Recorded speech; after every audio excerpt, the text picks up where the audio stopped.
nightmarish world of tortured spirits. I'm mad!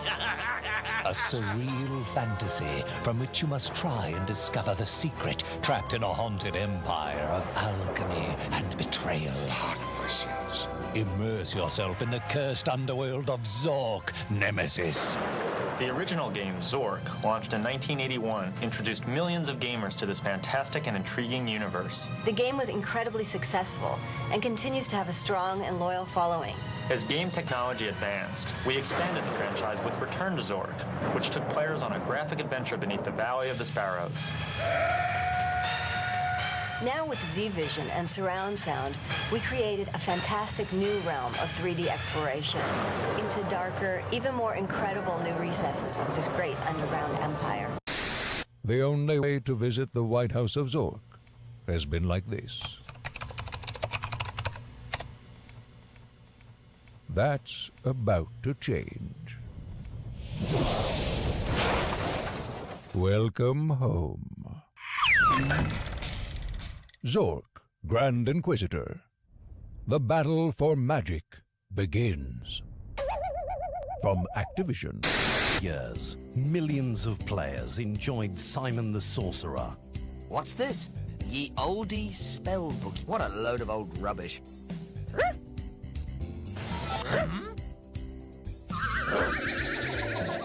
Now, you can relive this hilarious fantasy adventure in a new HD version.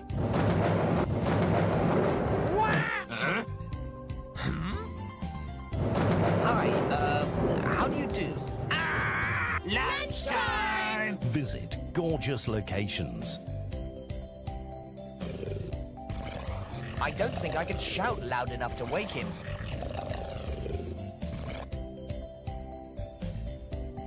And encounter some groovy characters. Hobbitses? What the hell are they? Oh, come on, you must have read the books. Oh, dear. Ain't no one ever told you not to steal from a witch? I've got a fearful cold and consequently am not fully in control of my breath. Achoo! Ouch! I wish this was happening to you instead of me. Simon the Sorcerer, now available. The year is 1956. The place, Atom City, Nevada. The leather goddesses of Phobos are, for the second time, completing plans to invade planet Earth. A mysterious spacecraft crashes on the outskirts of town.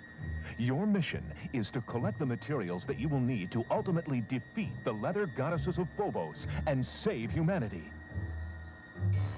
This hilarious 1950s-style spoof of campy sci-fi movies is a gripping graphic adventure. Features more than 1 hour of audio, including an original music score, 42 different voices, and loads of lifelike sound effects. Vivid graphics depict over 100 locations on 3 planets, and some of the most entertaining characters ever brought to life on your computer screen. Ha! One of those space monsters swarmed in here while you were gone, but I gave it a little lesson in using tire irons, and it left to practice on its own. Loaded with perplexing puzzles, this package promises and provides countless hours of brain-teasing entertainment. Included with Leather Goddesses 2 is the revolutionary life-size sound enhancer.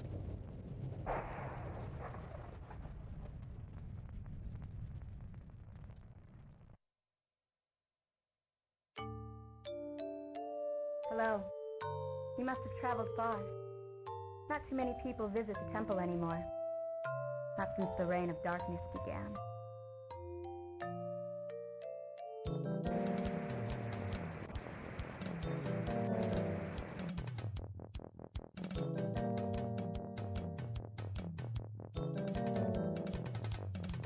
You got 16 squares. I play the wizard, and you can play something.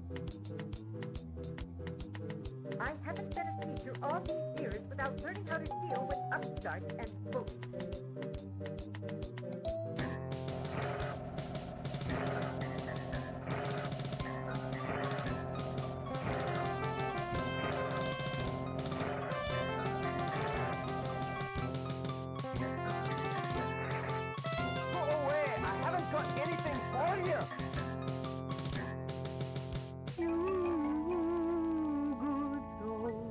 my friends have brought you to me. You must be kind, you must be light-footed.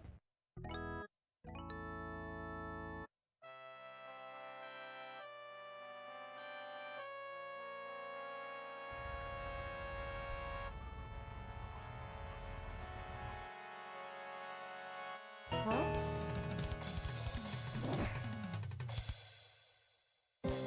You were afraid? There's no reason for you to be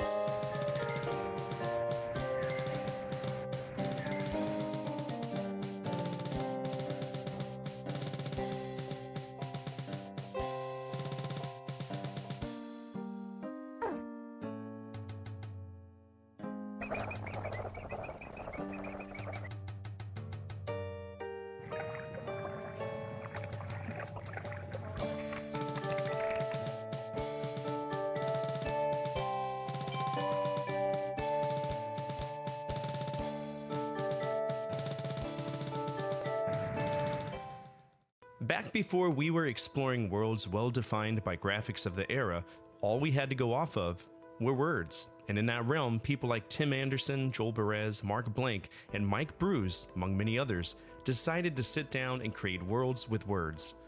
Their penmanship created universes and experiences that ushered many of us into the adventure genre that we know and love today.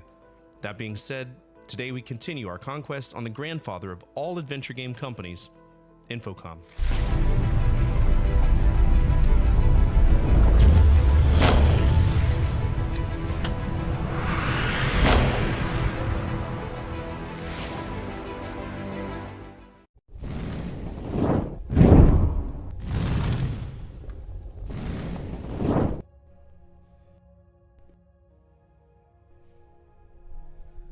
What's up, everybody? My name is Fortify. I'm a retro variety streamer. I play a bunch of games from the 70s all the way to now. Always on true software, hardware, unless it's emulation. You know the rules. That's how we do it around here. It's Tuesday, right? We're going to be playing some more Infocom, specifically Enchanter, which I actually really I loved it last night. It was really good. So I'm looking forward to continuing that because I think it's going to be a good solid, Infocom game. Coark, what's up? One day I'll have enough points again, it'll be capstone torture. How many points do you have? I don't know if it's anything about, like, it'll be... you could change it to capstone with the Streamloots cards. I think at some point I'm going to make, you know how, like, we have a redeem to change the system for System Shock? I might do the same thing for the company, but it's not going to be cheap because changing companies does involve a lot of different things, a lot of setup changes. Obviously, I have to keep track of all those games. I'm gonna go fill up my water. I'll be right back.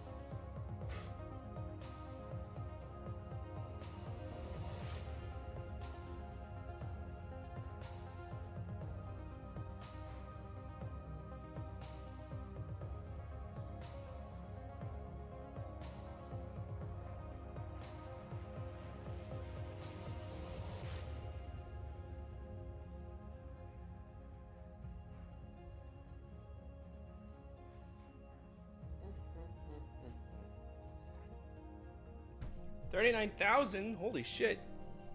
Because you use all those channel points to ruin my day. Now look at you, huh? You goon? Alright, we're going to go and get Windows 95 booted up. By the way, I did release a YouTube video tonight. 10 Famicom games to avoid. I was supposed to do the first 10, or the first NES games, but I decided to rebrand that under Every Game Ever, so that's going to become a Tier 2 project for me. The Patreon viewers know a lot more about how I'm tearing out my videos. That way I can come on now. Hello? Why won't it let me choose? Alright, it's got to do its ScanDisk thing. Y'all remember this screen? What a time to be alive, huh? Virtual machine, and it's gonna act like a fucking goddamn. We got Enchanter here.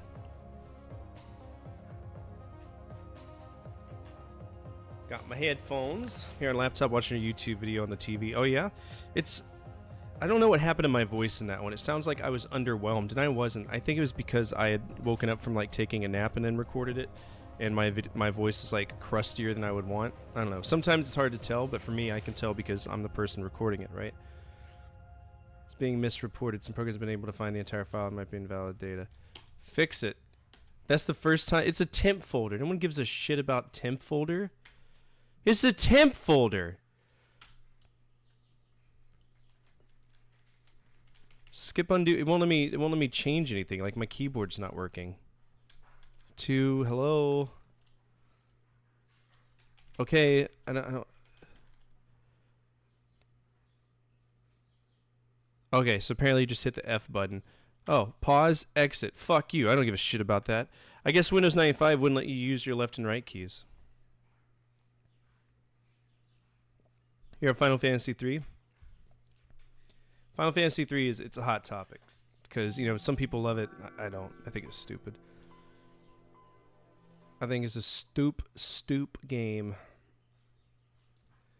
All right, PC, Enchanter. Oh, we gotta get our music. I forgot about our music, our legendary music. We gotta get that up and running. Whatever playlist we used last time was epic. I really enjoyed it. What was it? Mystery. Okay. Sounds good. Mystery exploration. No. Copyright free RPG music. There we go. Which one did we use? Whatever we used before was absolutely gorgeous. There it is. This one. Yeah, this one was the shit. Let's go and get this up here a little bit. Sorry it was so quiet. I had to change some stuff around. All right, where do you want this glass at?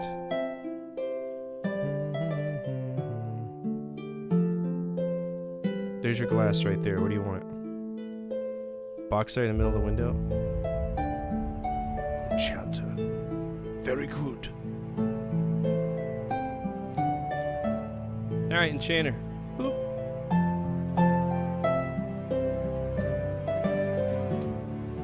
Enchant properties. Font. I could change the font. No, I'm good. Full screen.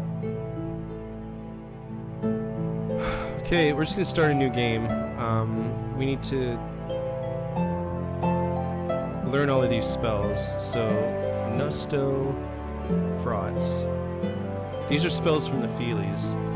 Spell scrapbook. Okay, so we already know that one. All right, north, northeast, north.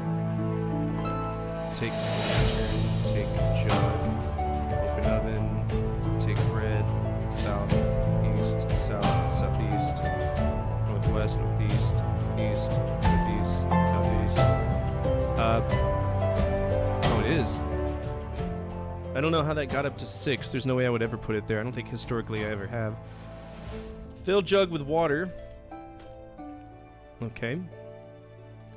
Southwest, southwest, southwest, south, southwest. Look.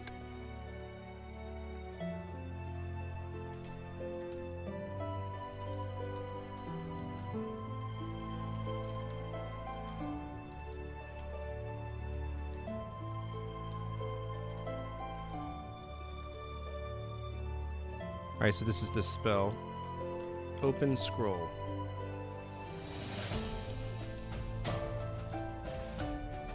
Okay, Nusto Rezrov.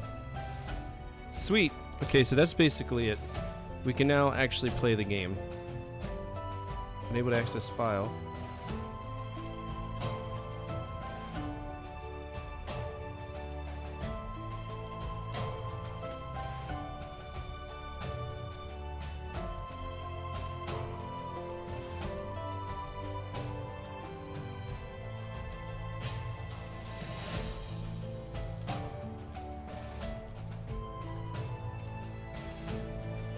Alright, we need to learn Rezrov.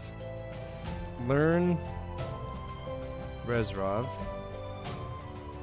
Rezrov chains. Okay, so from this point, if we really wanted to, I think we could try and learn multiple spells. So let's learn all of our spells. Frauds. Frauds is one that casts light. Frauds, Knitfall, and we don't need to protect an item, but we could probably learn it too. Blorb and Reserov.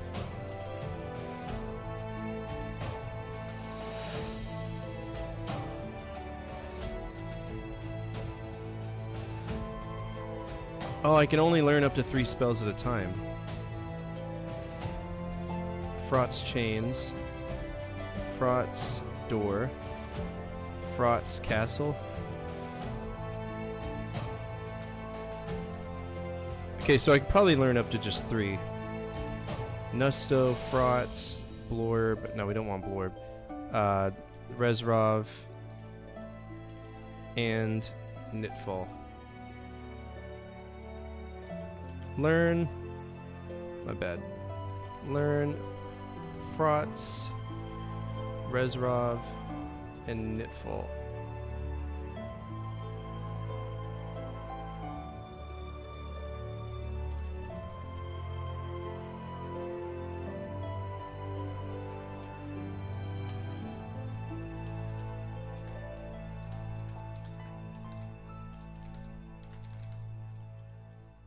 Alright, learn Reserov.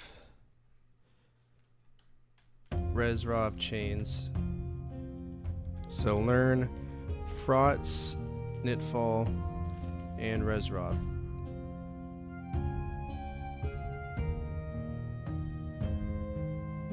So it doesn't look like I can do that whatever.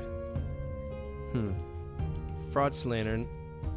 There's almost blinding flash that lights the battered lantern being its the glow. It slowly fades to a less painful level, but the battered lantern is now quite usable as a light source. Turn on lantern. Okay, so we don't need to worry about keeping our lantern up. That's awesome, and this allows us to explore a little bit more once we get inside of the tower. So let's go east, north, north. This is the base of the northwest tower of the castle. Winding staircase leads up the tower itself, and passages lead from here to the east and south. Oh shit, to the east you say, huh? Where's my pencil? There's my pencil. Keep the grooves at bay. Absolutely, this is part of the Zork franchise. All right, let's go up and see what's up here. Jewel room. Jewel room. This fabulous room commands a magnificent view of the lonely mountain which lies to the north and west. The room itself is filled with beautiful chests and cabinets which once contain precious jewels and other objects d'art. Objet d'art. These are empty. Winding stone stairs lead down to the base of the tower.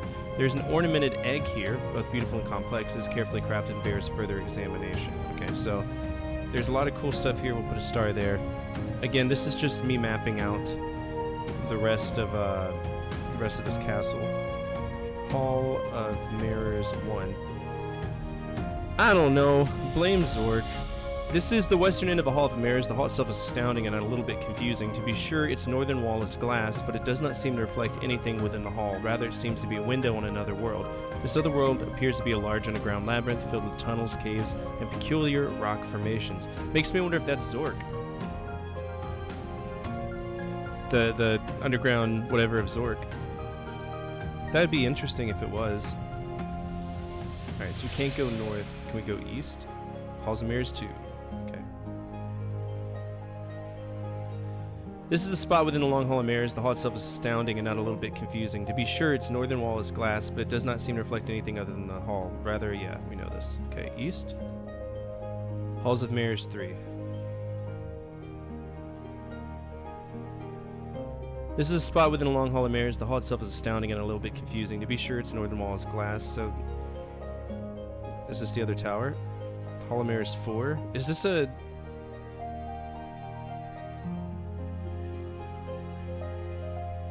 Is this a fucking... Okay, so this brings us to the north gate.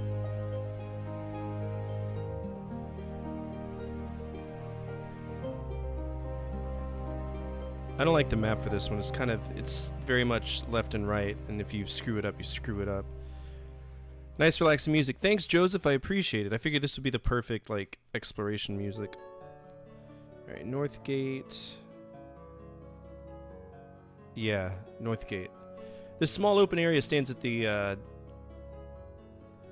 North gate of the castle now badly rusted. Through the gate, a forest can be seen. To the west, a hall glows with light. And the south, the dark castle can be re-entered. Okay, I'm gonna copy down this map because this map is a lot bigger than I've currently drawn it. So I kind of feel like I've messed up. This map would come with the game, so I'm not cheating. This is as long as it was released, yeah. So this is the map. So I'm gonna copy down this map real quick because I'll show y'all what I did. I goofed, right? And I drew it way too small in the center, so I'm having to break it down. Or I drew it too big or something, so it's shitty. Shitty. Feely's the best. What's up, Refix? How are you? How's work been for you? Doing good. I'm gonna copy down this map.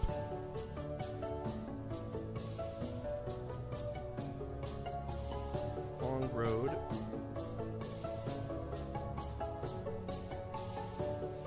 There we go.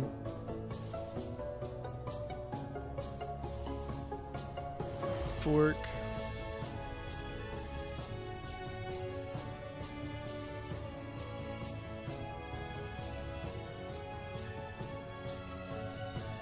Shack.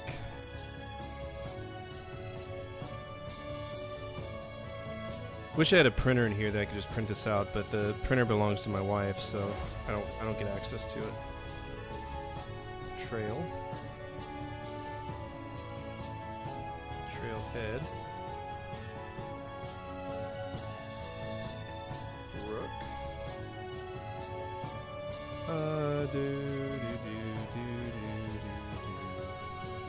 Loop. And I'm only gonna map out places I've currently been, right? So I'm not gonna spoil it for myself here. We're just remapping what I've already mapped, if that makes sense. Because I don't want to mess this up. Loop. Deserted village. Mountain trail. Lonely mountain. Okay. This is up. Up and down. Village outskirts. Eastern Fork, which connects to the trailhead. Yep. Western Road. Outside gate. Inside gate. And we got the pebbled path. PP. The tower. And if we go up or down, we get to the jeweled room. We already know about that. Now, what I need to fix is trying to figure out this damn Hall of Mirrors thing, right? So, Hall of Mirrors 1, 2, 3, 4, and then we were at the North Gate. North Gate. And I'm not going to do anything there. Now we're going to go into the courtyard, because we have gone in there. So the courtyard's design is very interesting. Courtyard. I knew it had to be an odd shape. We were struggling with this.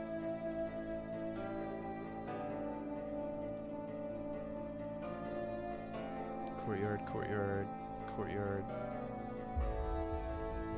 Courtyard. Boop.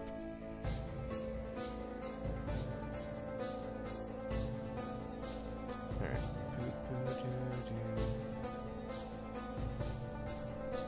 Temple.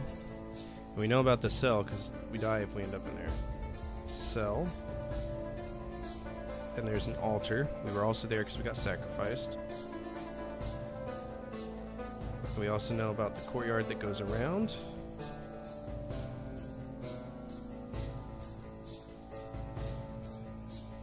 Courtyard.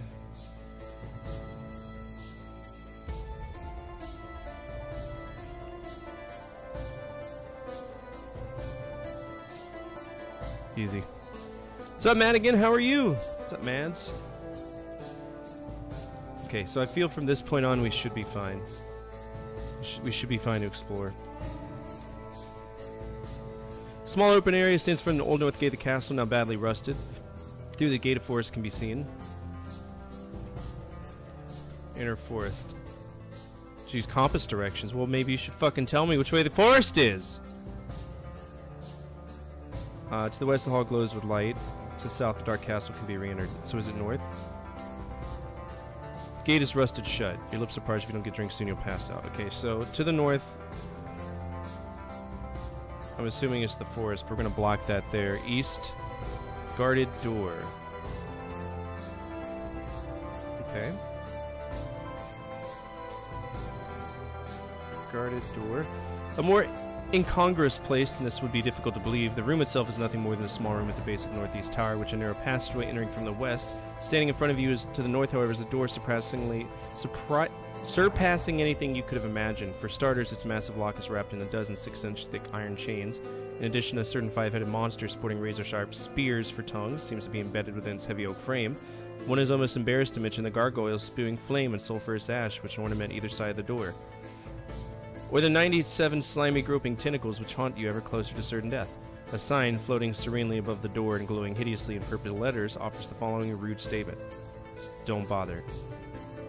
Okay, open door. The floating sign, once serene, knocks you delicately over the head. What? Open door. One of the gargoyles spits in your direction, burning your arm with incendiary byproducts. Open door. One of the 3 or 4 tentacles grab you briefly and send you flying. Open door. You manage to reach one of the iron chains before it turns into a pair of teeth and bites you. Open door. You really got in the tentacles in an uproar. 63 of them grab you and pull in 63 different directions? Oh my god. Holy cow. That's a way to die.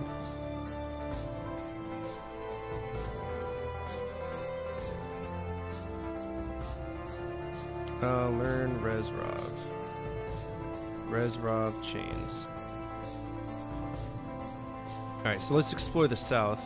West Hall. This narrow promenade stretches in the darkness to the south and through an archway toward an open area to the thing. Okay. We're going to learn Frotz, Knitful, and Resrov. Save 2. Frotz Lantern. South. This dark and damp spot is at the base of the southwest tower of the castle. 2 corridors lead off to the north and east. A winding staircase ascends into the tower. So we got ourselves another tower right here. This is the tower. Let's go up. Bedroom. The Eyrie. The Eyrie is a round bedroom high in the tower. Narrow windows overlook the outside. A stone stairway leads down. There's a 4-poster feather bed here. Okay. So if I go up, this is a bedroom.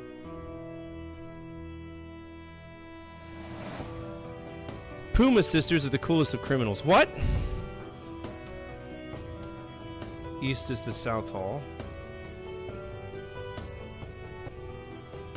The damp corridor continues east and west from here. A dark and forbidding stairway leads down to the south. In addition, a narrow passage leads to the north. Ooh, we got stairs down. Dungeon is dank. Dungeon. A dank and forgotten pit contains the dungeons. There's a cell to the north, and a partially blocked passage leads even deeper into this earth. It looks as if there was once a mortared stone wall blocking this passage, but has crumbled and collapsed, reopening the tunnel. Oh, okay. Is this what's called a MUD, multiple user dungeon? No, it is not. It's not a MUD.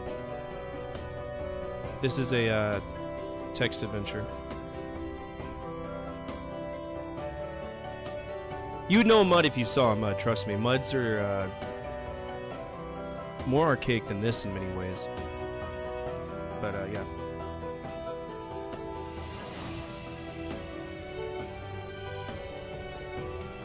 Doors very resting reluctantly opens, or something is starting to grumble, okay? So this is a cell. This is a damp and unhealthy dungeon cell with writing on the walls. The rusty door of the cell is open. Okay, so that's it. South.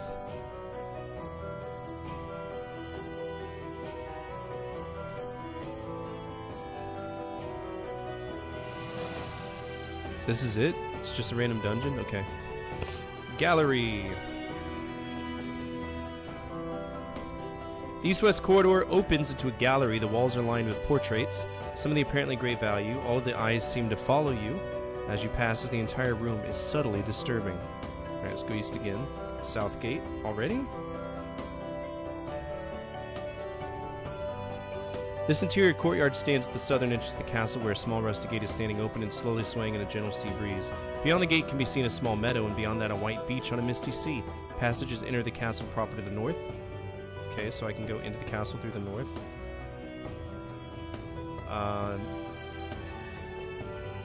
East, yep, and west, which we already know. Let's go east. So this is another tower. This is the base of the southeast tower of the castle. From atop a winding staircase comes a loud crashing and screeching noise. To the west is a corridor and the southern gate of the castle. So let's go up. Engine room. Why is there an engine? Engine. You enchant me. I fucking will. Don't try me. This room is filled with noise, crashing and smashing, gurgling of water, grinding of gears, and horrible screeching of metal. Huge devices of obscure purpose provide these effects. The most notable is a huge hammer that smashes continuously against the stone floor. It makes any crossing of the room a dangerous enterprise. The whole construction brings to mind the words infernal machine. Far off to the southeast is another room. You can barely make out something on the floor of that room. It might be a scroll, but from here you can't tell what's sure. Okay, so that's going to be... We're going to mark an X there because we're going to need a spell to get there. So we definitely can't do that. Not yet. We need something that will immobilize things. Crash! Huge camera smashes against the stone floor. Okay. South? Look. To the west is the corridor, southern gate of the castle, so... Nowhere else to go there, then? Alright, let's start playing the game proper, I guess. Restore to...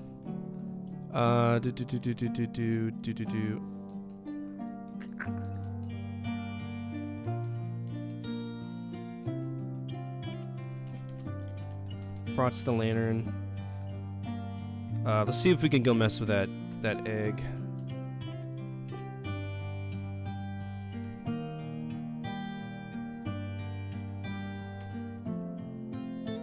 Use prepositions to indicate precisely what you want to do. Look at the object. Look inside the object. Look for the object. Look at egg. This ornamented egg is both beautiful and complex. The egg itself is a mother of pearl, but decorated with delicate gold traceries inlaid with jewels and other precious metals. On the surface area are a lapis handle, an emerald knob, a silver slide, a golden crank, and a diamond-studded bottom carefully and unobtrusively embedded in the decorations. These various protuberances are likely to be connected to some machinery inside. The beautiful ornamented egg is closed. We're going to try to open this. Open egg.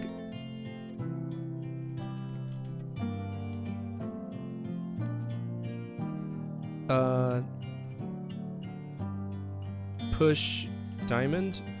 Diamond said it moves to the open position after some resistance if you notice from machinery which resides inside of the egg.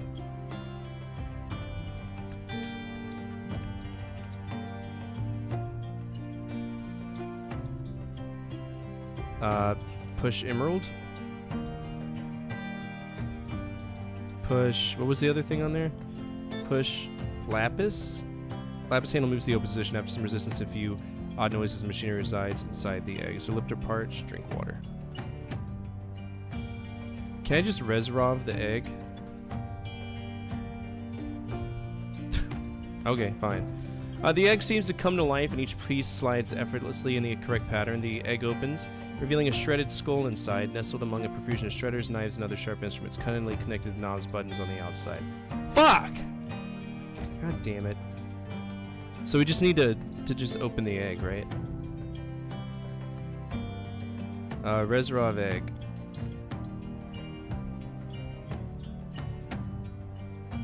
Or maybe I just need to fix it. Oh, I can wait, I got a spell that definitely 100% fixes things. Hold on, I forgot. I didn't transfer over my spells.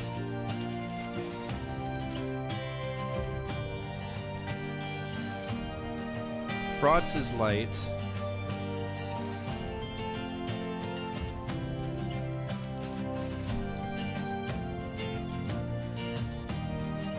Damn it, where'd my thing go? Alright, that'll work. Alright, so I gotta mark down my spells. Spells. Fraughts is light. I might be able to repair this scroll. Knitfall is speak to animals. Knitfall, speak to animals. Blorb is protect item.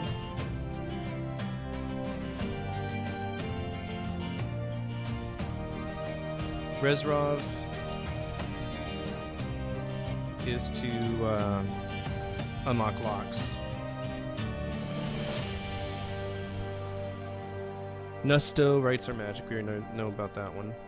Nusto write magic. Okay.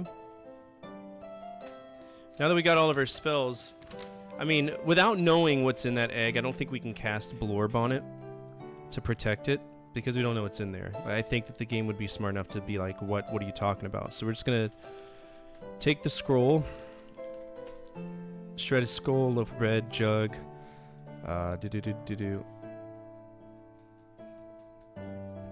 Alright.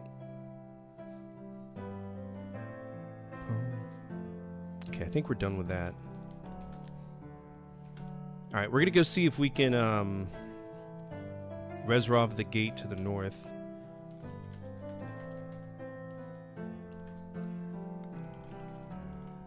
Hydrate, you bastard! Hydrate! Sweet. I love this. Delicious water! Alright. The rusted north gate magically creaks open far enough for you to leave. Alright, let's go north. Forest. You're in a dark forest just north of a rusted gate. Except to the east and south, the forest is thick all around you. Discarded beneath a nearby tree is a slightly crumpled scroll. Okay. The sun starts to set behind a lonely mountain in the west. You're beginning to feel faint from lack of water. Then drink some fucking water, bro. I'm not your dad. Okay, so this is a forest. Get scroll. Examine scroll. Slightly crumpled. Oh. Examine crumpled scroll. The scroll reads, Crep spell, repair will for damage. Oh, shit! Okay, cool. So now, with the Crep spell, Nusto Crep, that'll let us put it in our book. And then we can do,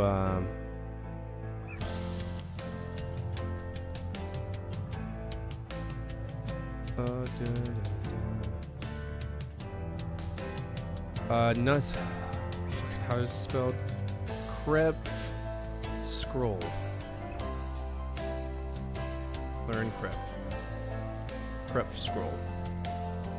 Scroll reforms, it slices and cuts, rejoining until there's a whole scroll somewhat faded in its place. Sweet. Examine the scroll. Scroll reads, Zifmia spell, magically summon a being. Okay, so if we need to distract somebody, which we might do in the temple, we can. We could do that now. So, crop, that's what it was called, crep.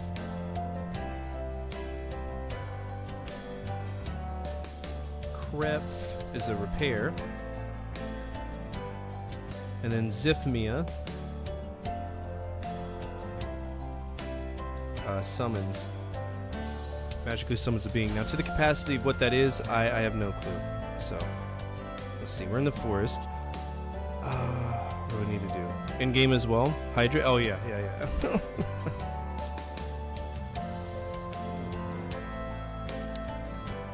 Okay. Every time we learn a spell, we're gonna just memorize it. East. East is a swamp.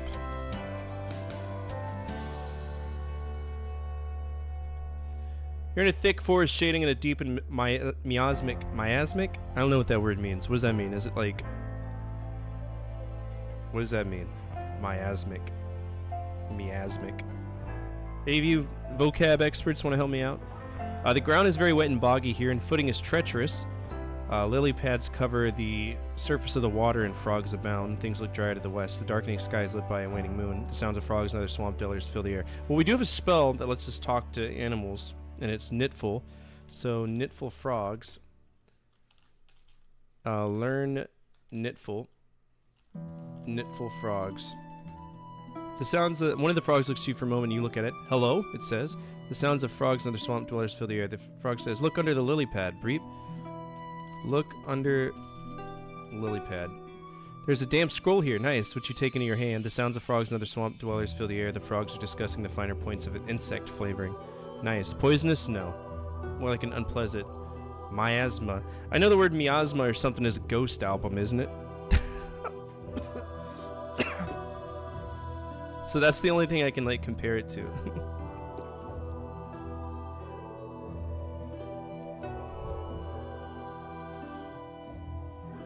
Yeah, miasma or something. What up, Trim? We're playing Enchanter. I don't know if you're familiar with it. Examine the scroll. Damp. Scroll reads, Cleash. Change a creature into a small amphibian. Okay. Cleash. Frog spell. Nice. Okay. Let's go ahead and learn that one. Nesto-Cleash. Nesto-Cleash. Spellbook begins to glow softly, ornately. The words of the Cleash spells. Scroll on which was written vanishes. The last words copied. Yep. Alright, let's eat our bread. It tastes great. There's a whole lot of it left, too. So, if it's at nighttime, do I need to, like, rest or anywhere? Are we going to be able to?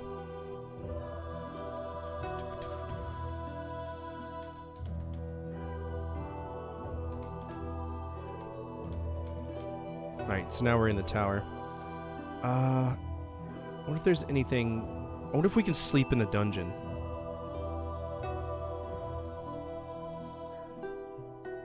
Let's go check out the dungeon.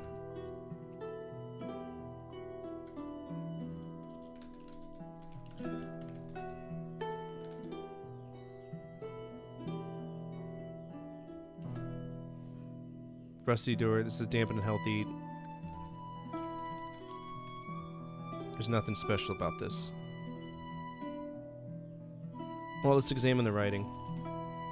The wall is covered with graffiti and scratchlings marking time's passage. You notice that the mortar holding a square block has been chipped away and a block is loose. Oh, move block. On the wall revealing a dark passage leading east. Interesting. Okay. Save. The Chad blasted a miasma of Captain Crunch my way. I sneered and shook my head vigorously from side to side. He asked if I wanted to see him blow rings and make vape tornadoes.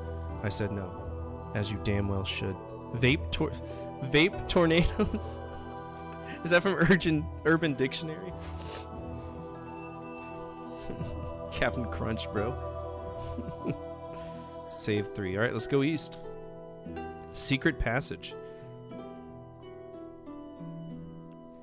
This is a crudely carved secret passage. It appears to have been hollowed out by perhaps generations of prisoners.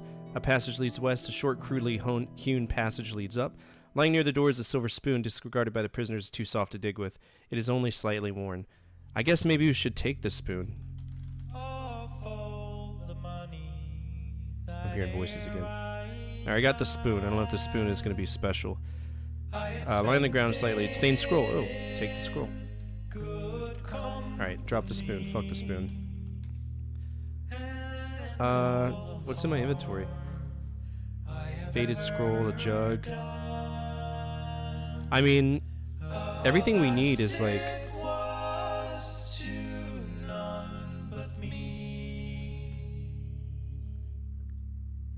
Alright, drop Zifnia.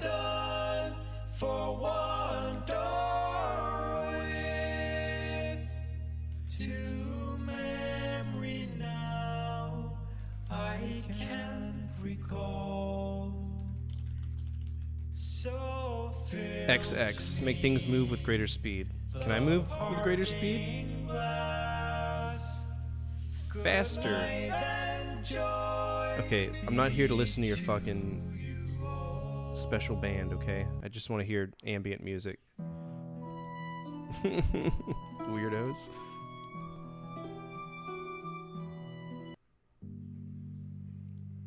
Not here to hear your fucking band, okay?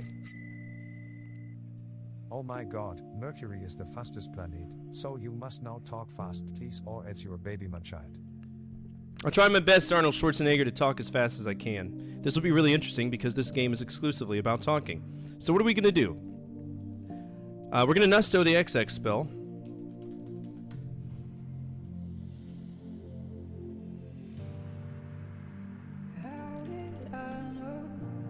Oh, fucking God, shut up! It's supposed to be ambient music.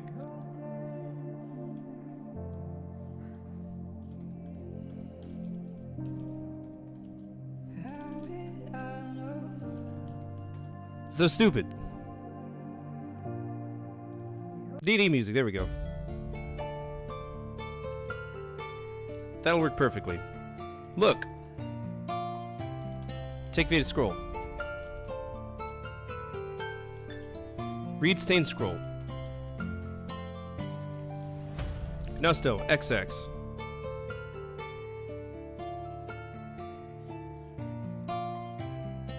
Legible scroll in your hands before the Nusto spell work on it. You're dead on your feet. What?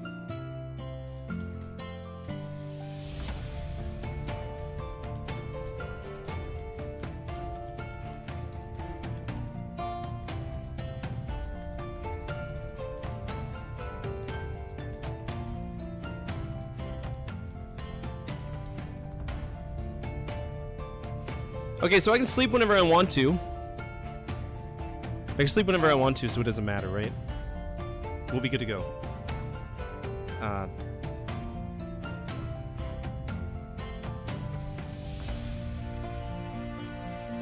So is... Well, there might be a bed in the bedroom. There's that bedroom we can go.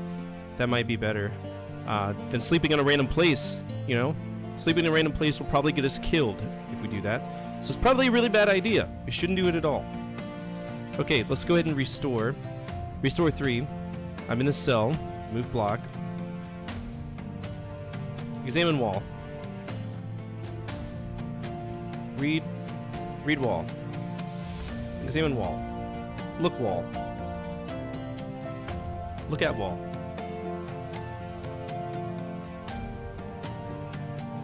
Secret passage. Take scroll. West. Inventory. Examine faded scroll. Zifmia. Alright. Nusto. Zifmia. Zifmia is a summon spell. We already know about that. East. Get scroll. Inventory.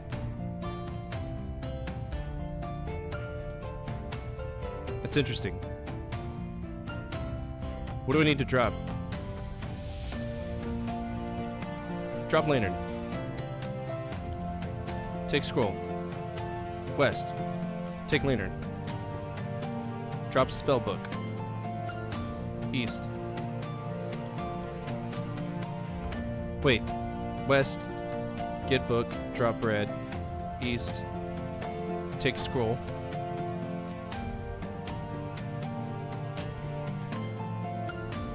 So this is gonna be stupid.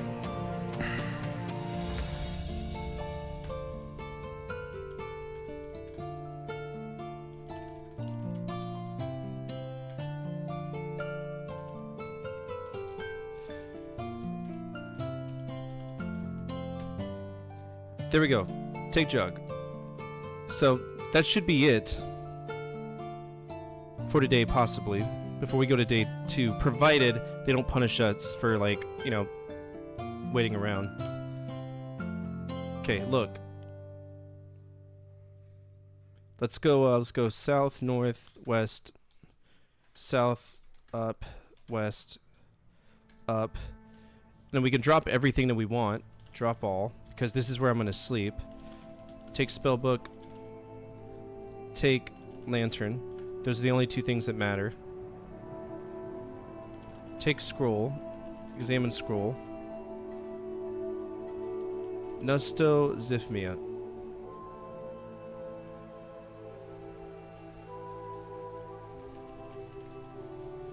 Thank you.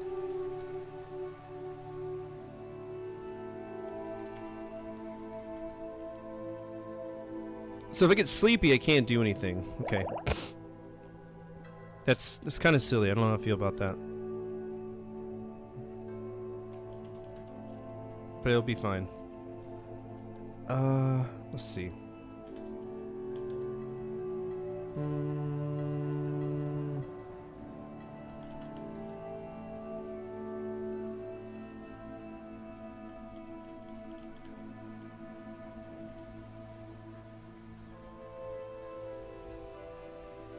we got a wet dream, huh?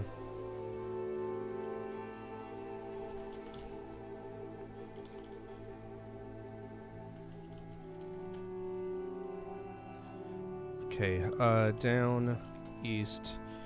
We're gonna drop everything here because this will be good.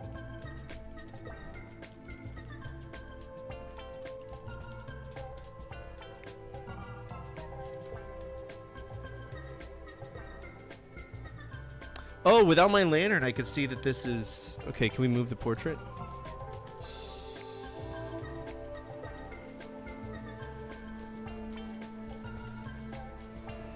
This is a black candle and a black scroll. Ooh. Glover only wants a hug. Embrace the glove. Wear me, taste me. Okay, so we got both of those.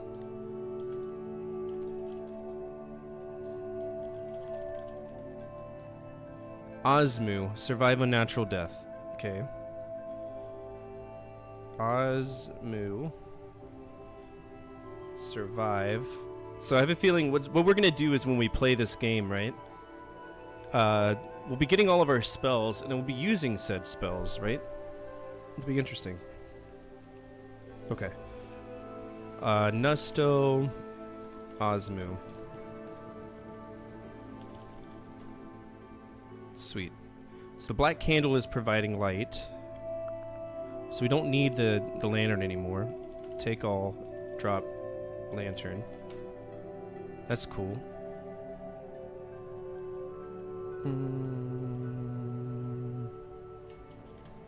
Alright, we're gonna go back here because I'm gonna look at the... Examine the bed. Feather bed looks as tough as it'd be quite clumsy to sleep on. Why is it saying for poster? Examine bedpost. Careful examination reveals the outline of a small compartment, and near it an ornate carving which looks like a button. You could never have found it on your own. Push button. Bedpost opens, revealing a small compartment nestled inside a gold leaf scroll. So that was the scroll that the lady was carrying during our dreams. And I guess that if we sleep as an enchanter, we're able to tell what's going on around us. So I might try to sleep in other places so that maybe our dream will tell us if there's a scroll that's there. Examine the scroll. Vaxum. Make a hostile creature your friend. Ooh. Vaxum. Friends. Smiley face. Cool. Nusto Vaxum. Take scroll. Nusto Vaxum. Sweet. I really like this. This game is it's very interesting. Very, very interesting. Okay, so what do we need to do now? South Hall, Gallery, South Gate. This is the tower. We didn't explore outside the South Gate yet. Maybe we can. Meadow. This is a meadow near the sea. There's a smell of salt in the air. Only heather and thistles grow here. That's beautiful. To the north is a gate leading into the castle. Narrow path to the southeast clears to the shore of the sea. The stars shine down on you from a clear dark sky. Is it in the morning? Meadow. Once again, very reliant on manuals and feelies. Well, I mean, the only thing that was really reliant on the feelies was the initial 4 spells that were provided by the Great Inner Circle when you got your letter saying you're the enchanter that sucks and we want you to go kill XYZ villain, right? Which is silly, but it is what it is. All right, southeast. This is a rocky beach along a gray and lifeless sea. There is dead seaweed covering many rocks, and listless waves barely stir the flotsam and jetsam here. There are many shells, but all are broken. A narrow path at the northwest leads into the meadow. Okay. So this is the seashore, the beach. Okay. The stars shine down on you from a clear dark sky. Crawling slowly along the beach is an enormous turtle. His enameled shell shining with all the colors of the rainbow. Okay, so we do have a spell where we can talk to people. So we're going to learn Knitful. Knitful turtle.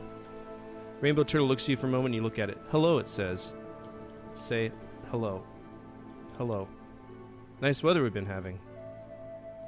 Talk to turtle. Rainbow turtle looks at you expectantly as though you thought you were able to talk. Say hello to Turtle. Turtle, hello. Are you a magician? Are you going to do something about that annoying warlock then?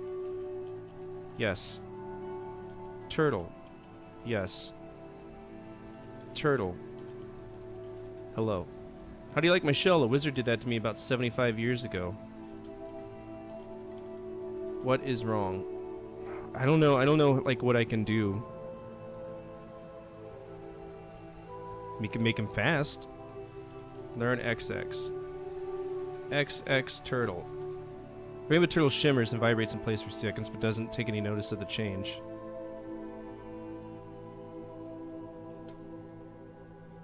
Okay. I've made him fast.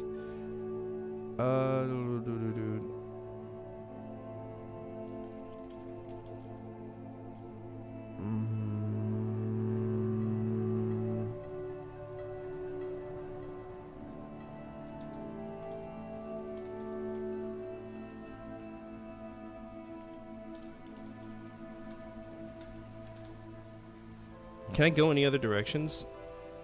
North, east, northeast, west, southwest, south, southeast. No, I can't. Okay, northwest, northwest. Eat bread. Oh, fuck, dude! I have limited bread and limited water. This is gonna be...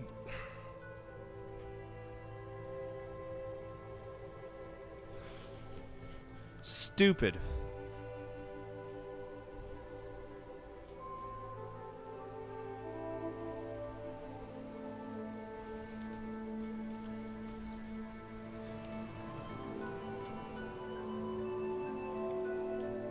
Turtle, follow me. I will follow you. Sweet. So he can follow us. Northwest. He's going at his own pace. Maybe we can bring him... Oh, he's got a turtle shell. Oh, I should bring him to the engine room with a hammer. Oh, is that mean? Oh, that would be so mean. Oh, I should do this. Save. I'm about to do something very mean to a turtle. North. East. Up. Give it katanas and a blue bandana. Make it a Teenage Mutant Ninja Turtle. Pretty steep stairs for turtle friend, but if you say so. Alright, we're gonna make him go fast. XX Turtle. Learn XX. XX Turtle. Rainbow Turtle shimmers and vibrates in place for seconds, but doesn't take any notice of the change. Fine. Okay, Turtle. Go southeast. Turtle. Go southeast. Turtle. Go southeast. As the turtle starts across, he seems to set off something, for the machinery speeds up and the noise level becomes almost unbearable. Luckily, he makes it to the other side safely. Sweet! Turtle. Get the scroll. Turtle seems to bend its head as if to listen, but all this noise is not very likely that he can hear you. Okay. So I need it's a compound control here.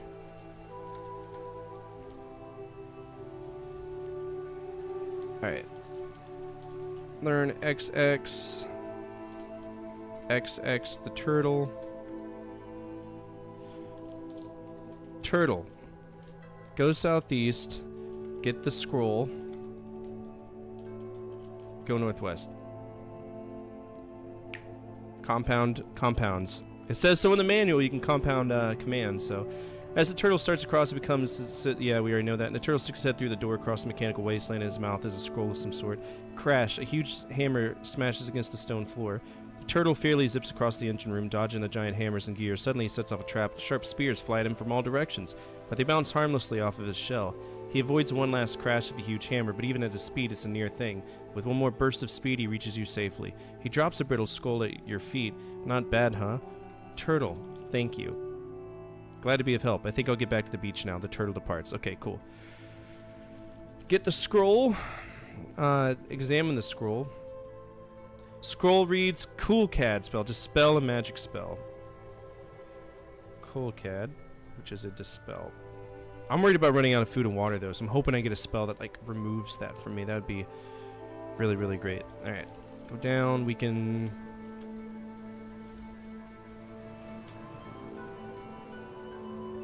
Oh yeah, this is the closet. I forgot about this. Closet. The small room must have been a closet of some sort. To the north is a passage leading out to the courtyard. Yeah, we know about that. What's up, old man Sim? What up? Attention all units, Central Dispatch, be advised, we have a 1075 in progress with multiple victims. Respond to raid alarm, all units respond, code 3. This is Live 42, retain full respond to that raid alarm from old man Sim. Stand by.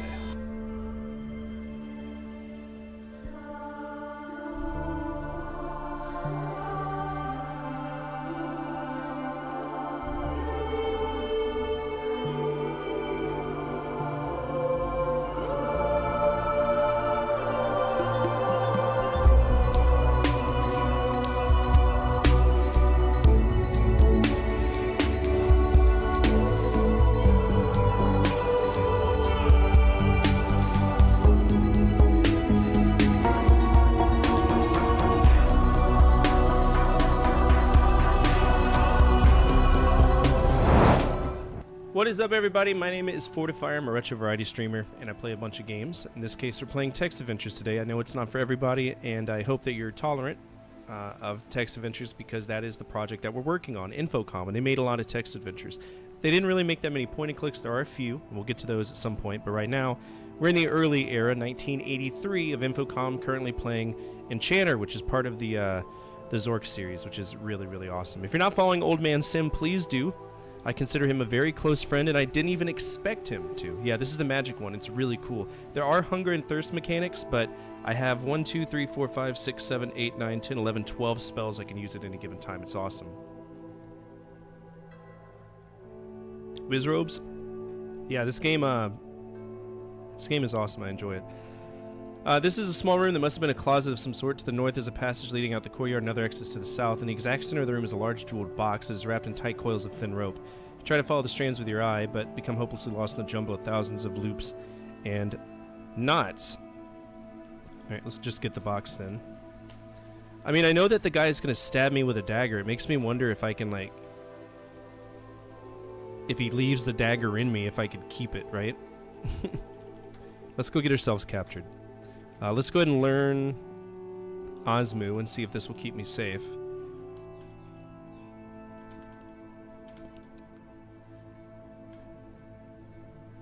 Osmu me. Huge puff of orange smoke envelops you, but you feel no different. Alright, let's wait. A host of hunched and hairy shapes appear through the window. The cell door opens and you march solemnly to the temple, and from there up the steps to the altar. The large black figure approaches menacingly. He reaches into his cloak and pulls out a great glowing dagger. He pulls you into the altar, and with a murmur of approval from the throng, he plunges the blade into your heart. You feel yourself filled with a strange warmth as your eyes slowly open. You're lying on the altar, a glowing dagger in your chest. Yeah, there's the, so we get to keep the dagger. You're in no pain, however. The large figure is gone, but the throng of shapes taking no notice of your movement is chanting in the temple below. You slowly remove the dagger from your chest, but you are not harmed. The blade shines faintly in the light of the flickering torches. This is the altar of the temple. Acrid smoke fills the air, and a feeling of lurking evil is all around you. A low droning, just at the lowest end of your perception, causes your hair to stand on end. Behind the altar is an enormous statue of a demon which reaches towards you with dripping fangs and razor-sharp talons. The fangs and talons are blood red. In the temple below is a mass of hunched figures chanting in hideous tones. You're feeling tired. Oh, of course I'd be sleepy now! Fucking stupid. Take the dagger, which I probably already have, yeah. Cut the ropes. Cut rope with dagger. Open box with dagger. Okay, so they took all of my shit. Okay, go down. West. Where's my stuff?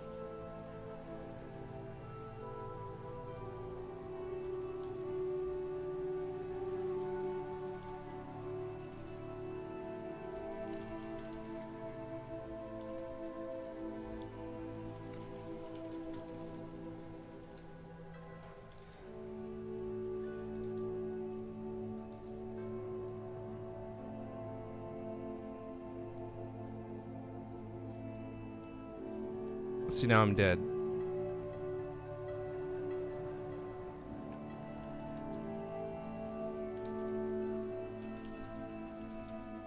So now I am dead. Okay. The problem is where's all my stuff go?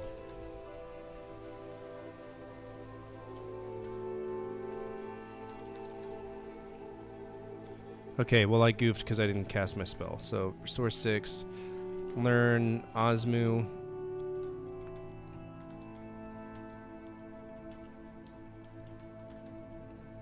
Okay, wait.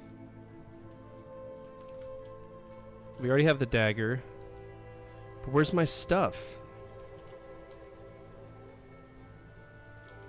Oh, what if I dropped everything before I got captured? Hold on. That might be a smarter thing to do. Okay, learn Osmu. Drop all. North, east, east. Osmu me. Wait. Wait. There we go. Down, west, look, west, south. Take all. Alright, read. It's cool to see the progress of the games, how each one adds one little more mechanic. I totally agree. Examine brittle scroll. The scroll reads Coolcad spell. It's spell a magic spell. We already knew about that one. Oh. Nusto Coolcad. And that'll let us learn that.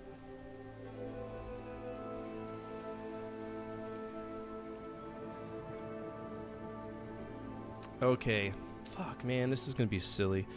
Alright, cut rope with dagger. At the mere touch of the magic knife, the rope gives way. Before your eyes, the strands are moving this way, now moving that way, entangle themselves into a single strand, which falls to the floor alongside the box, where it dissolves in the air without a sound. Open the box. Opening the jewel box reveals a vellum scroll. Take the scroll. Holding too many things already. Alright. Examine brittle scroll. Nusto Coolcad.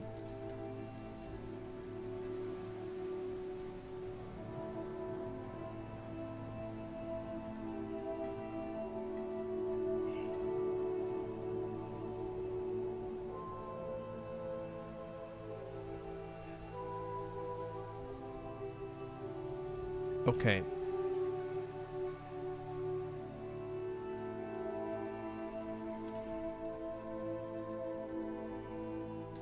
Okay, so apparently that's an incredibly powerful scroll, so we can't do anything.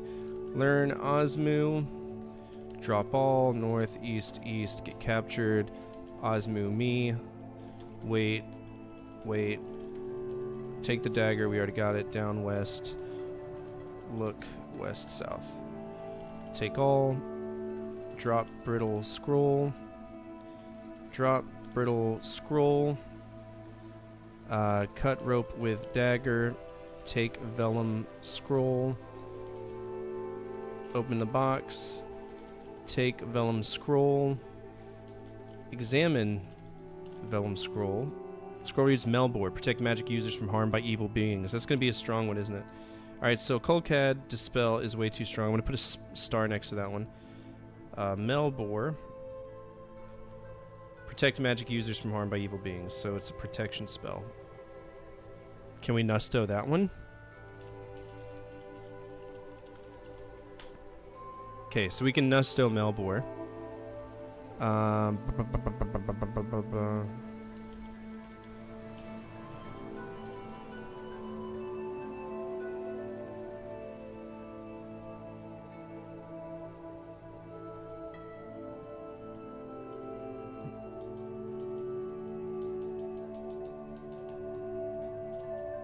Alright, save 6.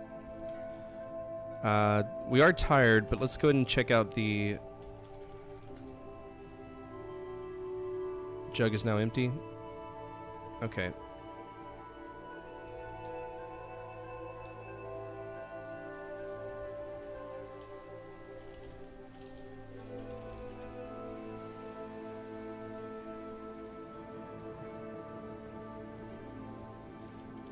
Okay, get up, take all, down.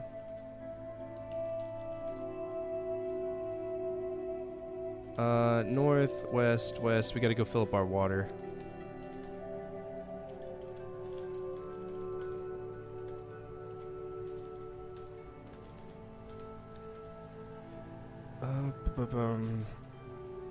Can't get enough of it, not gonna lie. I'm glad you enjoy it, dude.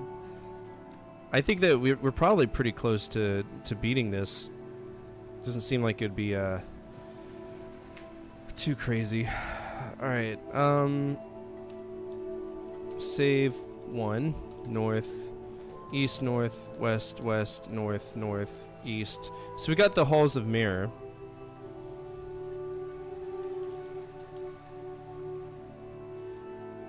From the other side of the mirror, a bedraggled adventurer comes into view carrying a brass lantern and an elvish sword, which is glowing dimly. He stops and stares in your direction. That's Zork!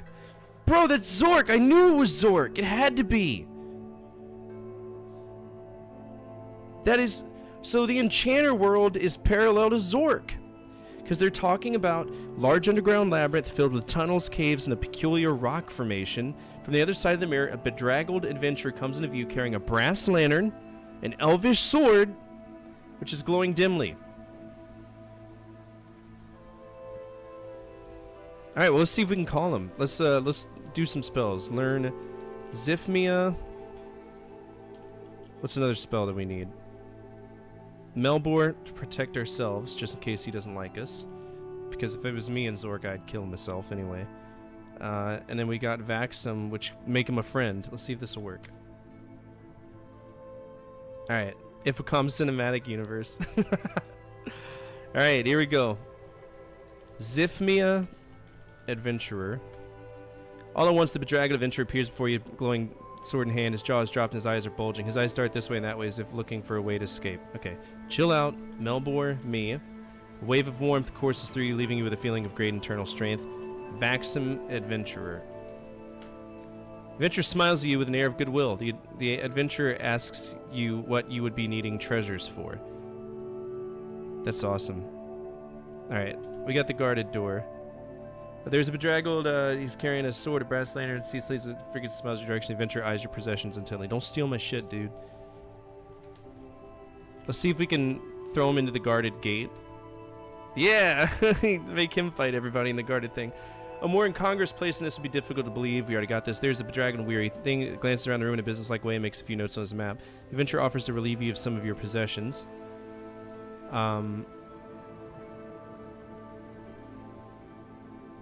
Relieve me of some of my things. Okay. Adventurer. Open the door. I think it's... Okay, let's see. As you motion towards the monstrous door, the adventurer follows the imaginary line which proceeds thence from your outstretched arm. The seemingly fearless adventurer shrugs and walks purposely toward the door, ignoring all harm to his person in the form of knives, tentacles, and molten lead. As 3 buckets of the latter pour over his head, he casts you a perplexed look. Did you try the doorknob? He asks as 27 knives delicately skewer him. Before you can answer, he reaches for one of the gargoyle heads, which sheerest confidence has just flooded him in a red-orange flame, and turns it gently. I think it's unlocked, he says, stoically ignoring the host of human-sized rats which now feed on his incinerated torso. His left hand, broken and bloodied, pulls at the gargoyle head. I'm going on ahead, he cries, opening a simple wooden door. Wooden door? You just rub your eyes for a moment and look again as he goes through it. Yes, just a plain wooden door.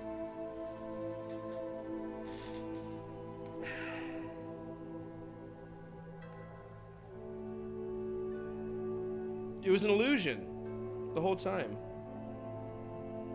It was an illusion. That's stupid. Alright, let's go north. This is the map room. This is new to us. This room in the high tower appears to be a map room with hundreds of ancient maps covering the walls. A huge globe made of gold sits on a pedestal in the center of the room. Through the tower windows can be seen a vast forest stretching out to the northeast and to the sea covered in fog to the east and south. Stairs to the south lead to the bottom of the tower, which we already know about. Lying on the floor is a purple scroll. In one corner of the room is a badly worn pencil inscribed with runes. Lying on the ground is an old parchment map. There's a bedraggled and weary... Okay, so he doesn't really care. He doesn't really care about all this stuff.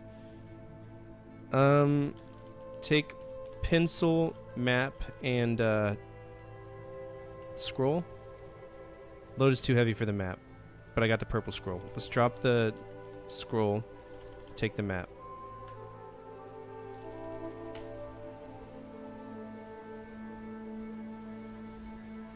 Do we not need the dagger anymore? We'll drop the dagger because I don't think it's gonna matter, not unless we're like stabbing somebody.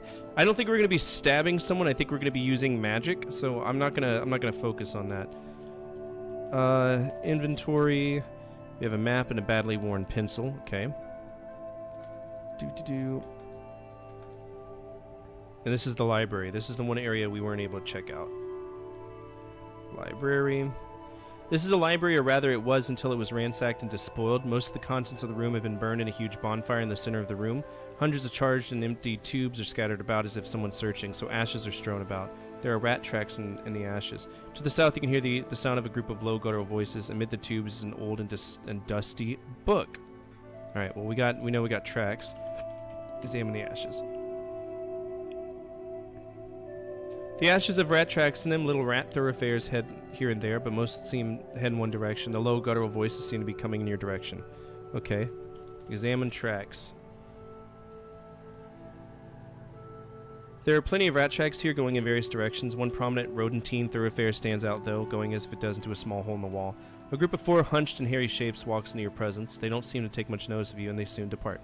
Easy. Alright, reach into the hole. Reach around for a moment and come up with something. It's a frayed scroll. Okay. Examine frayed scroll. Gondar.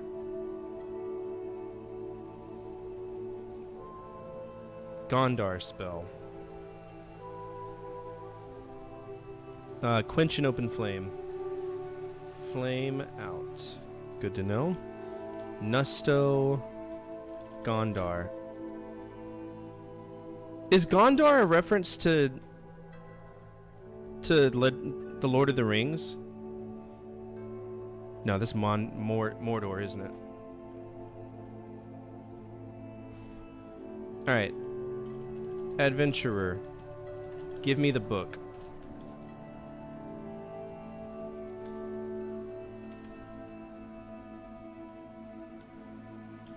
Adventurer. Give me the book. Adventurer. Give me the dusty book. I'll do what I please, thank you. Okay, so can I read the book at least?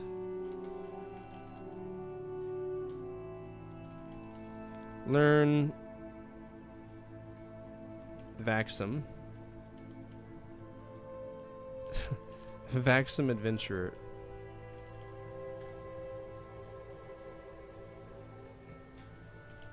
Adventurer. Give me the sword. Give me the dusty book.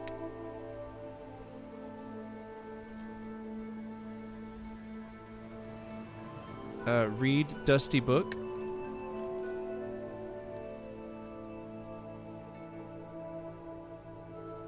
What's up, Lutfi? Lutfi? How are you? Interesting choice of game. I love these. What's up, Riz? How are you?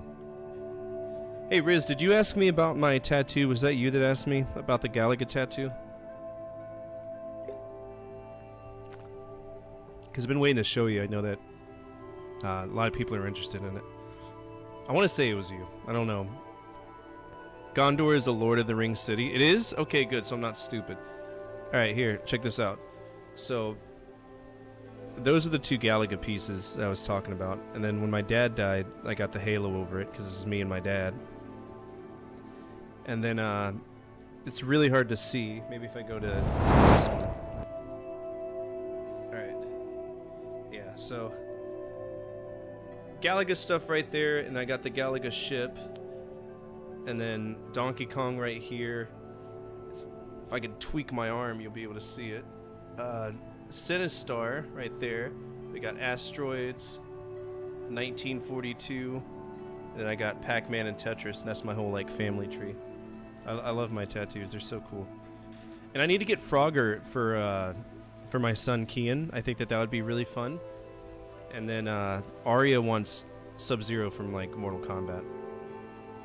Okay, so the first page of the book was the table of contents. Only 2 chapter names can be read: The Legend of Unseen Terror and The Legend of the Great Implementers. The adventurer leaves the room heading to the east. I kind of want to read this book before he gets here. No King Graham? Well, it's not an arcade game. It's an arcade cabinet.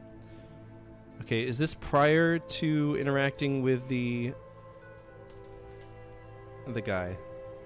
Alright, learn Zifmia, Melbor, Vaxum.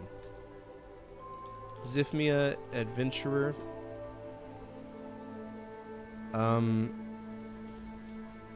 Melbor me. Vaxum, Adventurer. Adventurer. Follow me. Sorry, we got things to do. Okay. Well, I goofed. So he's just gonna follow me out of interest, I guess. West, north, northeast. Learn Zifmia, Vaxum, and Melbor.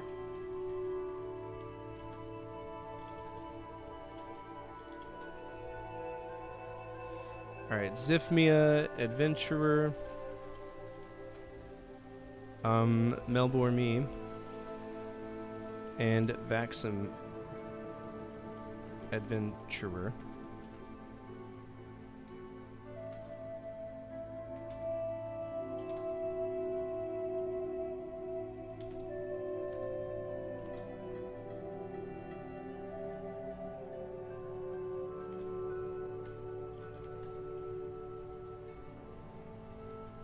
So he stopped following me.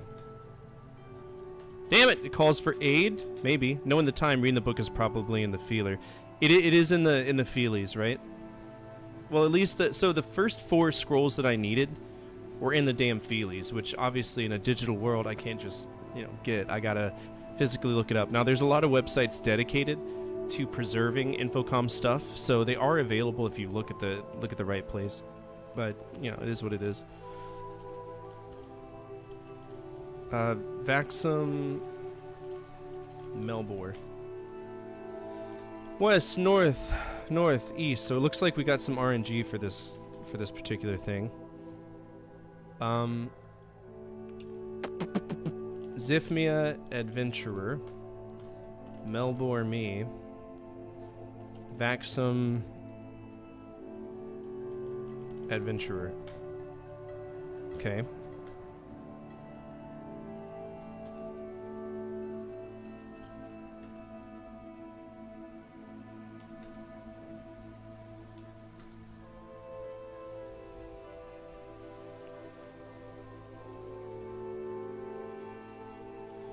Adventurer, open the door. There we go. Forgot to ask him to do that. Take pencil and map. Oh, so he took those 2 before. Damn. Alright, drop the dagger because we're not going to need it. You're such a tool bench. Look at this idiot. Is he just going to follow me forever? I'm probably going to turn him into a frog or something. I don't know. That's probably what the cleash spell is for. Okay, so, let's read the Dusty Book. Okay, so that was it. There's literally nothing there. Okay. Examine ashes. Examine trail. Reach hand in hole. Reach into the hole. Examine tracks.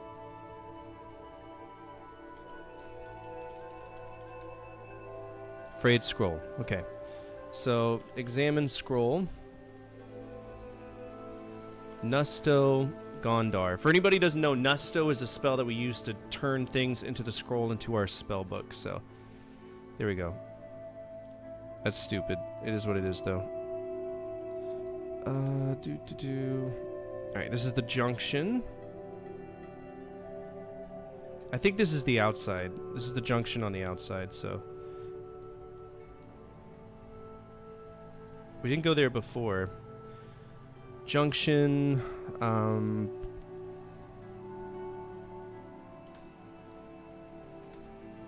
banquet hall. Okay. Banquet. The desolate hall is nearly empty save for a few long benches which are scattered throughout the room. The walls seem to be scorched and everywhere are signs of decay. A sickening odor pervades the room and wisps of acrid black smoke can be seen to the north. A wide passage leads south and a small one opens to the east. Okay, we'll just keep going south. East hall. Everything you see is grey and lifeless as though covered with a veil of ash. Sound is muted and there is a faint acrid odor. The short piece of corridor continues to the north and south. Okay. East hall, north and south. We'll keep going south. South gate. No shit. Huh. Okay. It's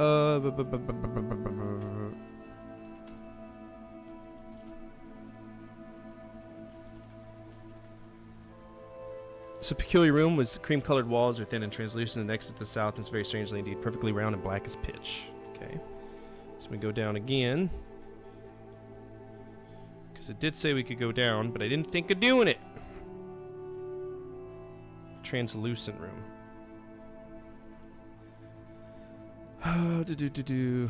Can we sleep?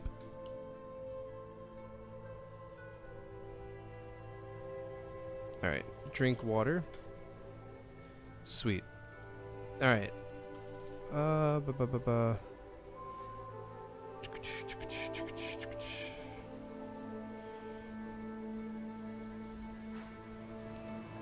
Okay, so this is the puzzle, right?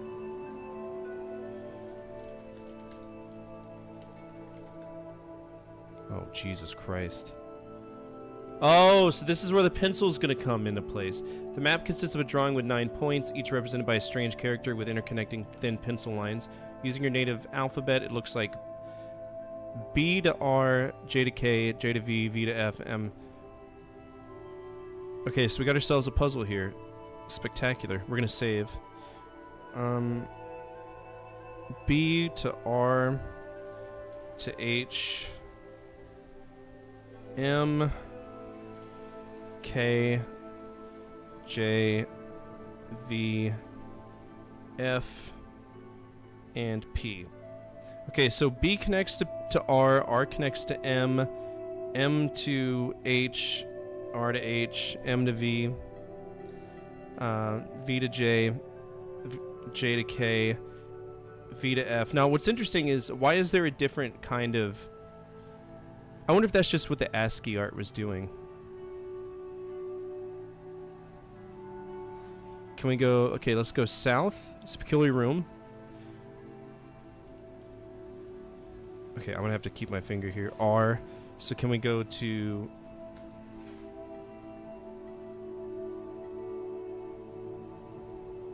Okay.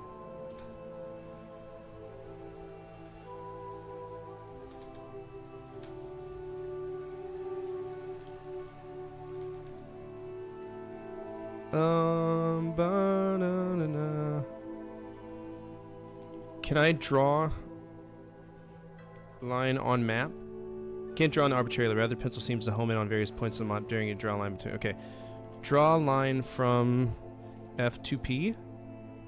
Thin line now connects to 2 spots on the map, but the pencil point is nearly gone. Uh-oh. Suddenly the wall to the southeast opens to form a perfectly round and black passage. An evil presence born on cold blasts of air seems to move beside you, weighing you down like the emanations of malice and hatred. A cold fear covers you like fog.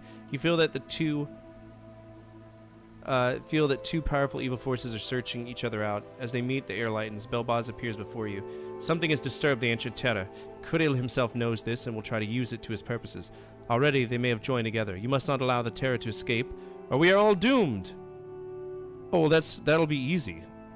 So we created the line to F to P, right? So...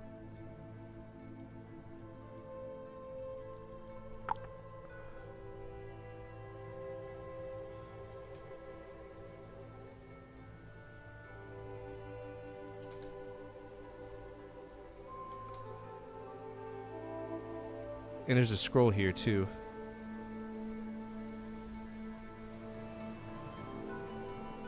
So I want to trap him in here. Because this is obviously in-game, because he's coming this way. So let's play it smart. Oh, damn, I haven't saved in forever, have I? Damn. That's shitty. Okay, inventory. We got the map, badly worn pencil, the jug, partially eaten thing of bread. Do I need the black candle?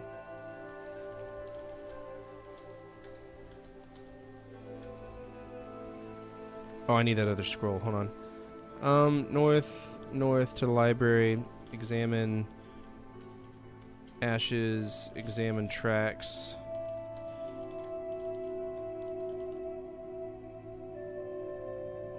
Oh, he got into a sword fight. Put hand in hole.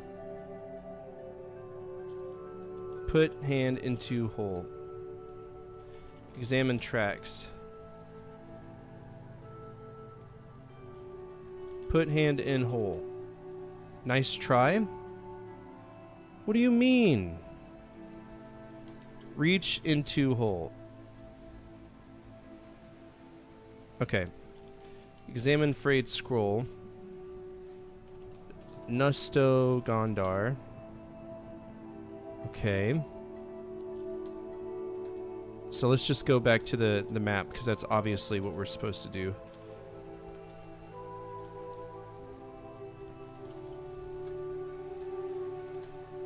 Alright, save for 3. So what we're going to do is we're going to sleep. Dream of Krill. So Krill's going to come here, and we're going to fight Krill. Easy. So right now we have our map, B to R, M to V. The Lurking Terror, or whatever it's called, is at spot P. So we need to get him to come down B. You kind of force him there. So let's draw a line from F to P. And that will do that. That'll be fine. Southeast, northeast, southeast.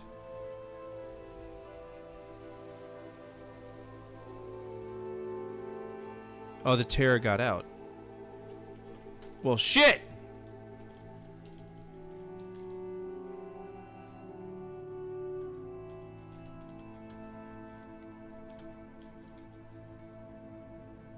Okay. Southeast, northeast, southeast. We're going to draw a line from F to P, right? So he is up there, and he's fine.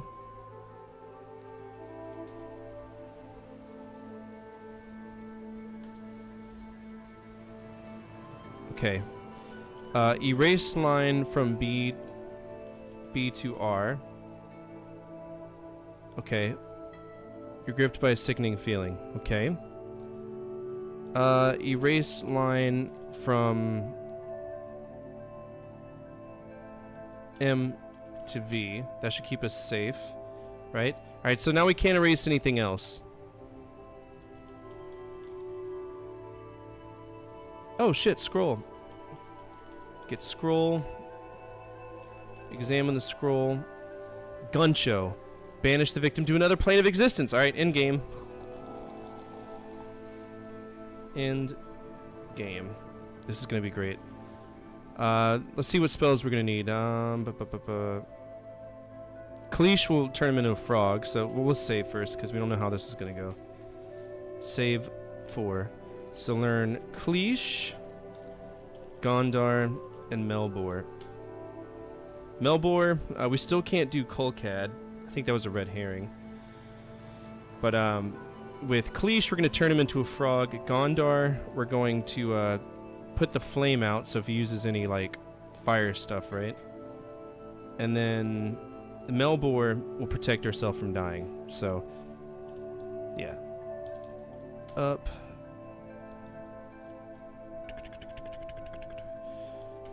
Draw line from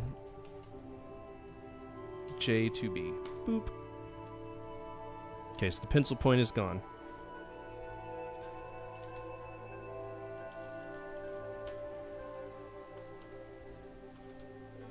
What do you mean I can't go that way?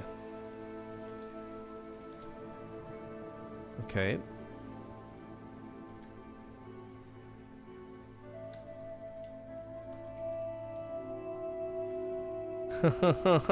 Fuck you.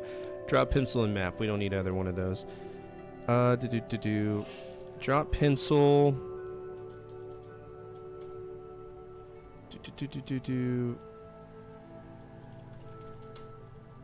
Powerful scroll map. What's the powerful scroll? Examine scroll. Nusto Guncho. Okay, so that's too powerful of a spell. We can't do anything there. Up, north, north. So he should be coming our way, right?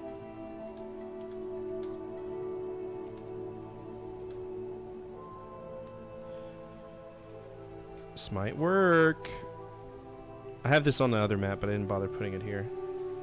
Everything you see is gray and lifeless, as though covered with a veil of ash. Sound is mute, and there is a faint, accurate order. With the walls cylindrical here, which exits east and west. The eastern one opens into a dark, enclosed space. The air is thick with acrid smoke, and black, greasy ashes mar the floor. The mortar and stones of the walls are stained and crumbly. Winding stair, east. Winding stair. I think this is a great spot to save. What was the last spell? Guncho. Guncho is a banishment spell. So, looks like we can't use it, which is trash, but whatever. Do-do-do-do. Do-do-do-do. This is a winding stair stretching up and down the site. The walls are mossy and damp.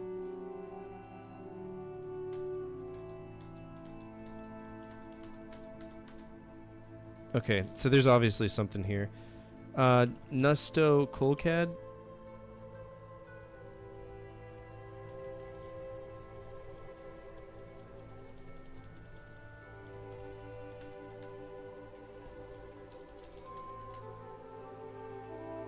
Blue bottles buzz up to you. Okay, so this is obviously a magic.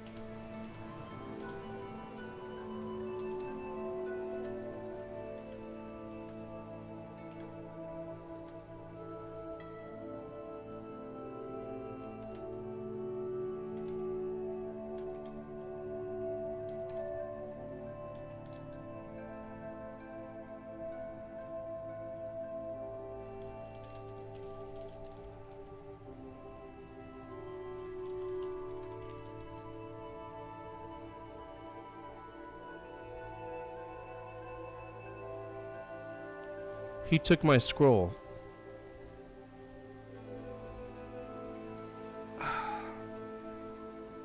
It wouldn't let me learn Kulkad.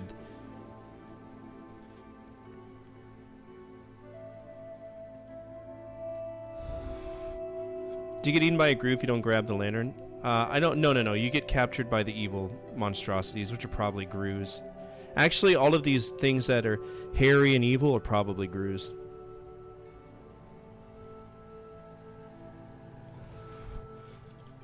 Alright, well, I need that, so...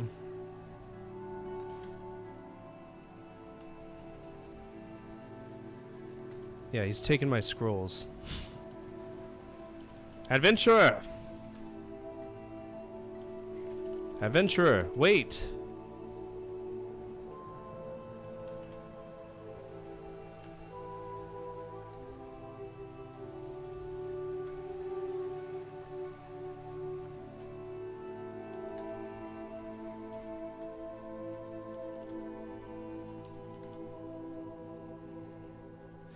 Okay, let's turn him into a frog. Cleash.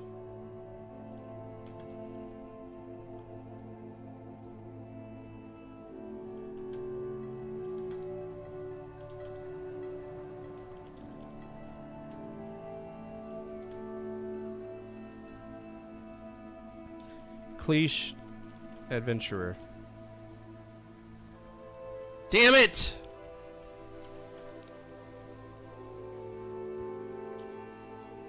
Alright, we gotta go back to where it's before the adventurer. Because he stole that fucking scroll from me.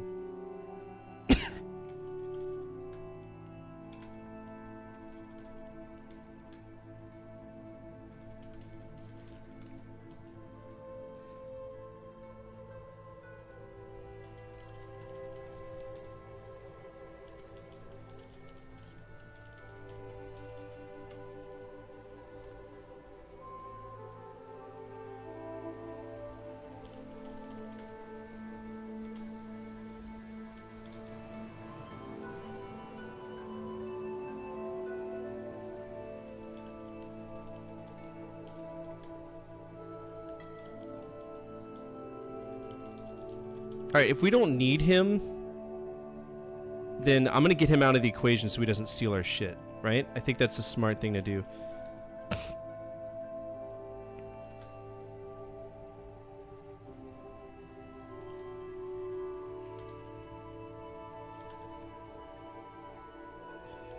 Cleash, adventurer.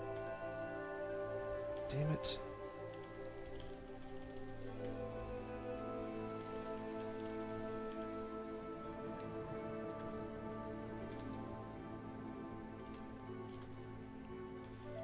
It's gonna be a pain in my ass. Okay. So after he opens it, just fucking get him... Fuck him off, right? Learn Zifmia. Learn Vaxum. Learn Melbor. Save 1. West. North, northeast. Zifmia. Adventurer. Melbor, me. This is just in case. Vaxum, adventurer. East, east, east, east, east. Adventurer. Open door.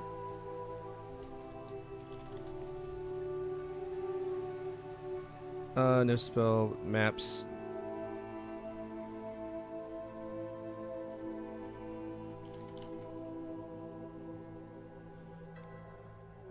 Okay, let's save here as 2, and we're going to save again as 3. Learn Cleash.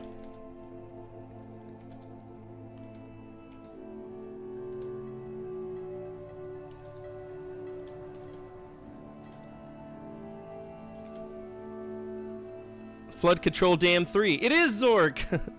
Now go away. Cleash Adventurer.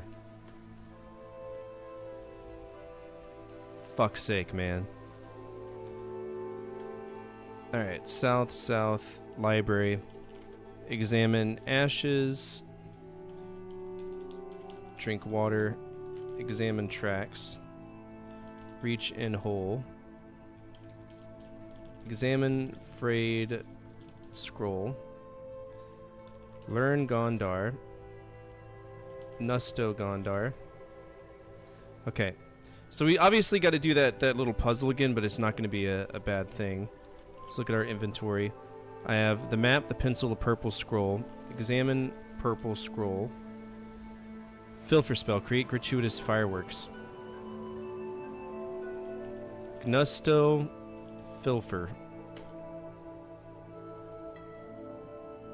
Okay, so this is one of those spells that we can't cast because it's too hard. So, Filfer is fireworks. I don't know if I can...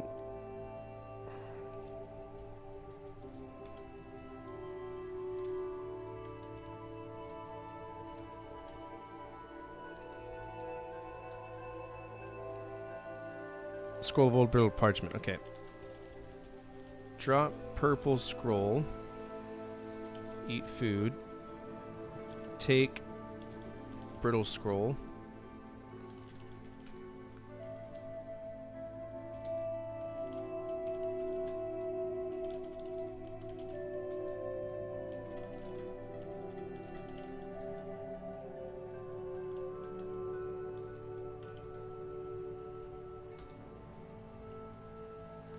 Okay, so we can still cast that if we have it. Because remember, if you remember at the beginning of the game, we had Rezrov as a spell, and I said Rezrov chains, and the spell jumped from the scroll to there. So I think I'm going to cast it on the staircase when we get to that point. So let's make sure we hold on to that spell. And we're also going to take the...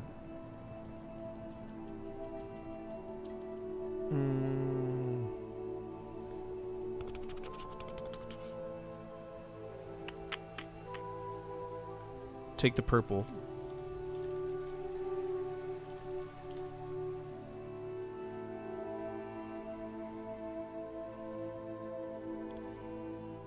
Okay, so that should be fine.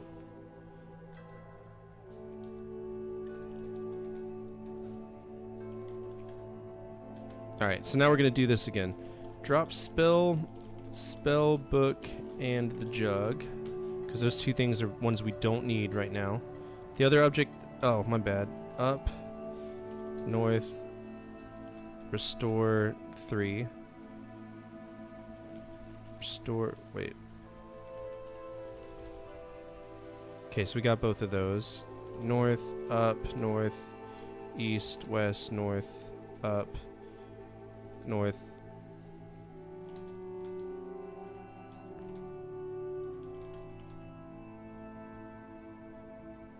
Alright, whatever. We don't need it. Mouth is getting rather dry. We should be fine. Southeast, northeast, southeast. Draw a line from F to P, right? Sweet. Southwest, southwest. Erase line from B to R. So now he can't follow me. Erase line from F to, or my bad, from M to V. Okay. Get scroll. We got that scroll. Northeast. No! Northeast, northeast.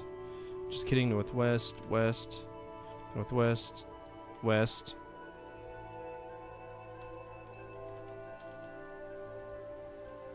Draw a line from J to B. Boop. Perfect. West. Drop the pencil because we don't need it. We do need to get our jug because we're thirsty.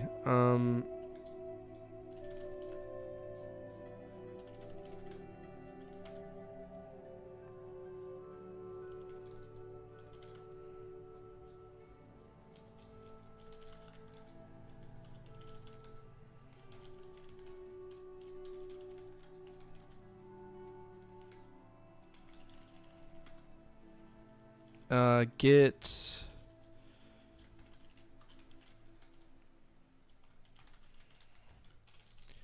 powerful scroll. Examine powerful scroll. Nusto Guncho. Nusto Guncho. Okay, so we have to have that scroll, so we have to have the powerful scroll. We also need the brittle scroll. So those two scrolls we're going to need.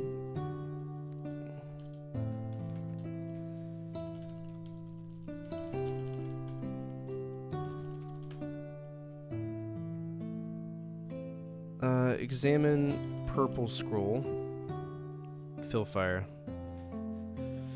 Okay, I think we're good. Let's go ahead and sleep. Save the game. We're just going to cast these spells from here.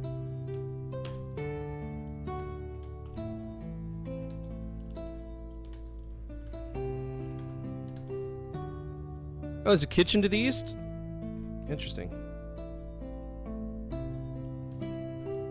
West, north, east, east. Alright, so what we're going to do is we're going to Colcad stairs. There we go. As you cast the spell, the brittle scroll vanishes. The stairway begins to dissolve before your eyes, leaving a circular area with exits east and west. But remarkable mainly for its absence of a floor, indeed you find yourself standing in midair above a deep pit with a sort of comical look, which is found mainly among duped cartoon characters. Frantically, you look for, grab for a solid banister, dropping your heavier possessions and your desire to save yourself. But the banister shifts and dissolves as well, leaving you grasping what appears to be an ornate scroll. You plummet downward deeper into the pit, but the bottom is still not visible. Far ahead of you fall your former possessions. Okay. Examine ornate scroll. Izyuk. Fly like a bird. Okay. Izyuk. Let's check our inventory to see how much stuff we lost. Okay, we lost our spell book, and all we have are our scrolls and our fucking bread. Cool. Nusto... Or, my bad, we'll just cast it. Izyuk me. As you cast the spell, the ornate scroll vanishes, your descent slows, and you're floating serenely in midair. The towers surround you with wide cut openings to the east and west. You'd probably fly in either direction if you wished. Alright, let's go east. Warlock's Tower. Effortlessly, you float eastward and settle the ground. As you enter, you realize that this is Krill's secret chamber, protected by powerful illusions now broken by your skills. Before you stands Krill, engaged in the casting of some complex and horrific magic. Krill turns to face you, surprised and annoyed by your intrusion. You've seen him before, cloaked in black. He sacrificed you at the altar before his horde. His yellow eyes glisten and he breathes deeply. In a voice as deep as the great caverns of the earth he speaks. Fool, parlor magician, you dare to defile my chamber with your worm-like presence. I shall not waste words with you. Goodbye, spellmonger. Krill snaps his fingers loudly and a giant dragon appears, breathing gouts of flame. He moves ever closer, red eyes bulging with malice. Okay. Gondar dragon. Gondar Dragon. Boop. Oh. Maybe I'm supposed to learn it. Oh, I didn't learn any spells. I'm an idiot. Damn, I thought I was being clever, huh? I thought I was being clever. Turns out I was a fucking idiot. Good. Restore 4.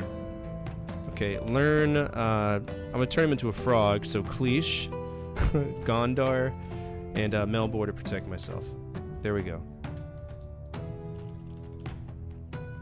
There we got all those spells.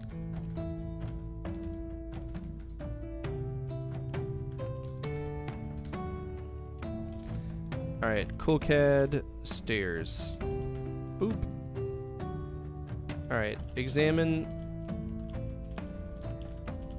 Actually, I don't even need to do this. I already know what it is. Izyuk, me. Just cast a spell, the ornate scroll vanishes. Let's go east. Alright, here we go. Gondar Dragon. Boop. The dragon's flame is doused with torrent of water as you cast the Gondar spell. He disappears with a torturous scream. Krill seems to be somewhat amused. A fine spell, wizard worm, but your luck has ended. With another snap of his fingers, he summons a being whose essence is evil, has a shape which is masked by its blackness and exudes a foul, fetid odor. In its hand is a large battle axe. As a signal from Krill, it advances. Damn, that's crazy. Cleash being. The monster hesitates, trembles, and turns into a newt. Poor monster. Its battle axe, now unsupported, falls on it, slicing it neatly in half. Oh no. Krill seems to be losing patience. I am through playing games, carnival clown. You shall return to your circle, but I am afraid that all the little pieces will prove hard to reassemble. He laughs hideously and starts a guttural chant which shakes the very tower. Hey, look at this. Guncho Krill. Is this game? Yeah! Krill recoils as he hears the first words of the Guncho spell. For a few seconds, he continues with the spell he was casting, trying to finish before you. He fumbles some syllables, then he steps back and with his hands outstretched towards you, lets out a blood-curdling scream, his face twisted and his body vibrating. With the effort of resisting the enchantment, he utters a spell of power and is gone. After a quiet moment, a rumble begins deep in the earth. It strengthens as the tower starts to sway. The floor gives way to beneath you, and you tumble down towards the sea. Then you're surrounded by a burst of light. You realize that you're within the circle. The eldest of the circle, Belboz, rises and speaks. The evil of Krill has ended this day. From beyond hope, you have proved yourself great and worthy. Our hearts are gladdened at your return. A chair appears at his right hand and he motions for you to sit beside him. He smiles warmly. Join with us, he says, and tell us of your quest. Here ends the first chapter of the Enchanter Saga, in which, by the virtue of your skills, you have joined the Circle of Enchanters. Further adventures await as the Enchanter series continues. Sweet. 400 out of 400 and 592? Sweet. It's a trilogy, yeah. I love trilogies. Yo, that's a good game. That was fucking awesome, dude. I love that. I love the spells, and I love the fact that, you know, you actually have to think about some of the things that you do. Like, I didn't realize the adventurer was going to run around and, you know, jack all of my shit, right? And he did. He jacked all my shit, and he wouldn't give it back because he's a douchebag. All right, let's go ahead and rate this. What would y'all rate that? Be honest with me. All right, that was Enchanter, which is part of Zork. Yep. We did beat it. Okay. I love this game. It was really neat to be able to use spells and stuff. I liked it.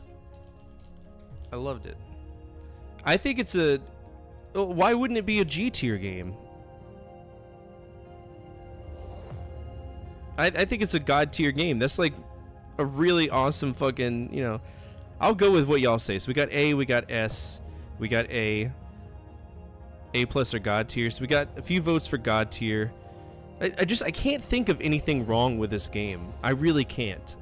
There's nothing in it that pissed me off. You know, the hunger mechanic, it wasn't uncommon for Infocom to have games where we limited how many steps we had. I mean, shit, look at Suspended. We only got 160 moves before we lost, right? So it's not like it was some strange new object for me to potentially die from hunger or thirst or run out of food or water.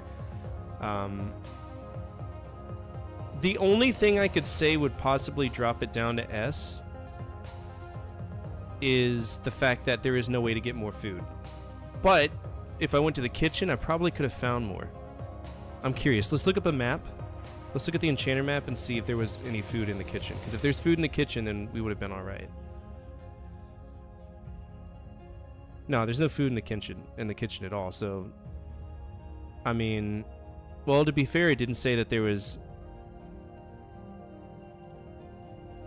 Let me restore. I'm curious. Restore for closet, south, east, east, north, east, east, east, southeast, north, east.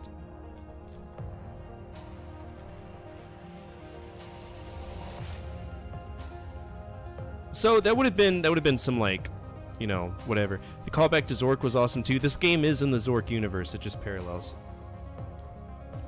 You do not restore after defeating a great evil.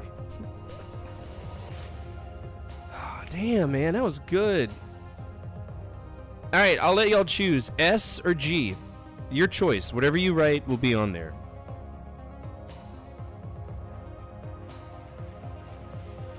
One vote for G, 2 votes for G.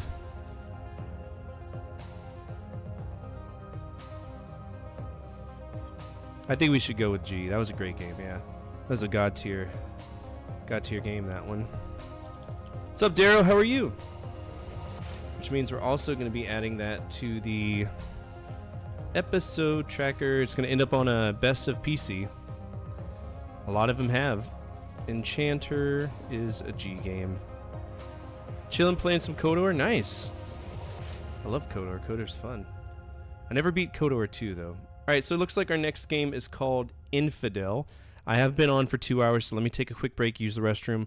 I have a corn cob that I really want to deep throat because I cooked some badass corn tonight and I really want to eat that.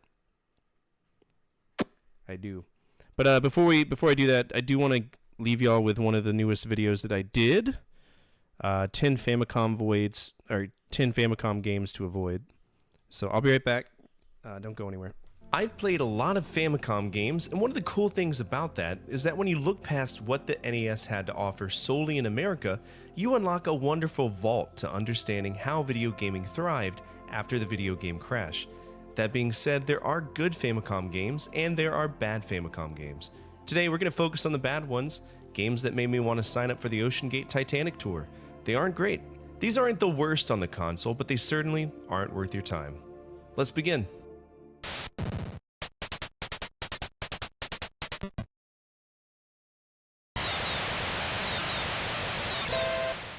Tin Yard Fight is a primitive football game from Irem, and if you've played the arcade version of this, it isn't so bad. But if you pop in the Famicom version, you'll realize quickly that the handheld Mattel football game was eons better than this. And that game had hyphens for people. Hyphens! Also, it's kind of different than the NES version. In the NES version, we choose what level we want to play in terms of difficulty, but on the Famicom version, it's much more like the arcade game. You start at the easiest difficulty, and you solely focus on getting the touchdowns and working your way up to professional, to the Super Bowl. So I hope you like moving at a snail's pace, listening to 8-bit stomping sounds.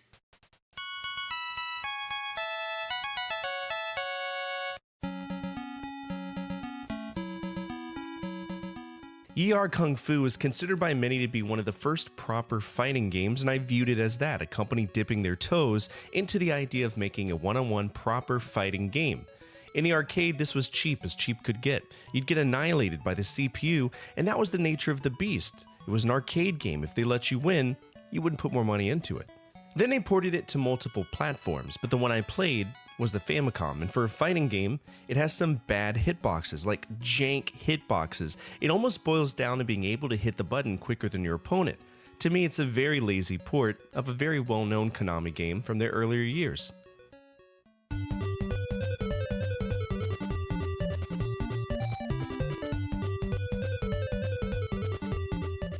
During my Konami conquest, I played a lot of Famicom games, and I was exposed to plenty different franchises. Why do I say that?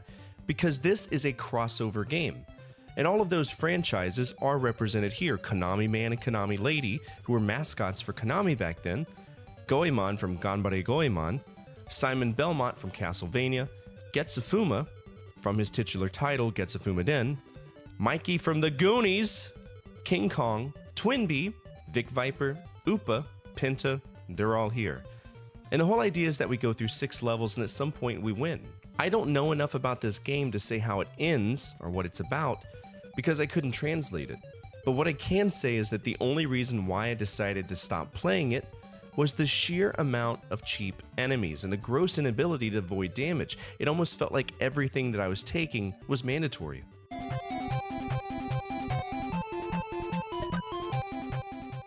Tetsuwan Atom, also known as Astro Boy, is a manga created by the godfather of manga, Osamu Tezuka.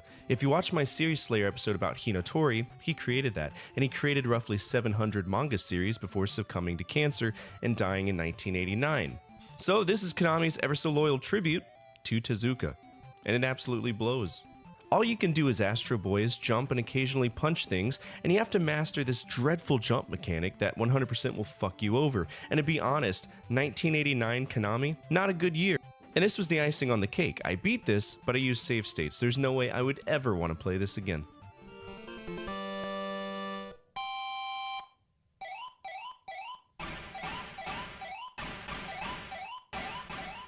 You know how I love track and field? This is track and field, but a slightly different one. If you want to be exact, it's the sequel to track and field in the arcade, not the NES version. Those are two different games.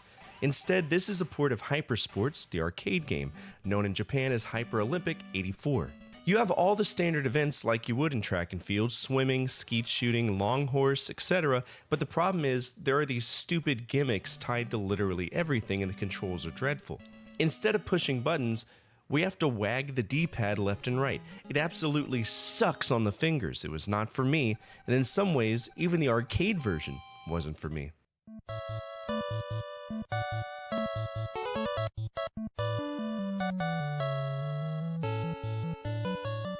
If you're an RPG loyalist, this is probably going to kick your ass, my horrible take. When you see Final Fantasy III, don't freak out. It's not Final Fantasy III on the Super Nintendo, that game rocks. This is Final Fantasy III, aka the first game in the series to feature a job system on the Famicom. Usually I don't care for games that feature job systems based on principle, but Final Fantasy III makes it mandatory for you to use new jobs to unlock more plot points, so all that grinding you're doing to get better? Not enough. Do more. There's one part in the game that absolutely boiled my blood into plasma and vinegar, and it was a fight with a goon called Garuda. He's a birdman, and up until that point, you've never had access to the Dragoon class. Then magically you do, and you're stuck in that one area until you grind the shit out of Dragoon just to level up enough to fight Garuda and never use it again. Final Fantasy 3 and 5, in my opinion, they just aren't fun. I don't like grinding for jobs on top of grinding just to survive, and it really detracts from my gameplay experience. That being said, if you want a much more streamlined experience, this was on the Nintendo DS, and while I didn't tend to enjoy many DS games, I much rathered it over the Famicom entry.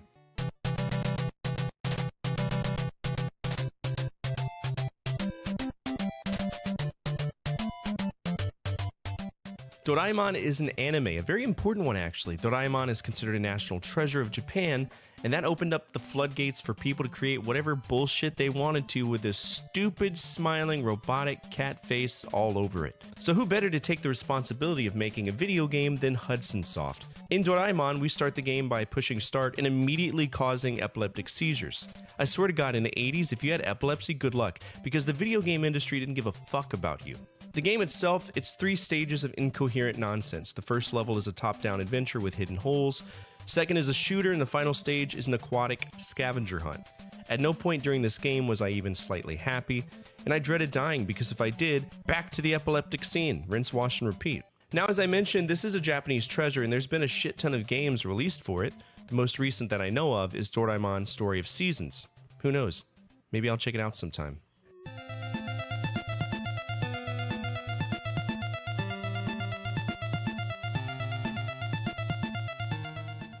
You've heard of Fire Emblem, right? This is the first game, Fire Emblem Shadow Dragon and the Blade of Light, way back in 1990. And yeah, it looks really primitive in comparison to the later entries, but we all have to start somewhere. In this game, we play as Marth, and we lead legions of different units to fight against the Dole Empire. Now, I enjoyed this game for the first few missions before I realized that we have to buy our equipment while we fight. And that's so stupid. Just let me control units and destroy stuff. By the 11th level, I was screwed because I didn't buy something in the 4th level, because there's limits on how many times you can use an attack. It's horrible, and while I don't mind permadeath, it can really screw you over.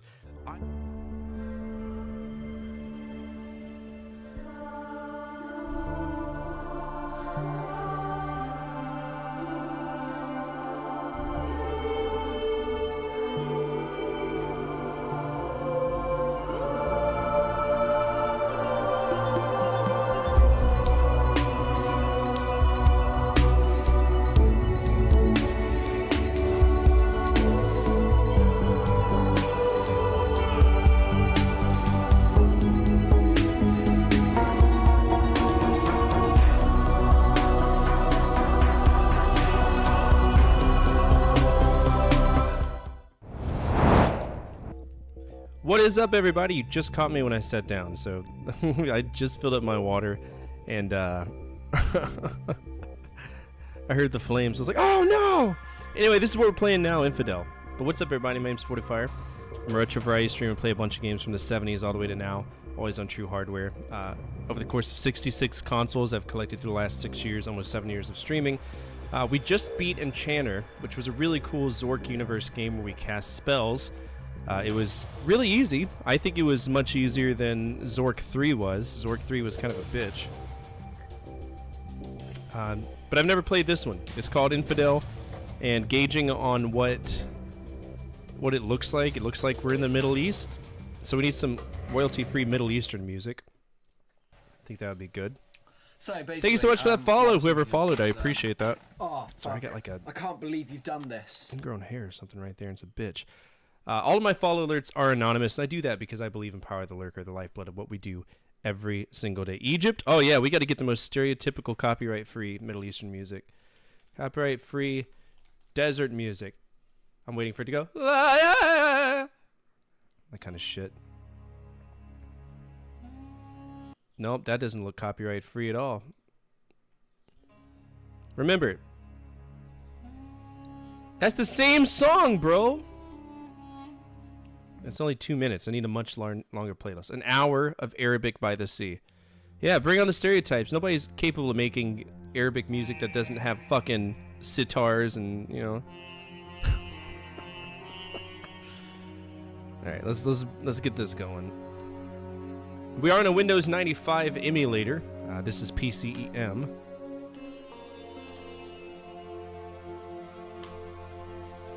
So just in case you wanted to see Windows 95 again, you're looking at it. Infidel.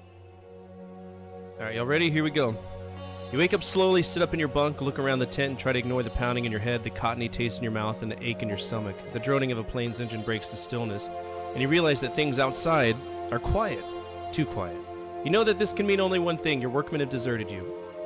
They complained over the last few weeks, grumbling about the small pay and lack of food, and your inability to locate the pyramid. And after what you stupidly did yesterday, trying to make them work on a holy day, their leaving is understandable. What a douchebag! You don't make people work on a holy day. The professor's map was just an ancient map, as worthless as an ice cube in the Arctic without an instrument fine enough to accurately measure longitude and latitude. You knew what the site was nearby. You dug and you ordered your workers to dig, even without the box. As you listen to the plane and rub your aching eyes, you pray that they left you supplies enough to find the pyramid and to survive, and that the plane's carrying the long overdue box. Sweet!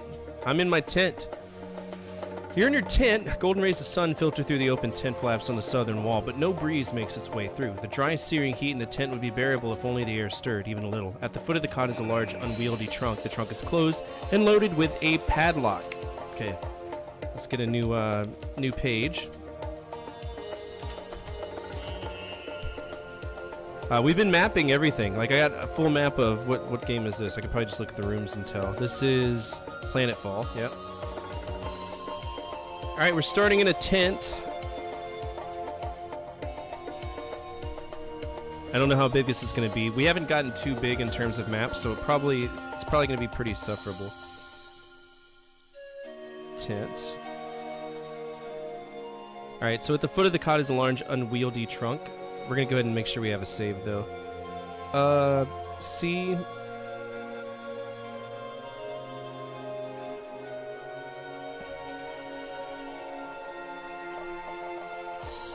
We need to create one on the, on this thing.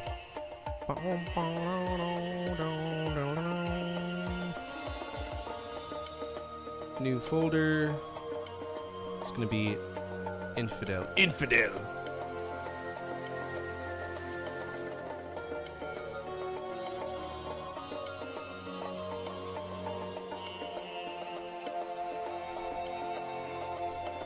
Okay.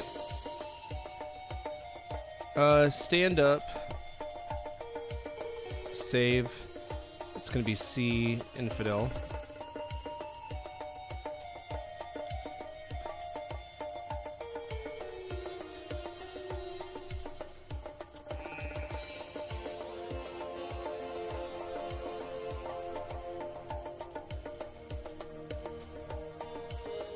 Okay, what's going on here? Quit.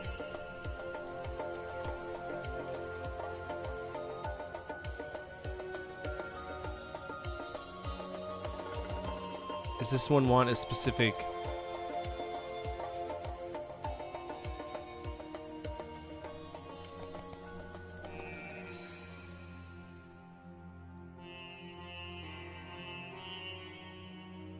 Hold on one second.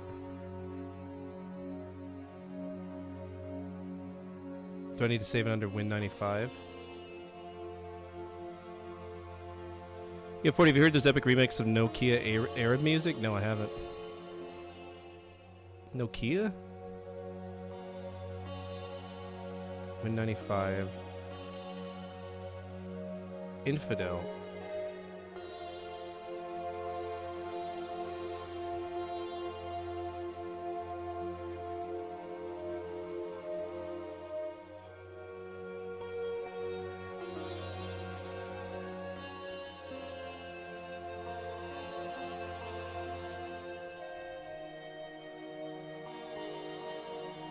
Okay.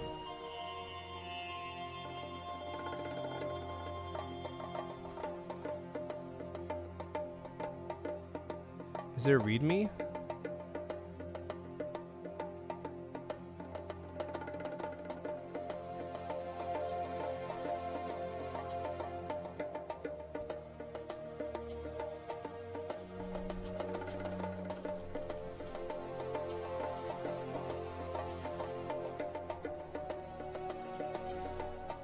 Okay, there we go. Finally, I was like, what the fuck's going on here? Alright, get up. You push yourself up and manage to get out of the cot. Your legs are a little wobbly though and your head swims. You hear a plane flying overhead outside the tent. Alright. Well, we can't stop that, so... it's whatever. Unlock trunk. Unlock the trunk with unlock padlock. You don't have a key.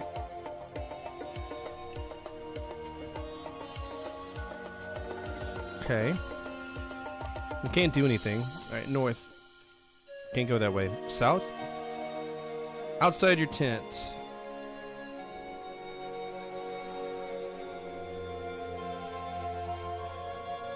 You're on an east-west path on the north side of the encampment. To the south, you can see a fire pit, and to the north is the entrance to your tent.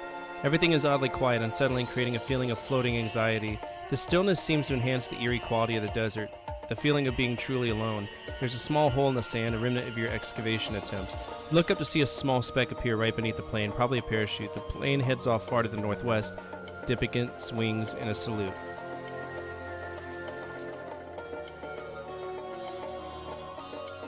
Okay. Let's go east. Northern path.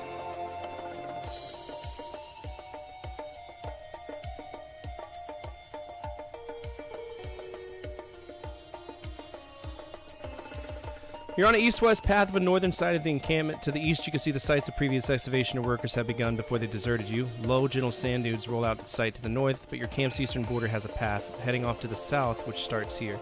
There's an enlarged hole in the sand, a remnant of your excavation attempt. Okay, so there's a crate obviously dangling down. Alright, so if I go east, it's desert.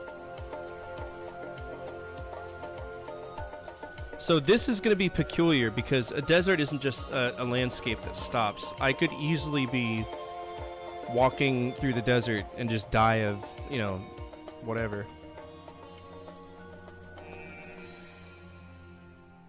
This will be interesting.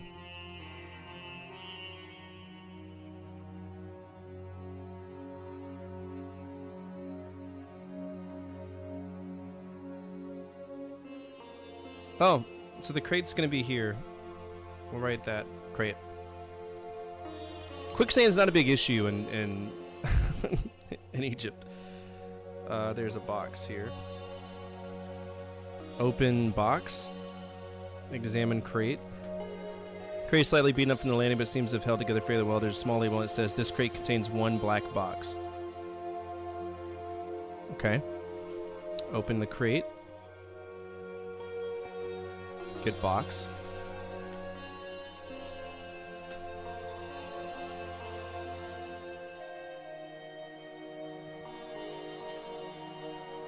You're in the desert almost outside encampment. Your only link with civilization. You're just close enough to make out a tiny dot in the western horizon would be one of your tents. The searing sand is making walking difficult and painful experience. Something alien to you. There's an enlarged hole in the sand, a remnant of your excavation attempts.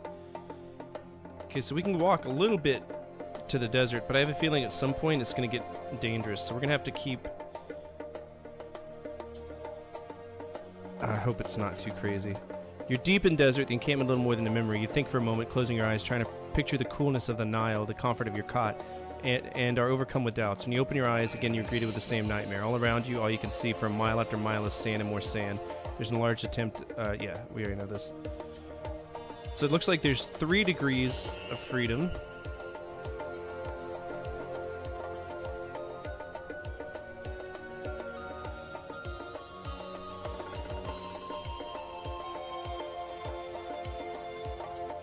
Klaatu Barada Nikto.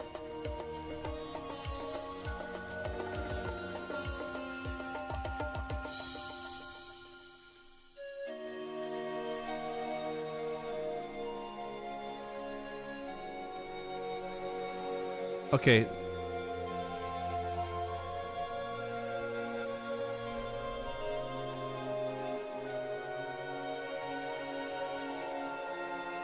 Alright, so we get 3 ways that way before it's an infinite restart, so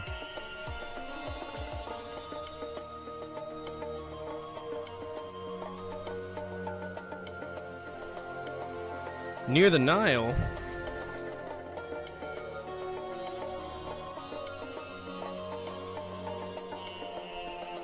You're on an east-west path on the north side of the encampment. A path to the south starts here, and you can see the riverbank clearly to the west. A warm, light breeze reaches your face, drying your sweat into a thin mask of salt. You glance to the north and are greeted by a disheartening sight, an endless stretch of searing desert. There's an enlarged hole in the sand, a remnant of your excavation attempt. Okay, so we can go north, we can go south, we can go west. Let's go west. The riverbank. You're on the bank of the River Nile. The shoreline is sandy and cool, and reeds wave in a light but warm breeze. Directly to the north and south, thickets make strolling along the bank impossible. You're hot, and the cool, rippling water to the west looks inviting. But you're not alone in that thought. Crocodiles bask on the west bank, eyeing you hungrily, just waiting for you to enter their watery domain. Things were never like this when Kraj was around. Okay. This is the bank.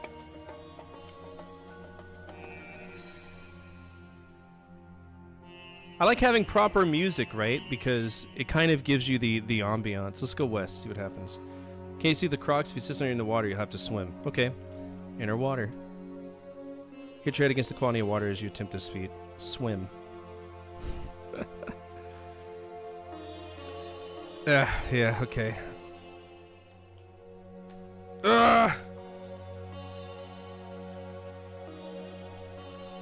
Get up. South, west, west, north.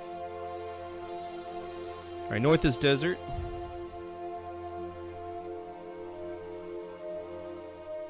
We're not going to worry about the water, though, right?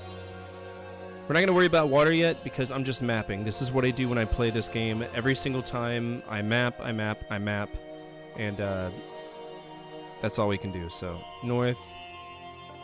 Okay, so it really doesn't matter. As long as we exit the area, we'll get the crate.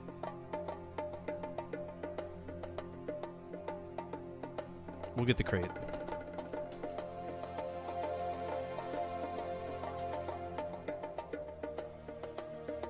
Alright, so it's 2 degrees, and then that's an infinite repeat.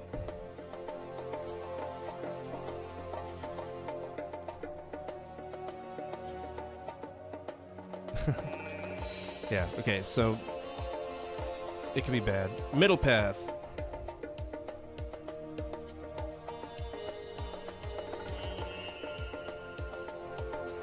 You're on the eastern edge of an east-west path in the middle of the camp. To the west, you can see the fire pit, and beyond that, the supply tent. Is that the burn pit for the poo-poo? Those aren't good.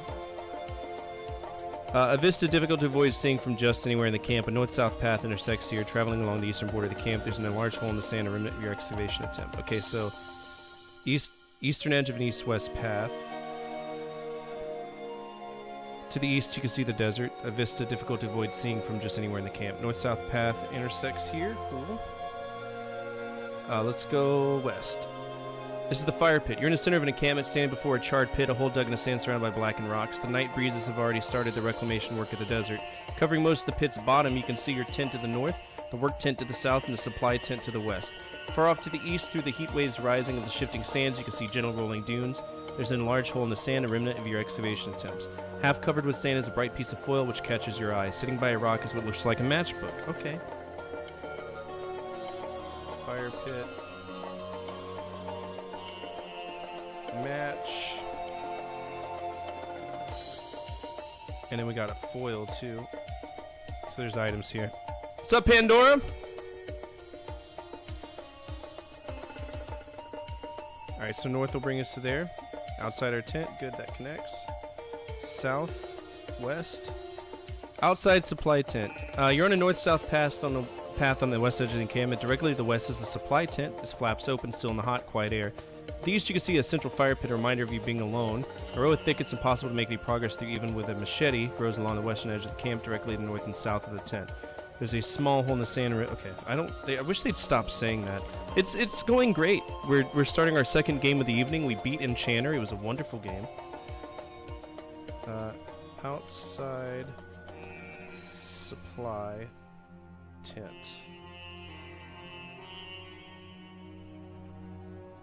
It was a wonderful game. And then we go into the supply tent.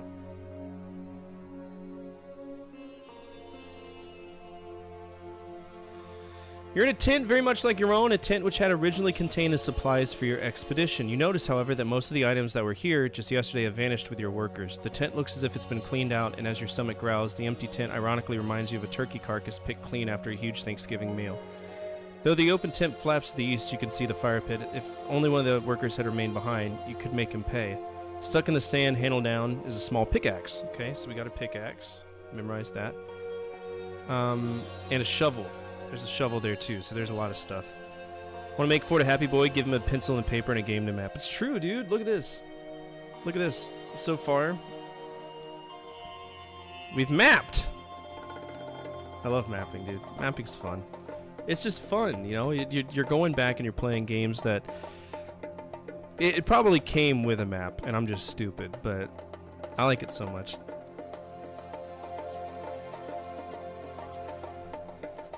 Alright, east, south, southern path.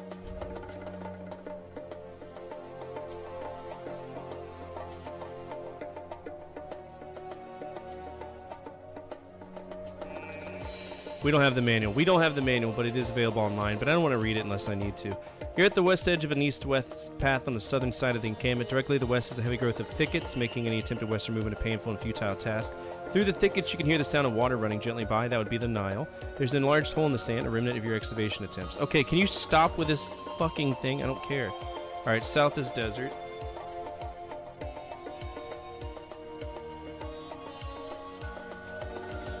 Go south again. Buffalo riding said saddle. The buffalo's riding the buffalo? So we got a lot of infinity signs in this one.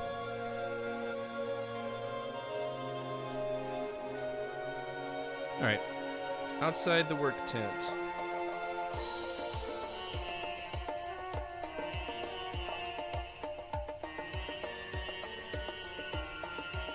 You're in an east-west path directly to the north of the work tent. To the north, you can see the fire pit, and beyond that, your tent. The work tent borders an endless vista of fine burning sand stretching out to the south. There's an enlarged hole in the sand, a remnant. Fuck, shut up. Work tent.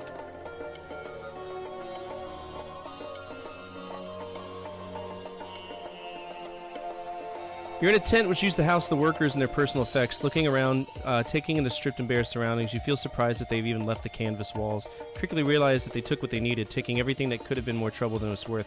From the looks of things, they cleared out quickly but quietly. Tacked up to the inside of one of the tent flaps is a note.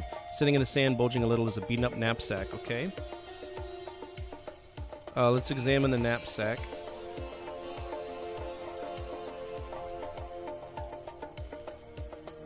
A rope and a canteen. Okay, so we got water, but we can't drink the Nile water. I don't think that's fresh water, nor would I ever want to. Stupid. That moment when you're watching Ford at work and colleagues start asking, what is this music you're listening to? Insert ambient music here. I mean, it's just ambient fucking Middle Eastern music. The good part of Middle Eastern music, the cultural part of the music. Alright, so rope and a canteen, as well as a note. Read note. The note reads, Fear man Allah! Hereafter you shall pursue your full dream of the hidden pyramid and its riches alone. May the jackals feed well on your bones. We have left you what you need to get back. I sound like I'm Scottish, don't I? Fear man Allah. There we go. Want to take a listen to that Nokia Arab cover I told you about? No, I'm good. After you shall pursue your full dream of your hidden pyramid and its riches alone. May the jackals feed well on your bones. We have left you what you need to get back, though we hope you do not. We put several things you treasure above life itself inside your trunk, locked with your precious padlock. But we could not bear to part with the key, especially after what you said of our rights. We hope that the drug we placed in your drink did you harm. If not, we are at least satisfied you slept especially soundly while we cleaned out the camp. Farewell. You know what's funny? That's exactly what's said here. Fil mahallah. Right there. Hereafter you shall pursue your full dream of your hidden pyramid. You wee bastard! Good lord.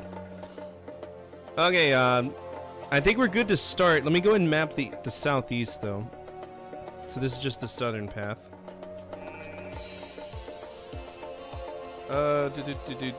Southern path.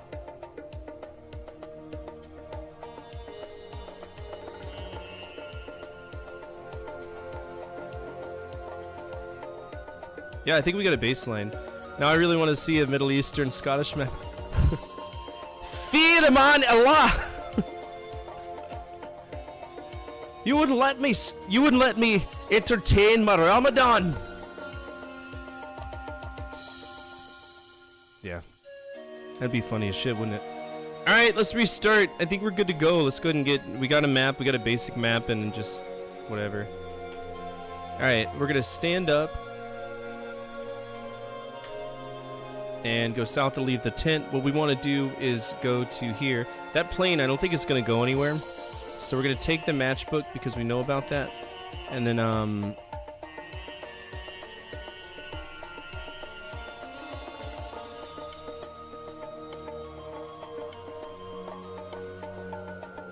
let's see, it's an empty pack of Camel cigarettes.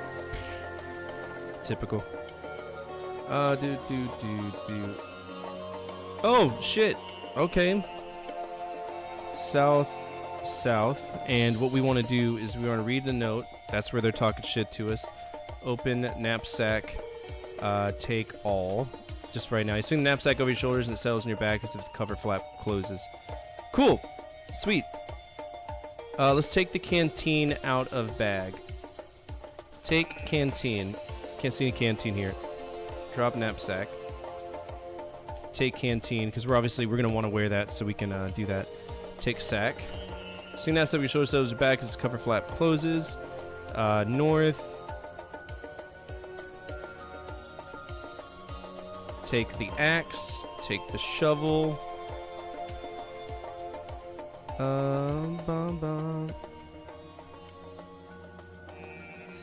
Is this where the box was? Wooden packing crate. Okay, open crate. Take navigation box. Examine navigation box. This is an expensive state-of-the-art piece of electronic equipment. It was designed to be automatically determine the longitude and latitude when the button of its pressed. Thankfully, it has at least arrived. Okay, put box in crate. When we find the pyramid, we'll push the button, and I guess it's whatever, right? Drink from canteen. Take canteen. Open canteen. Drink canteen. Drink from canteen. Hold canteen. Examine canteen. Oh, well then just fucking tell me it's empty, dude. Alright, let's go see if we can fill it up with water. Fill canteen with water. Oh, that's gotta be some gross ass fucking water.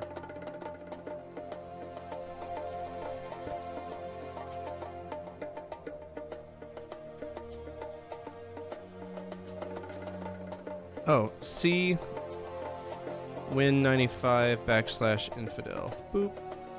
Save C backslash win95 backslash infidel. Okay, save one. East, north, nope, south, east. Use axe on trunk. Hit lock with axe. Padlock breaks open. Sweet. Easy. Easy. Remove padlock. Open trunk. Opening the trunk reveals an inspection sticker, a piece of dried beef, and an ancient map. Okay, so we got a lot of food. Let's take the food. I don't care so much about that inspection sticker. Examine inspection sticker. The small inspection sticker says this trunk is inspected by numbers 8 and 6.5. This reality was manufactured by tiny elves from the Bosbar Pyramid Construction Company. Another Zork reference. A jointly owned subsidiary of the Frobos Co. Magic Village Industries, Michael Berlin and Patricia Fogelman, chief engineers. So this isn't part of the Zork universe, but you'll always see Infocom make callbacks to their other stuff. Mike and Patricia designed this game. I don't even know who they are. Like, who are they? Take food. Take the map. Feels fairly heavy though, as though it's folded around something solid. Open the map. Stone cube. Take the cube. All right, inventory. What do we need? Drop the knapsack. Drop the note. We don't need that.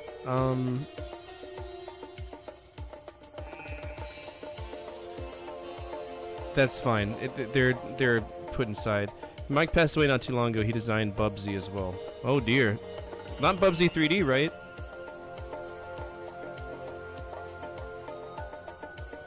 I'd fuck. I hate that I forget to. I hate it when this happens, because I totally forget to put this below the source. Oh no, let me see if I can fix that. I'm gonna put it to the top and I'm gonna lock it so that nothing can.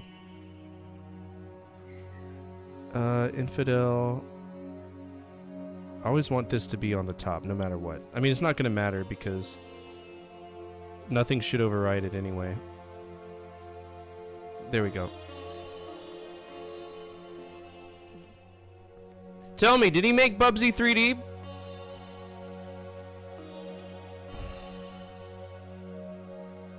I'll be mad. Somebody Rocky, Google that shit. I need... oh, Mike. How the mighty have fallen. Michael, what have you done? Okay. Good. I can't click on that. I'm locked on the right here. Okay, so we have an ancient map. An ancient map contains a stone cube, a piece of dried beef, a broken lock. I don't think we need the lock. Let's drop the lock. No one cares about that.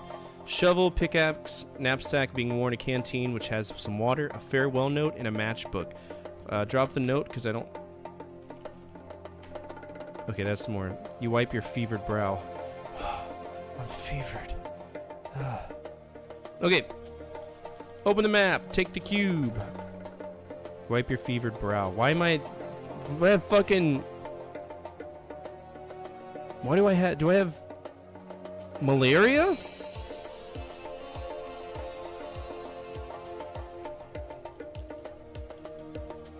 This is a reproduction of the map the professor made while on his expedition. It indicates that you hope to find the lost pyramid. It is included in your game package. You wipe your fevered brow. Oh, if it's in my game package and I need to use it, I'll just... No. Drop map. That's fine. Oh, that's gonna be our DRM though. Hold on. Infidel das Feliz.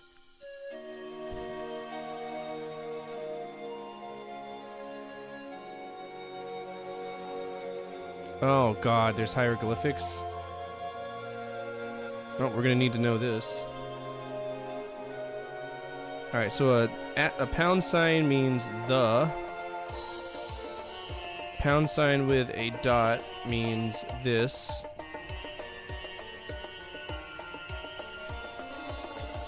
And 2 parentheses is all.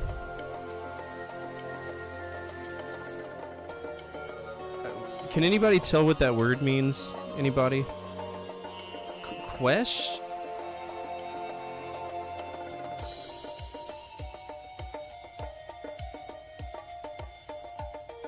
I don't know what it says.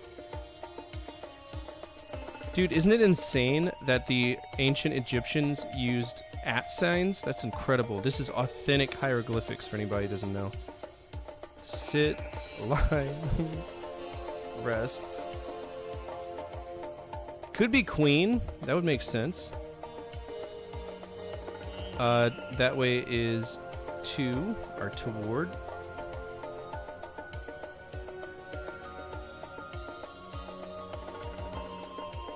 Through. Entrance door treasures. Okay. Entrance. Treasures. So this says the queen and all queen treasures. The queen and all queen's treasures. Okay. Hieroglyphic cube found here 27 September 1920. Encampment approximately 12 days. Overstayed over land. Southeast El Murashir. Dig site southeast of camp. You know what's funny? This is probably actually Moo, you said did you play this? Like did you own this? Was this like an actual map or was this like a cloth map? Because it looks like it's got the waves in it like this was scanned on a like it was drawn on a napkin or something. Also, I love how it looks like our infidel is holding a glass. Thanks, Moo!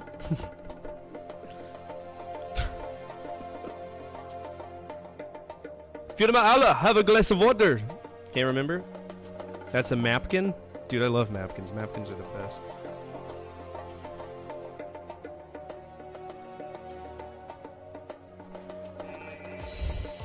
That's gonna be a problem. Oh, you're getting rid of the... oh, gosh. How generous of you. Dude, it almost fit perfectly in there. What is that supposed to be? I don't even know. So what I'm worried about is what's gonna happen is we're gonna need to use latitude and longitude, and we're not gonna be able to. But it looks like 1, 2, 3, 4, 5, and then down. So let's go back to where the cube was. Oh, it's a rip in the picture. That's what it is. Okay. Hydrate, you bastard! Hydrate! I will. Okay, let's go south. East, south, southeast. You made the hole quite sizable, though it's not very deep. The deeper you dig, the more the walls collapse and you widen the base of the hole. Dig again. You're knee deep in the hole, digging away, taking out more and more sand. You silently curse those workers for having deserted you. You've dug yourself into a deep hole. You're actually several feet below the surrounding sand. The walls look very unstable. Your stomach growls in hunger. If you don't drink something, you're going to be history. Oh. Oh! Is that easy, huh?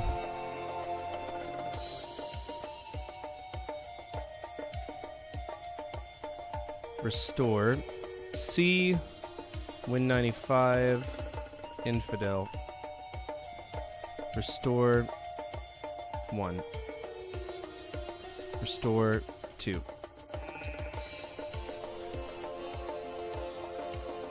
Okay, that's fine. Near the Nile, outside your tent. Hit padlock with axe. Take and draw padlock.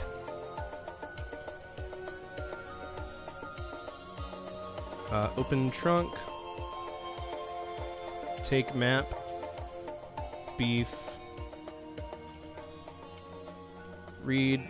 Inspection sticker. Blah, blah, blah, blah, blah. Okay.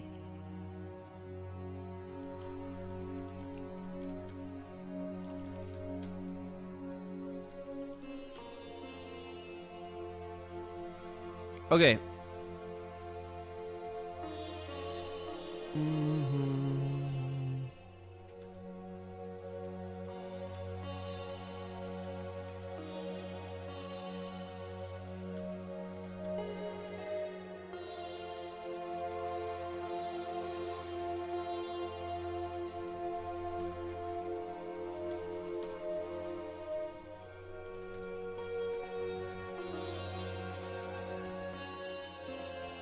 Oh, that was because of water.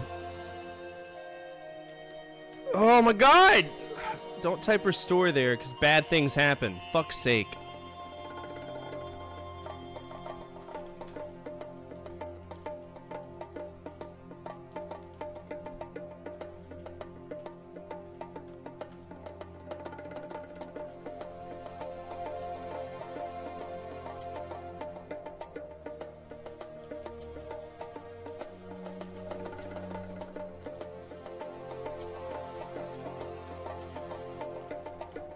Okay.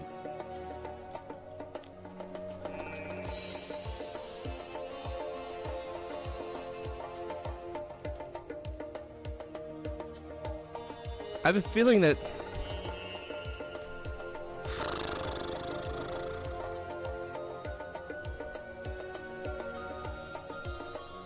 shitty phone games. Gotcha. See.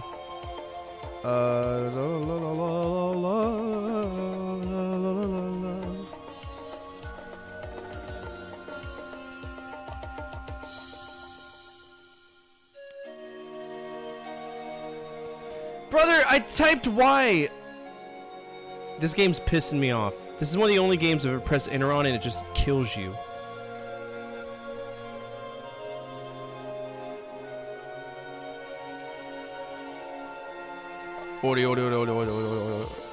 Okay, win 95 infidel. Restore 2. Drink water. Drink. Save 2.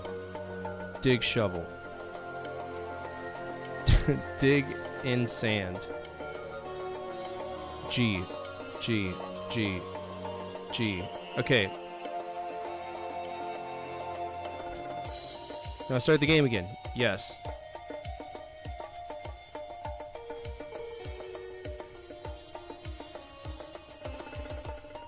I'm pretty sure this is...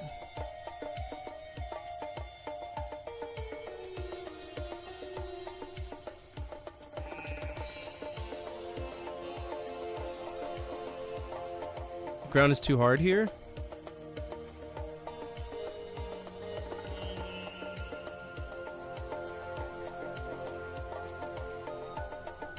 Gyrocopter settling the sand on the horizon.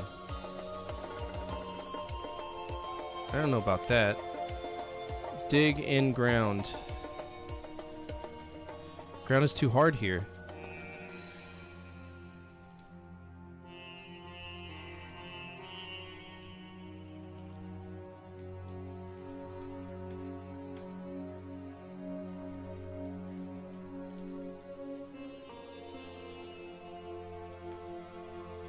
Trying to dig in the sand, see if I can find something. I mean, if so, that'll be fine, you know, but...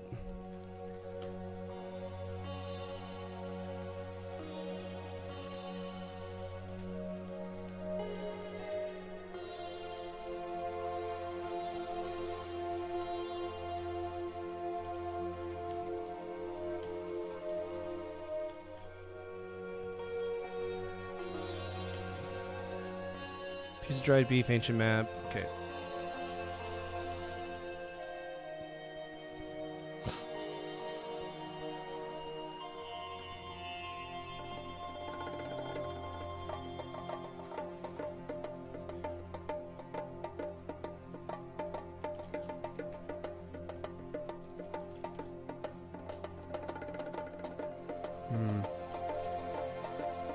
I'm trying to like figure out that map because mentally in my head it looks like it's south and to the east where we found the cube. So where we found the cube logically seems that's where we're gonna find something else that's important, right? South.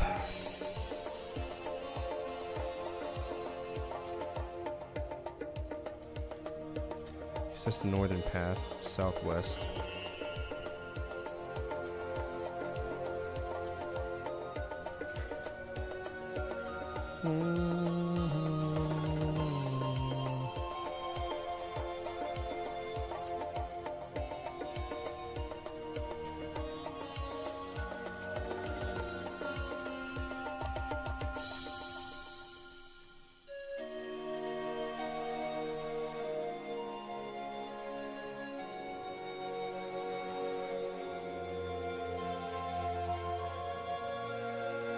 Oh shit! There we go.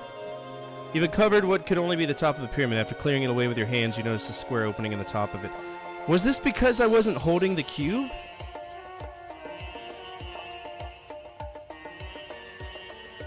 Ford, do you have a Japanese VA0 Dreamcast with a metal fan, right? I have no clue. I've never cracked it open. But I don't have a Japanese... Wait, I do have a Japanese Dreamcast. I don't know. I've never cracked it open. I forgot I recently bought a Japanese Dreamcast. My fault. I wonder if I am... I think that technically this is my 67th console then, if I...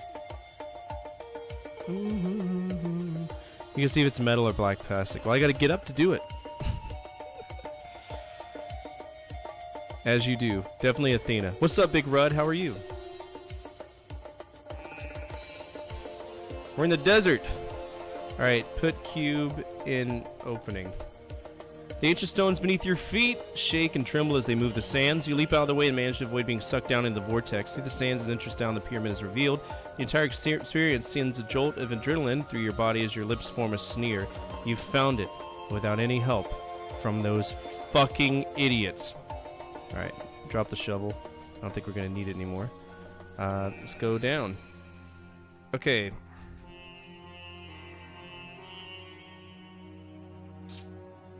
Southeast. Where did I go? I went south. I went east. South, south. So the southern thing. And then I went east. Desert.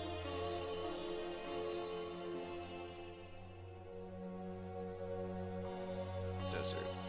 Alright, just in case they whip out any of those like sleep mechanics, we now know that this hole is 1, 2, 3, 4, 5, 6 moves away from the tent, if it matters.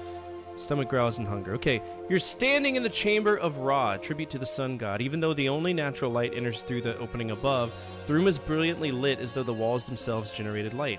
The room slopes inward and the walls meet at an open point over your head. The heat of the desert filters down through the opening, and as the air slowly circulates, the deep, long-dead, musty odors from the depths of the pyramid assault your senses.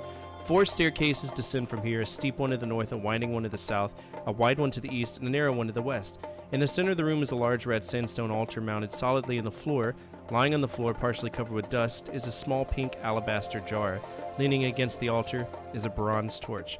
Cool, so we're gonna be like La Mulana fucking exploring. It's Indiana Jones, like you said.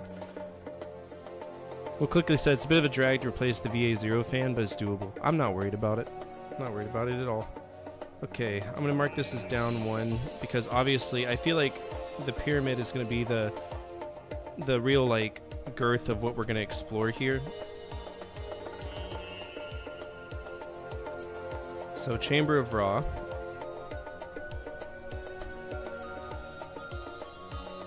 Chamber of Ra. And there are items here. We're going to save, and we're going to start exploring. We're going to be mapping. So here we go. Let's go north.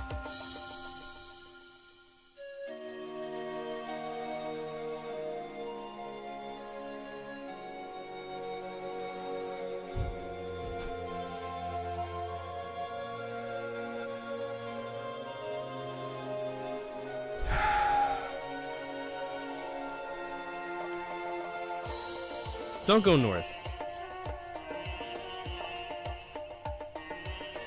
Apparently that's the garbage chute. Alright, east. The staircase winds as you walk down, turning you around so you face in the opposite direction. It is pitch black. Off in the distance you hear hideous squealing, what can only be the sound of hungry, thousands of tiny clawed feet coming closer. Your stomach growls in hunger. Eat beef. They really hit the spot. It did make you a little thirstier though. Even in the pyramid you need to drink something, and soon. Drink water. Feel much refreshed. Look.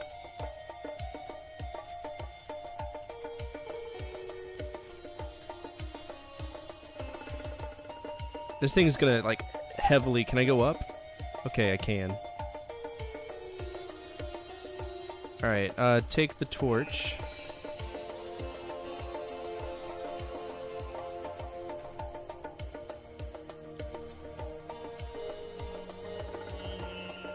Alright. You're in a room whose symmetry is uncanny, at least to the unaided eye. The dimensions of the room seem to form a perfect cube. There are 3 square doorways cut into the walls, one to the north and another to the west. A wide staircase leads up through the square door to the east. Okay, so this loops around like this, going down. This is the cube. Hate it when things wind around.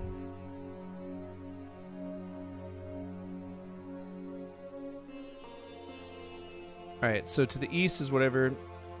Your torch is dry and burns itself light. Oh, fuck's sake. To the west. Alright, let's go north, see what happens. You're in a room whose dimensions seem to form a perfect cube. There are square doorways cut in the walls, one to the south and another to the west.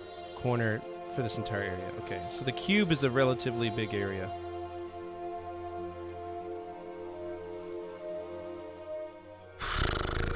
I don't know how I'm going to map this correctly because... Do all areas get me to the fucking cubes? No, they don't. Fucking...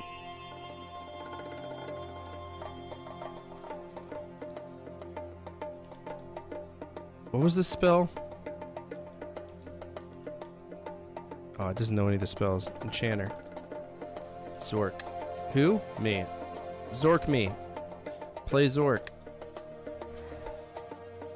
I don't know how to write this. I'm actually getting sweaty because there's obviously so much shit going on here. And this is what I hate about mapping sometimes. I don't want to map it again. Chamber of Ra. Can't Zork here. I can't. It's not allowed. Okay. So I'm gonna write down, and I'm just gonna draw the cube here. Cube with an up that way. Cube.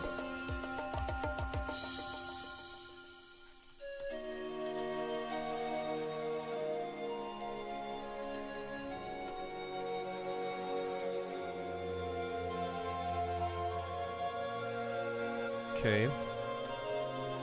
Fuck!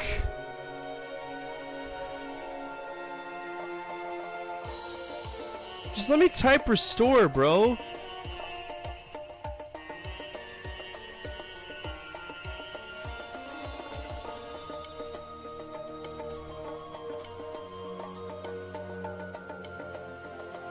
So this is the other part of the cube.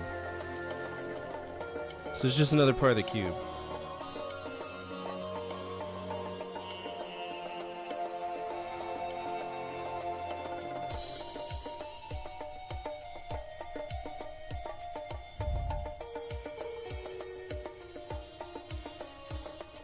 Raw. I'm gonna write D1, D2. This says Southern Landing.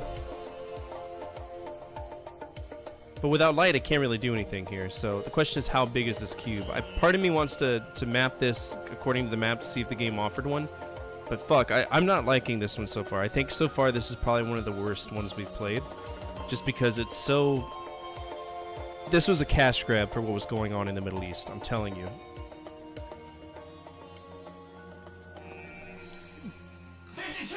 52 cubed. Alright, well, maybe we can... drop our knapsack. Take the rope. Eat food. Take the rope. And maybe, like, throw rope over north. Throw... Oh, we should tie it to something. Tie it to altar? Okay, the rope has been tied to stone altar. Throw rope north. The rope descends a steep staircase. Okay, so we have something that we can do here. Grab the torch. Take a jar. Examine jar. Pink jar is closed. Open pink jar. Small amount of liquid. Your throat feels if it's coated with razor blades. Some water would be in order. Drink water. Drink from jar. Drink liquid from jar. Examine liquid. Okay, so that's whatchamacallit. That makes sense. So that's, what is it? Probably like fucking kerosene or something.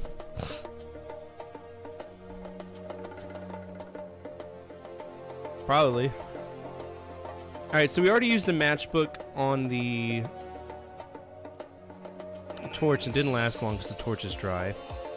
So light, match, drop, match, or my bad. Light, torch. No, let's dip the jar in there first. Dip torch in jar. Tip of the torch has been covered with a liquid. Light match. Light torch. Cool. Sweet. Close the jar. Your match went out and it burned your fingers too. You drop it, the match falls in the crack in the stone floor. Okay. Let's put jar in our knapsack because we don't want to just carry things. Especially since in previous games when we're carrying oddball objects in our hands and we bend over, they tend to fall. It happened in Planetfall, it happened in Zork 3, and I wouldn't be surprised if it remains a trope for the rest of the Infocom library. So that being said, we're going to play it smart and put it in our knapsack because it just makes sense. Pick up sack. Alright, we got that. Let's go ahead and save because we did a lot of stuff, and let's go north. Circular room.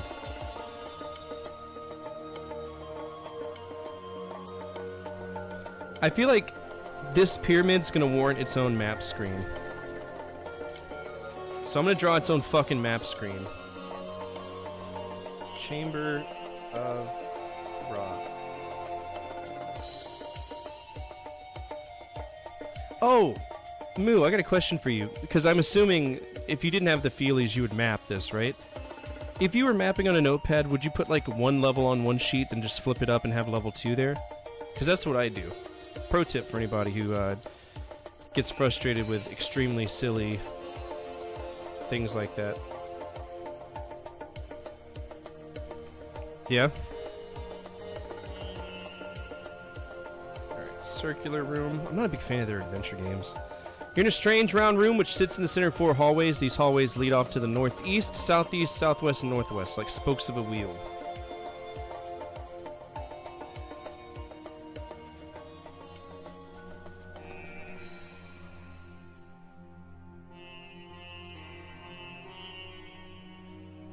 Four corner directions. Okay. Sorry, I'm reading the feelies. Oh, you have them right now? Like the spokes of a wheel. Above your head is a long tunnel which stretches up and out of sight. Descending from above is the end of a long rope. As you peer down the dimly lit hallways, you see that the doors in all 4 hallways are balanced halfway open. A large golden cluster sits on the floor, so there's an item here. Sitting in the middle of the floor is a large statue about 2 feet shorter than you. It reminds you a little of Miss Ellingsworth.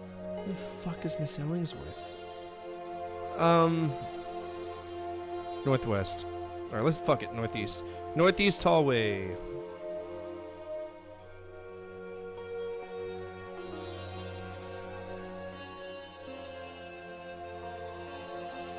Is she attractive? You're standing midway down the long northeast hallway. The high walls are undecorated but bear the marks of stone carver's tool. The hallway continues to the northeast and the southwest. Okay. And we too will continue to the northeast.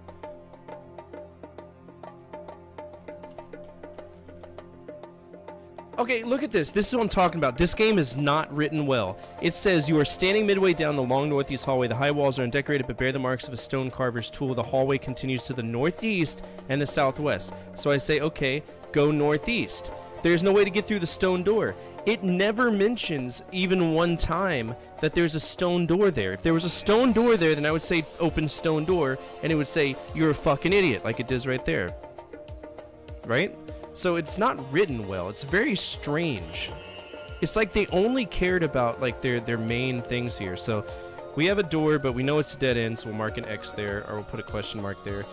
We'll probably move a mechanism or something that'll open that. Southwest, northwest. Northwest hallway. The hallway continues to the northwest. No, it fucking doesn't. It's probably blocked by another damn stone door. Northwest hall. Can I go northwest? Oh, imagine that. Southeast, southeast, southeast hallway. Okay.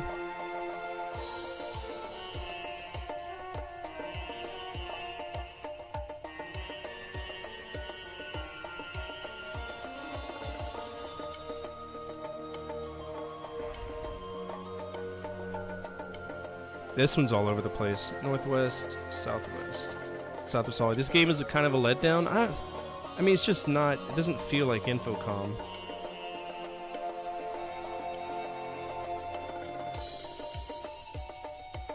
And I'm gonna assume southwest is blocked there too. Cool. North, northeast, north, south, up. Okay, south landing. Let's go ahead and map this out.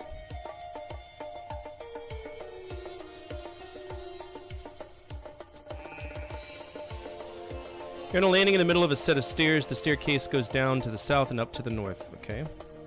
So these are just normal run-of-the-mill stairs. Gotcha.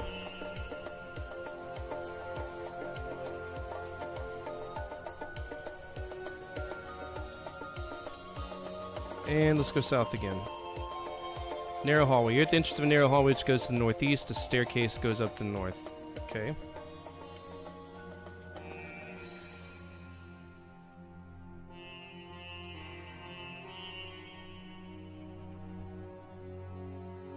Narrow hall that goes to the northeast. So we too will go to the northeast.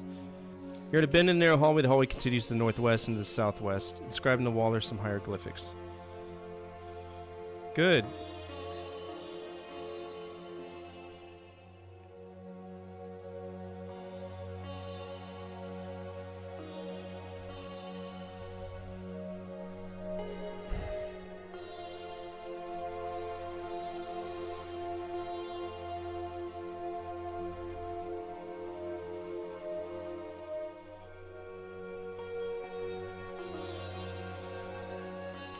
Alright, read Hyro, a word that no child should ever have to fucking spell. Glyphics. Okay, this says... Well, this is gonna be fucking impossible to read, dude!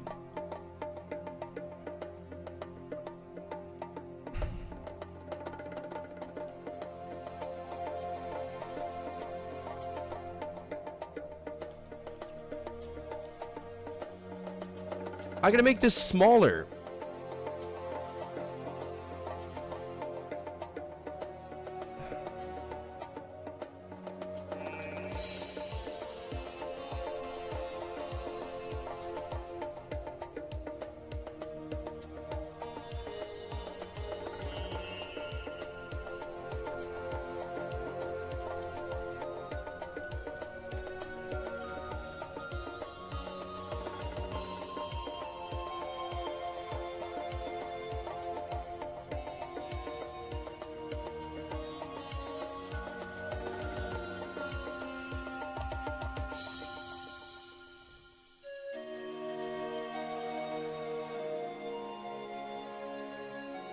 I don't think this is going to work the way the game thinks it wants to work.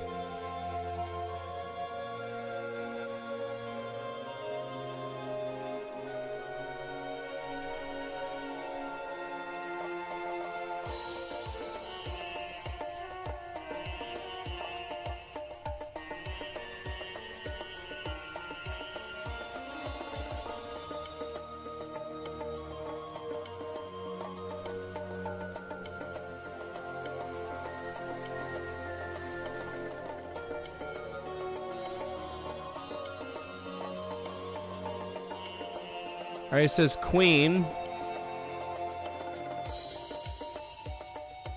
through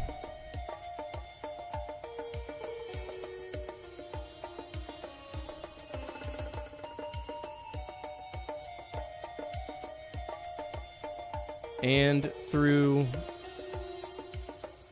this. Okay, so I just don't think we know the hieroglyphics yet. So let's just fucking restore south, south, northeast, northwest. Barge chamber, sure. Barge chamber. You're in the southern section of a huge room which holds the royal barge. Before you, to the north, is a plank which provides entrance to the barge. There's room to move around the barge to the east and west, while a doorway to the southeast leads to a darkened corridor. Again, there's just fucking pissing me off, dude. When you're making a map, don't make everything like curve inwards and shit. It's it makes it impossible to map. I have 3 fucking floors, man. This game is shit. It's too realistic of a story, and the mapping is shit.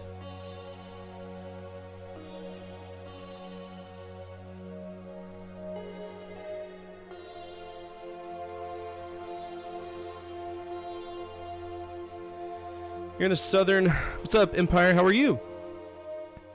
You're in the southern section of the huge room which holds the royal barge. Before you to the north is a plank which provides entrance to the barge. So if we go north... Do we get on the barge? There's a room to move around the barge to the east and west, while a doorway to the southeast leads to a darkened corridor. Sweet.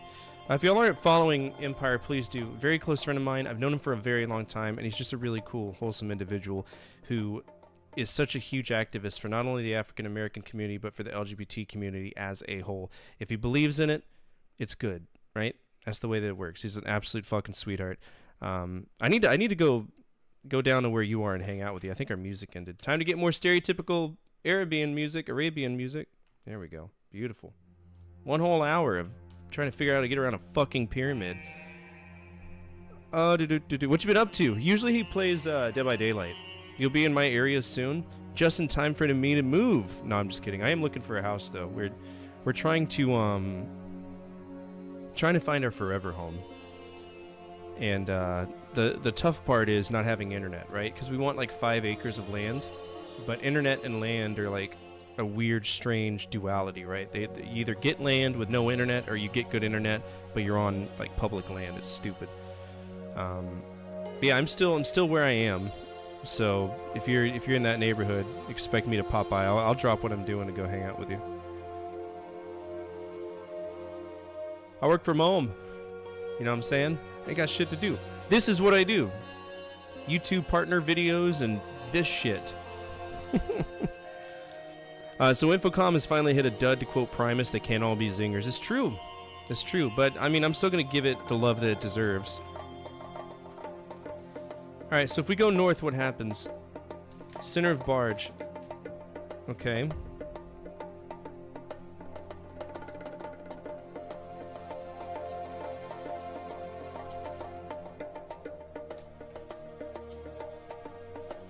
Center of barge.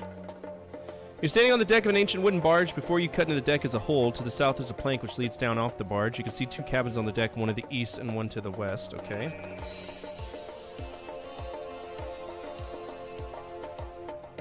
Before you running down through the hole in the deck is a sturdy beam made of wood, although only a few feet of it rise above the deck. It was probably used at least one time with a mast. Okay. Aft cabin and fore cabin. Cool. You're in the aft cabin aboard the barge. There's a door to the west which leads out the deck and a short ladder permanently mounted to the deck going down into the deck. Fuck, of course it goes down. You fucking piece of shit. Down. Below deck. Wonderful.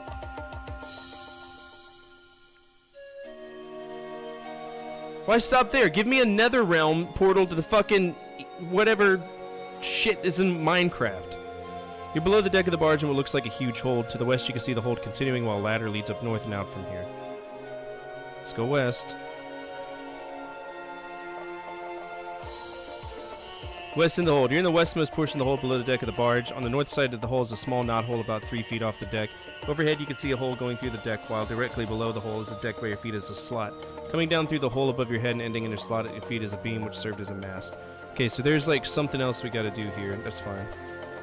This is a puzzle. Put a puzzle there. West end of hold. What's north? Okay, so it's a glory hole. It's a fucking glory hole. Stick, dick, and knot. You don't know the stick? That's the word you didn't know? Okay, look through hole. What do you mean, the mass hole or the knot hole? Knot hole. Can't find a verb nest in it. Look through knot hole. Through the knot hole is inky blackness. Okay, touch the glory hole. Touch glory hole. Touch glory hole. With penis. Up. Okay. West, west. Fore cabin. I expected that. Look. Okay, you're in the forward cabin aboard the barge. The cabin is bare with none of the luxuries you expected to see. You close your eyes for a moment, picturing the barge you'll someday own. The yacht fully rigged and crewed. You open your eyes and shake your head, anxious to make your dream reality. There's a doorway to the east leading out onto the deck. Sitting on the deck is a papyrus scroll. Okay, so we got ourselves a scroll. So that's an important item. East. Actually, let's look at the scroll. Examine scroll. The scroll is placed here for the Queen's passage to the afterlife. Okay, so that's probably going to be important at some point. Okay, we can go west barge chamber, because, you know, why not? You're in the southwest corner of the barge chamber. You can still see the barge entrance to the east, while there's enough room for you to continue to the north around the barge.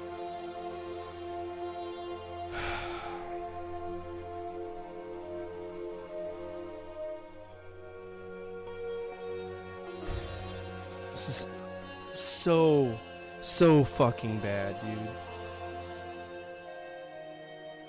Like, it's impossible to map it. 1. Barge chamber. Barge chamber.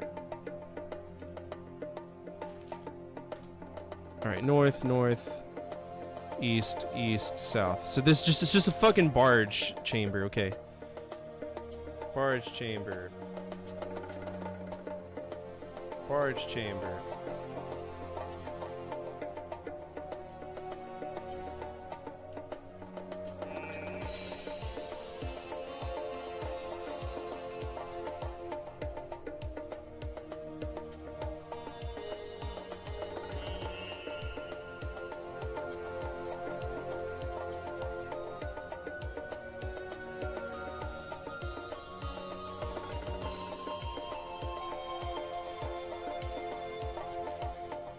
I'm having to create all of these stupid little extra things. It's very frustrating.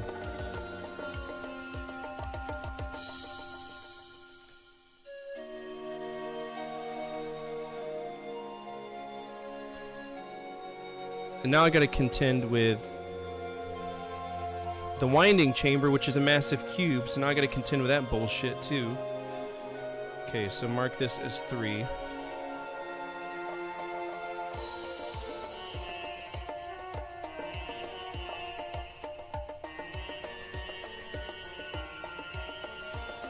Alright, let's map out this cube so we can just get this fucking over with. North is a cube.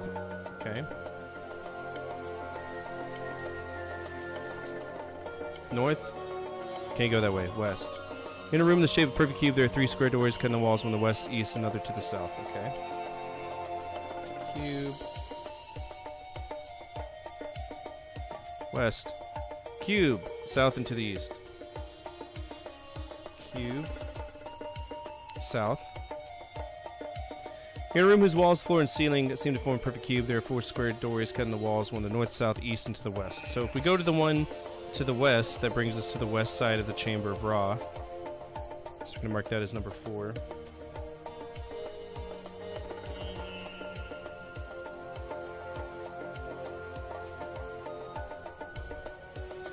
If I show you this map, y'all are going to be pissed because it's stupid, right? Just take a look at this shit. This is what I'm having to contend with right now. So we got our main area right here. That's the encampment. And we went down to the bottom right, where we went underneath the pyramid, right? So now that we're in the pyramid, I'm in the Chamber of Ra, which dips off to the right to Area 3, which is over here, but with reversed things. And then 4 also goes over here with reverse, because it spins around, right? Then we go down to a landing to spot number 1, which is the barge. Then we go into the barge, go down to spot number 2, which is underneath the fucking thing. Dude, there's so much shit going on here. And not in a good way. You can't compound this many levels so suddenly. The consumer just pisses them off, right? It pisses them off. There's nothing good about it. South. Let's map out this cube so we can be done with it. Cube. East. Okay, so there's a panel here, but it's in hieroglyphics.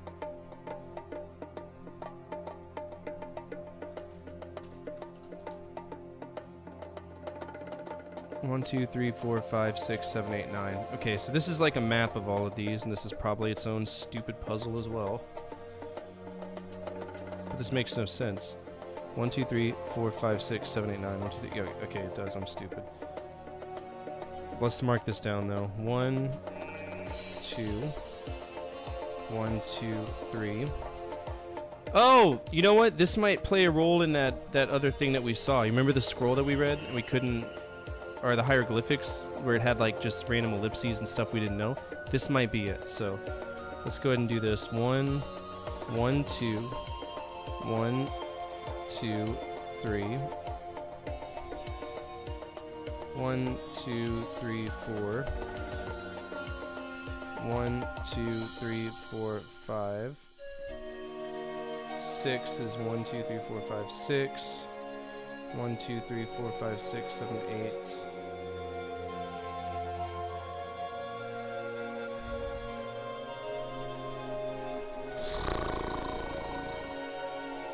One, 2, 1, 2, 3. 1, 2, 3, 4. 1, 2, 3, 4. 1, 2, 3, 4, 5. 1, 2, 3, 4, 5, 6. Just kidding. It's 2 rows of 2, you fucking idiot. 1, 2, 3, 4, 5, 6. That's 6.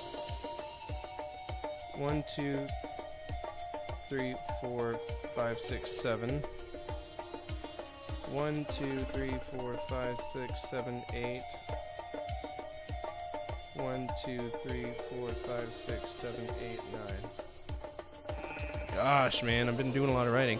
There are 9 bricks recessed in the panel, 3 rows by 3 columns. These bricks looks like if they could easily be removed and are marked with numerical symbols. So this is a puzzle. Oh, take care, Moo. Thank you so much for swinging by. I appreciate it. This is a puzzle. And we've pretty much explored everything, right? So let's go ahead and do what we know we can do, which is probably the north. 2, inventory. Lit and burning bronze torch. Let's go north. We're falling down. Drop our knapsack. Take the cluster. Let's examine the cluster. What is it? Examine the cluster. See something, nothing about the golden... Okay, put cluster in knapsack. Here's a strange round room, sits in the center of 4 hallways. Is a large statue about 2 feet shorter than you. Well, let's push it. Push statue. Statue teeters, swaying and rocking back and forth and falls over. Its top-heavy structure striking the floor with a dull, loud thud. As you look at the damage, you can see that the head is separated from the statue. Examine the head. Head was once a part of the magnificent statue of the queen. Take head. Take head. So we got the head. Okay.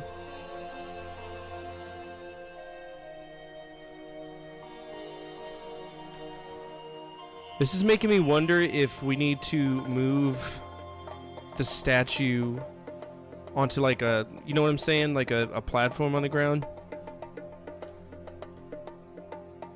Stone carver's tool.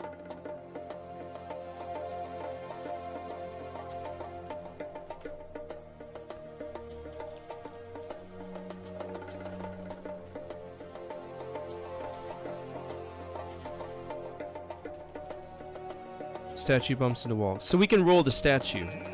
Okay. Roll statue southwest. You're midway down the southwest hallway. The walls of this narrow passage are unadorned and smooth. The hallway continues to the southeast and the northeast. The push statue rests on the floor. Okay.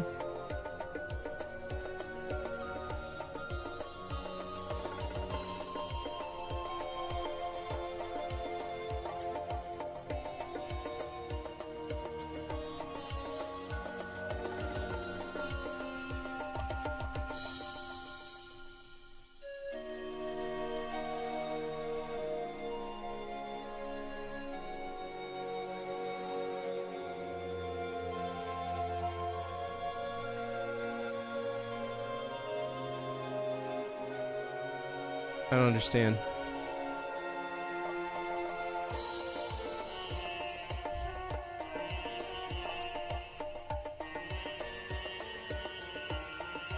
Anybody got any ideas?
This one fucking blows. Who in their right mind would go to the other side? Would go to the other side and check, right? So there's a counterbalance. If I put the statue in the head in the southwest, the northeast will open, and probably likewise for the southeast and the northwest. That's so fucking stupid. Northeast. Room of Selkicks, okay.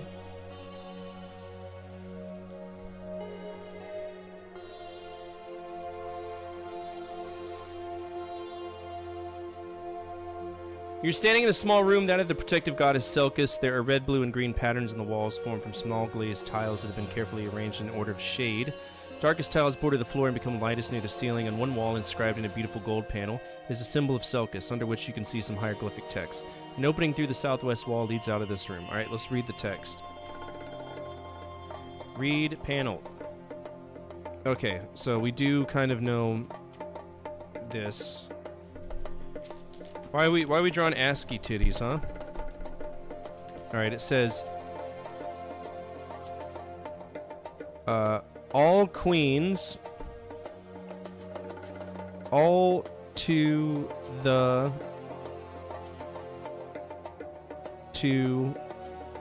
and through queen I don't know what any of this fucking means. I'm not gonna lie. It's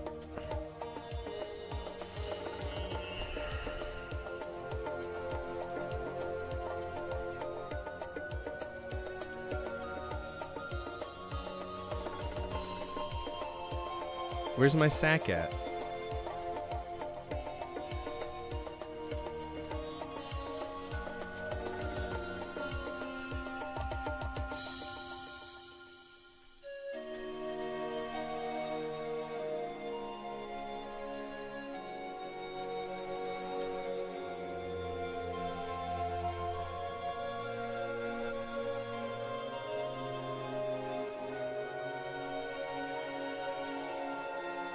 Wait, so that's just that room?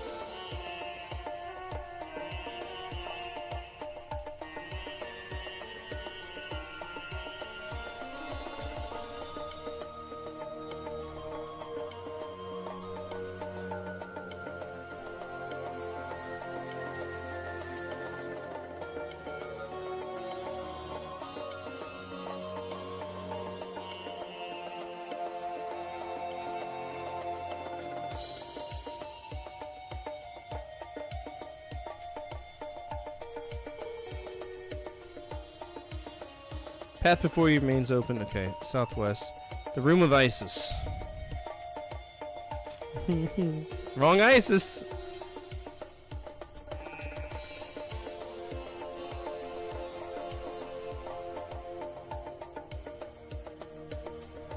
This is the room of the protective goddess Isis. You stand in amazement. In the center of the room as thousands of tiny lights twinkle around you. With great surprise, you realize that the light from your torch is being reflected by the mirror-like surfaces of innumerable core-tized chips. You just set artfully into the red clay panels in the walls and are surrounded by shiny red jasper fragments. On the southwest wall, under the winged symbol of Isis, some hieroglyphic text is inscribed to a gold panel. To the northwest is an arched opening, and looking through it, you can barely make out a hallway. Lying on the ground is a brilliant glowing emerald cluster. Okay, so take cluster. Put cluster in sack. Emerald. Put emerald cluster in sack. Inventory.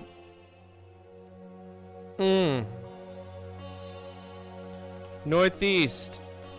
Northeast. Northeast. Southwest, southwest. Where's my sack at?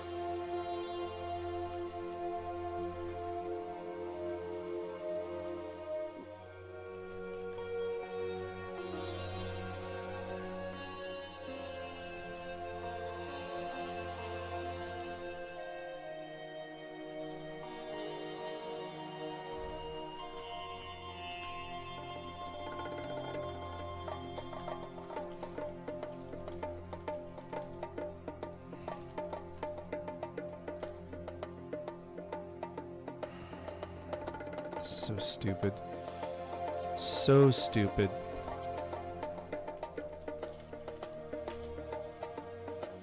Okay, cool.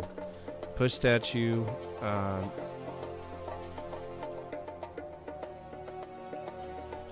Take head, push statue southwest.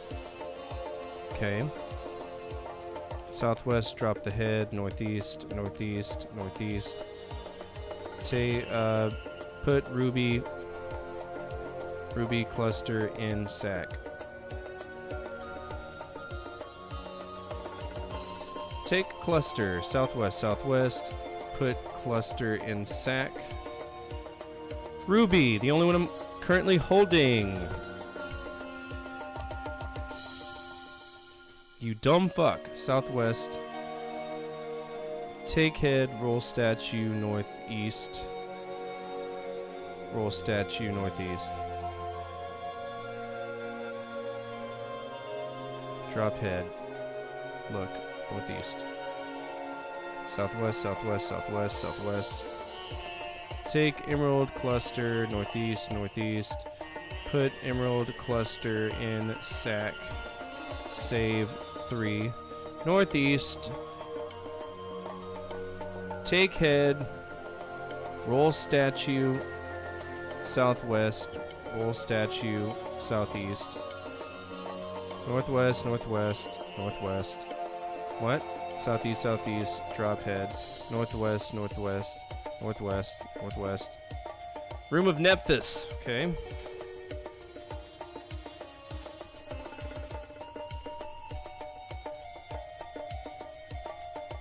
Room of Nephthys. Treasures in each of these rooms.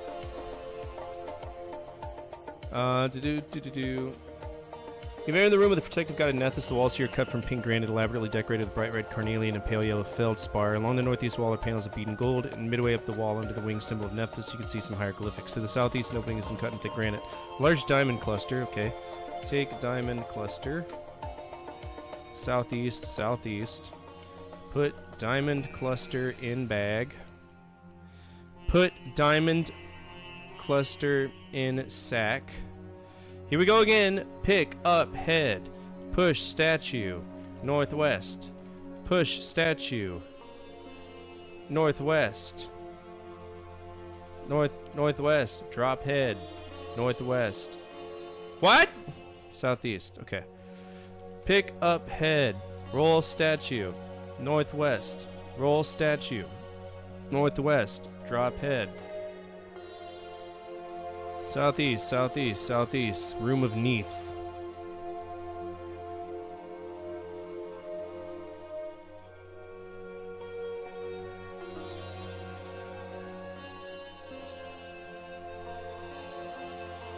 Opal cluster. Take opal cluster. Northwest, northwest. Put opal cluster in sack. Fuck this particular room. Take sack up. Save 3. Holy shit! That was brutal. I'm hoping this is a short game, because I really just so fucking over it already. Like, I'm hoping that was the big puzzle. But we probably have another one. They're doing the Zork 3 treatment here with a horrible map. What do y'all think of this game so far? Don't lie to me. Don't blow smoke up my ass. Like, what do y'all think in comparison to all of the other games that we've seen from Infocom so far? What do y'all think of this one?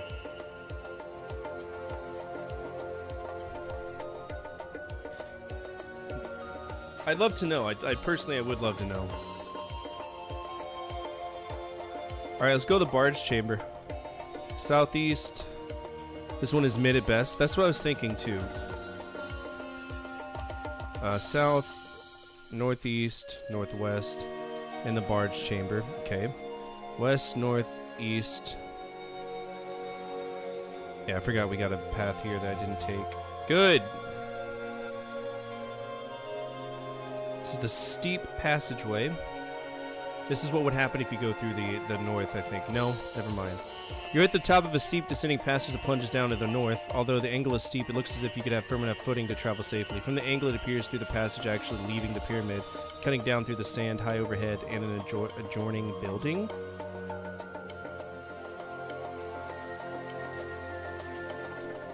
North.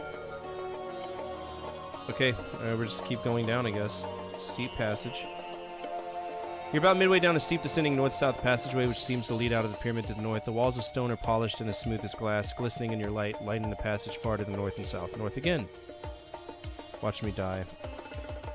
Same. Here at the north end of the descending passageway, you can see the smoothly polished passageway rising up and out of sight to the south. Heading back into the pyramid, a large doorway cut into the stone walls lies to the north, and through it you can see an immense chamber. So we're at the bottom? Temple chamber. Okay. Temple chamber. You're in a huge chamber, immense in its size and scope, especially since it is far underground. Your light seems to climb and fall from the high walls, making their top boundaries undefined as they melt into inky darkness. Flickering into the unknown reaches high overhead. There's a huge doorway carved out of the south wall, the arch at its top barely discernible in your light. To the north is a similar doorway, slightly scaled down, with pillars on either side of it, their shadows playing strange tricks on the wall behind them. You can just barely make out the paintings on the walls, pictures of the ancient queen, her servants, and the priests in attendance. So this is yet again the 4th level going down. 4. Never mind. 5th. This is the 5th fucking level. God bless.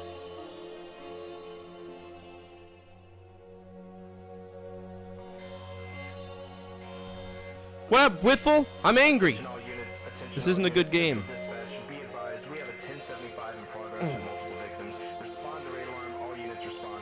This is Ladder 42. We're 1084. Respond that raid alarm from Whiffle the Catboy. Stand by.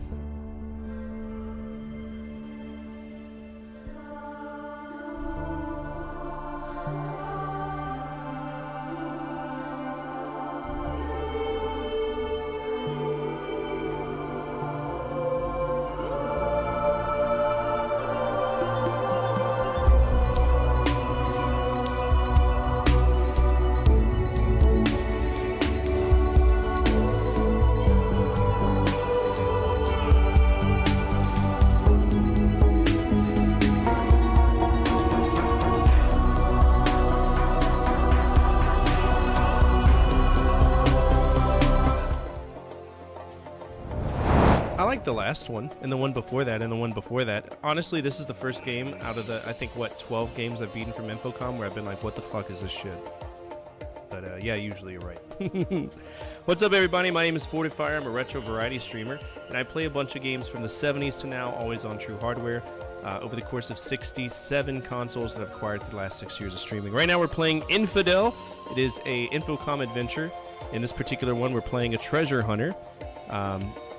And he's kind of a douchebag. And it's really frustrating, and I'm not having a good time with it. But you know where you can have a good time pretty consistently? Whiffle the Catboys channel. Go give them a follow. They're awesome. Love hanging out with a member of Team Safe Space. Always playing a wide variety of stuff. You never know what they're going to play. What were you doing tonight? Tell us your secrets. Also, if you care, I do have a YouTube, and I'm a YouTube partner. So feel free to check out my videos. It's all about retro gaming history. And some top 10 lists if you're into that kind of stuff. I know that I am. And if you haven't followed, if you're new here, feel free to. It's absolutely anonymous. Your name won't pop up, and I won't say anything other than thank you. I don't call out my lurkers. So, yeah. Also, what's up, Emerald? How are you? I'm so glad I got to give some Safe Space love tonight's raid. Absolutely. I love getting Safe Space love. All right, we're in a temple chamber. Fucking stupid temple chamber. Temple chamber.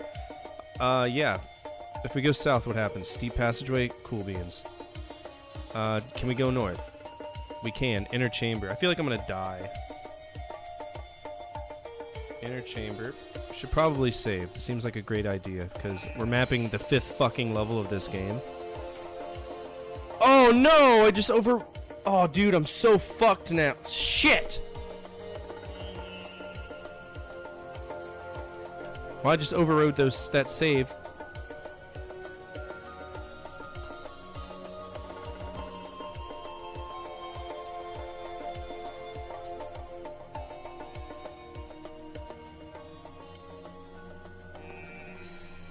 One of two things are going to happen. Either I just soft-locked myself after struggling for 184 lines, or there's going to be a way back. Let's just map this out, see what happens. Lying before you in tortured repose are the bony remains of a former adventurer, someone who tried looting the pyramid long, long ago. As you bend over to pay your respects, something glitters, catching your eye as you move your head. Oh, I'm sorry. Corpse?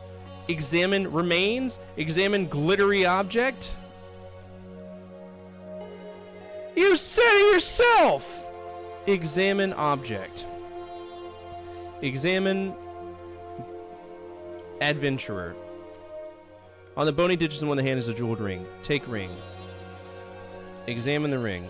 At first glance, you're overwhelmed with the beauty and richness of the ring. One close examination, you notice the ring has a tiny needle on the inside of the band. Ooh! Poison. Poison. Alright, I put ring in sack. Open sack. Okay, so we have too much stuff. Put down sack.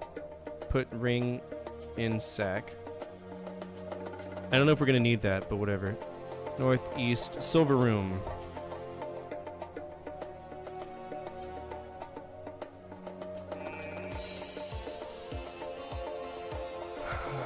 You're in a silver chamber, a room whose walls reflect your light brilliantly due to their silver surface. A doorway leads west and out, while another doorway leads in a smaller room to the south. Okay, let's go south.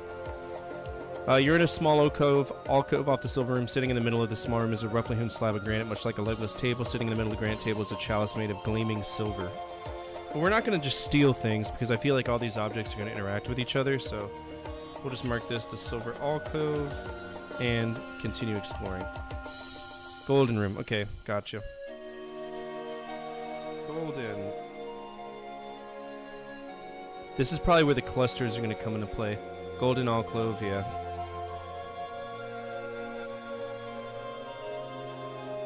North, east, south, west.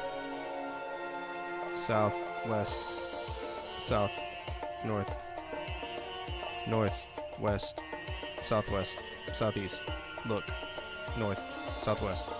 Southeast. North. Okay.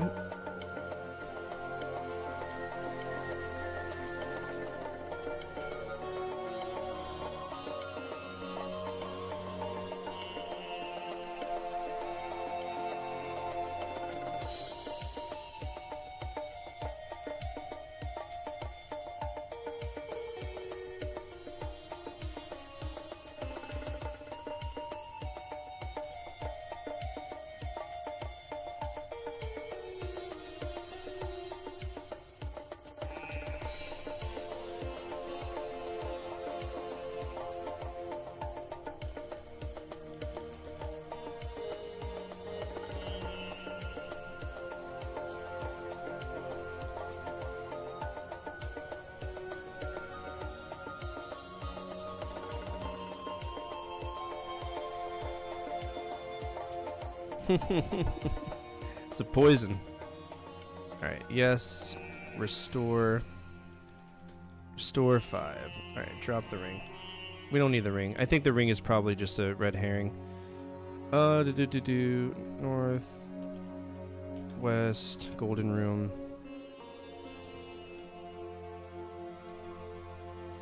Boom, boom, boom, boom. We got that. Okay.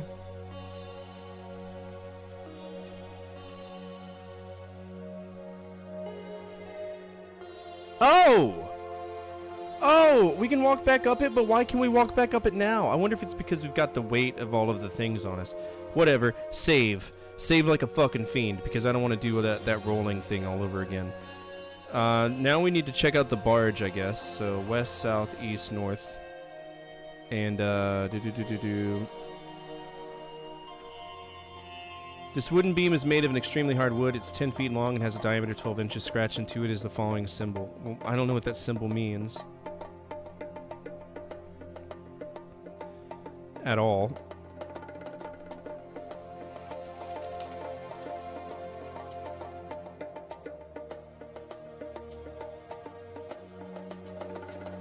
Yeah, I'm not tracking that. Gotta get in bed for work now, buddy. Love you, my friend. Take care, and have a good night's rest. I mean, if you sleep at work, power to you. I'm all for wasting tax dollars. I did it for 11 years, so mad props. Alright, so let's see. Let's go under the barge. East, down, west, Examine the slot. A shim is wedged between the slot and the beam. Take shim. Okay.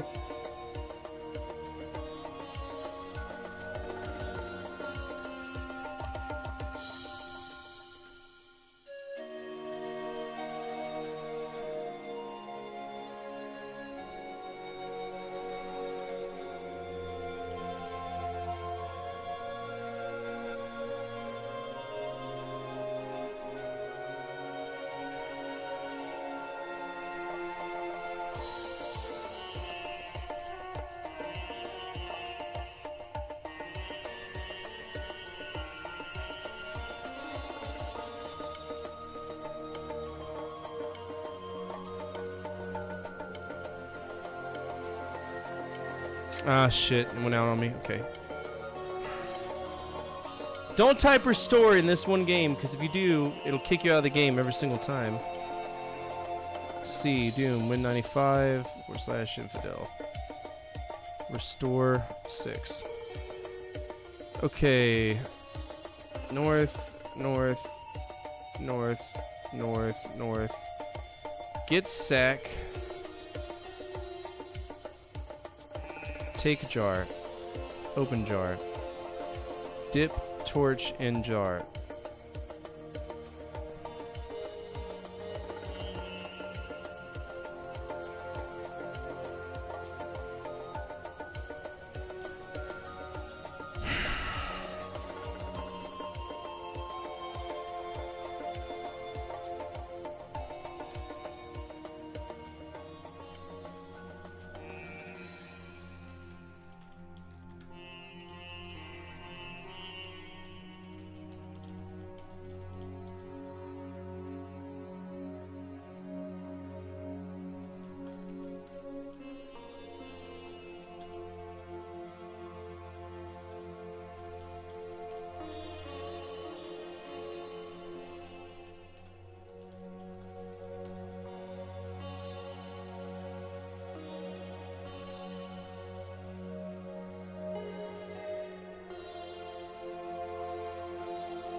Light match. Dip oil in jar. Put torch in oil.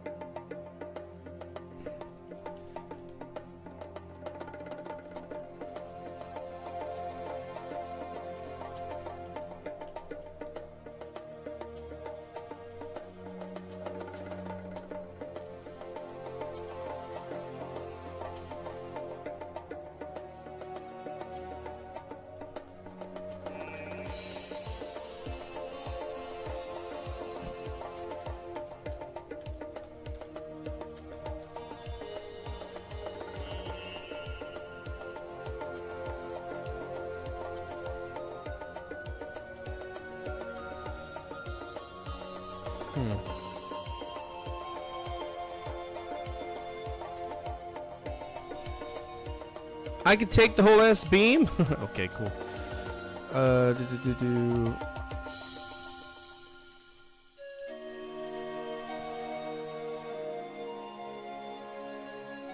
Okay, so I think this is saying 2, 1, 3, 5.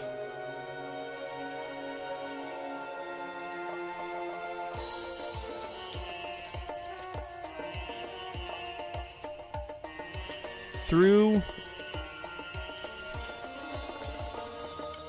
1, 3, 5, and that could be 4, 2, or that could be and something through. Oh, fucking stupid. It's whatever. Stupid.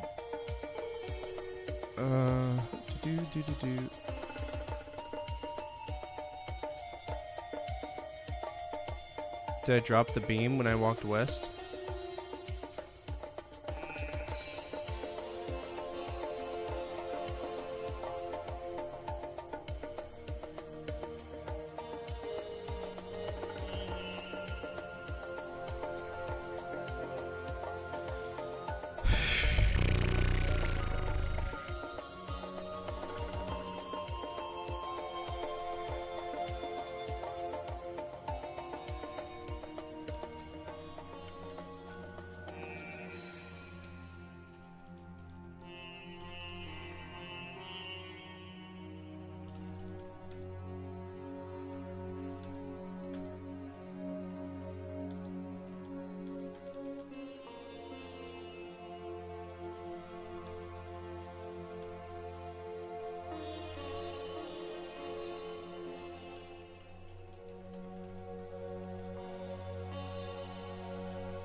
Fuck's sake.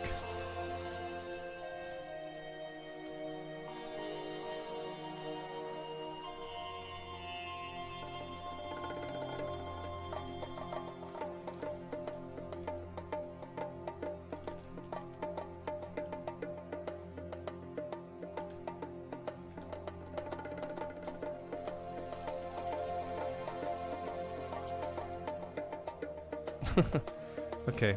So I mean, it is what it is. Read, scroll. We already know about that.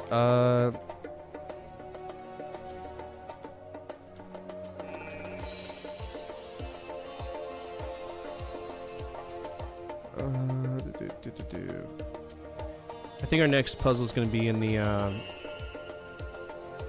cube room. Okay, we already know about that. Alright, we wrote down what it said, so we're going to remove brick 1. Remove first brick. Okay.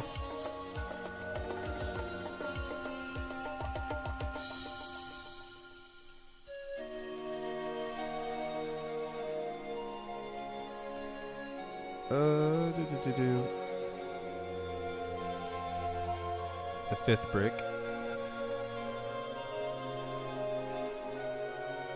As soon as you grasp the big square doorway swings open, you leap back, unsure what might happen, but quickly realize you've discovered a hidden passageway. Make an eastern movement from this cube room possible. Okay. Thank you, Queen, for writing on that scroll. Appreciate it. Eastern movement from this cube room possible. But it already was possible. I was in the southernmost one.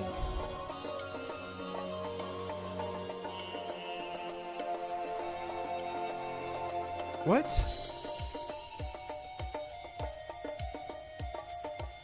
South, east, west. So that loops around and should bring us over here. So south, east. So you're changing the...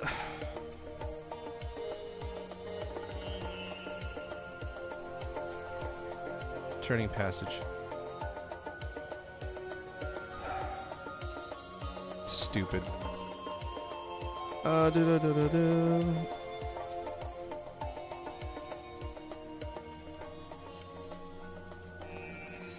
You're in a strange turning passageway. The floor here descends, reminding you of a ramp Krage once told you about. A deep entrance into the depths of an Incan tomb. The ramp turns off towards the north. Judging from what you remember the cube rooms, the ramp most probably passes beneath the ascending east staircase. Through the open doorway of the west, so you can still see one of the... Okay. So it's southernly. Boom, boom. Oh, just kidding. East. North. Top of stairway, okay? So it goes north.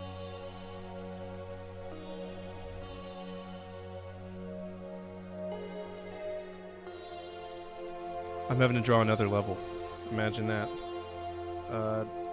Top of stairway. You're at the top of a 16-step stairway. It leads west and down. Okay. west and down.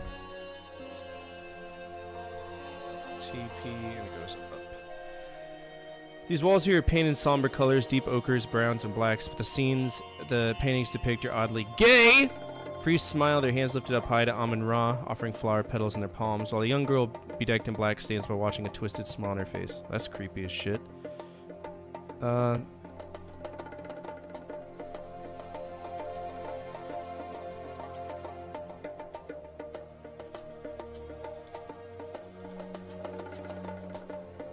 Bottom of 60-step stairway. The stairway goes up to the east, while to the west is solid plaster. Painted on the plaster are some hieroglyphics. Read text. Read wall.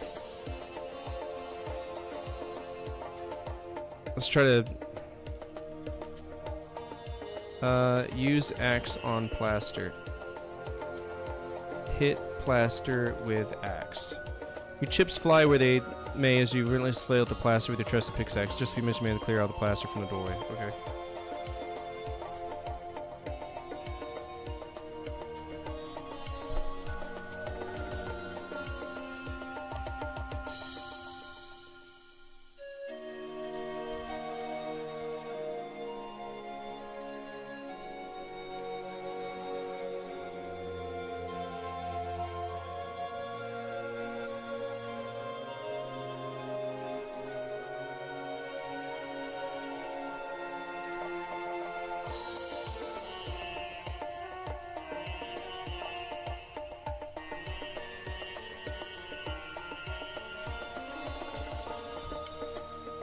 Okay, look. West has been cleared, so we're going to keep going west. Narrow passageway. You're at the east of what seems like a long, straight passageway. After carefully looking over the walls, stones, and floors, you determine that it is safe to proceed. Okay. Narrow passageway.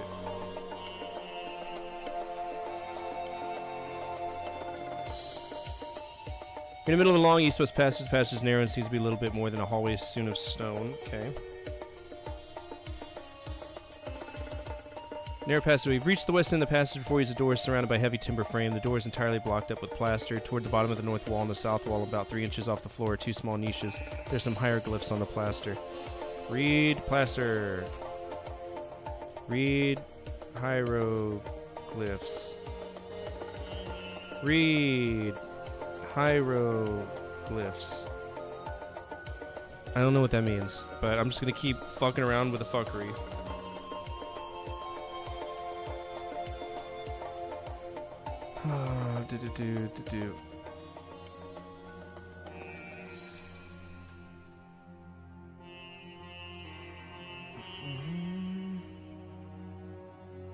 It's impossible to translate. Like, the ASCII work doesn't work well.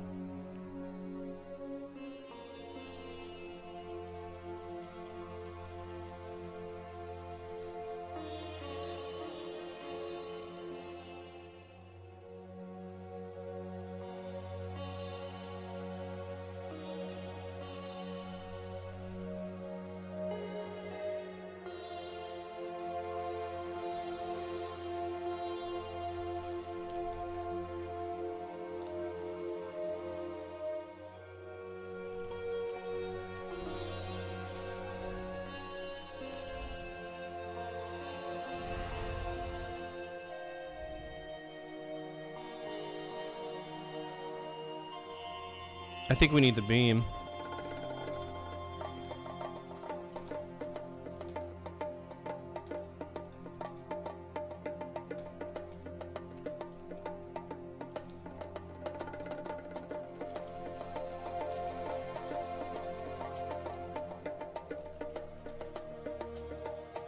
Okay, so now we're actually carrying the wooden beam.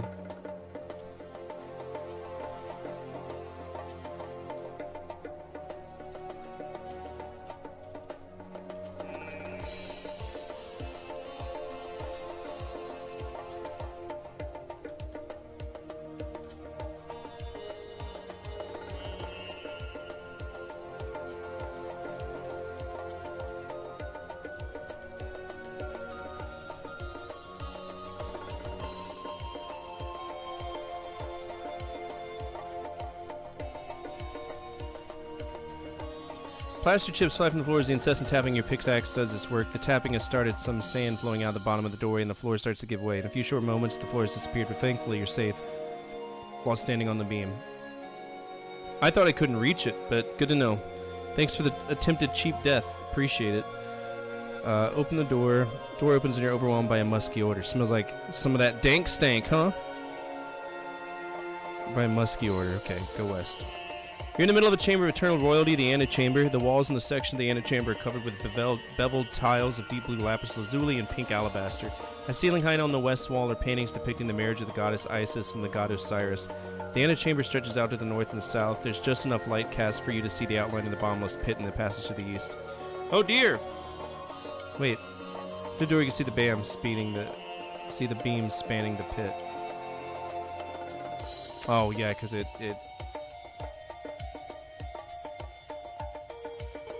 north and south, okay.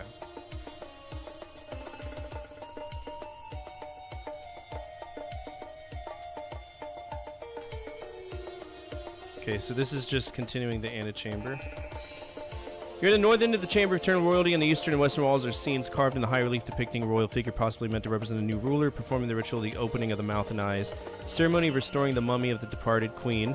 The use of its senses. The north wall of this area is thick, solid wall of stone. In the center of this wall is a timber lintel on top of a doorway. I don't know what a lintel is, but sure. South, and then south again.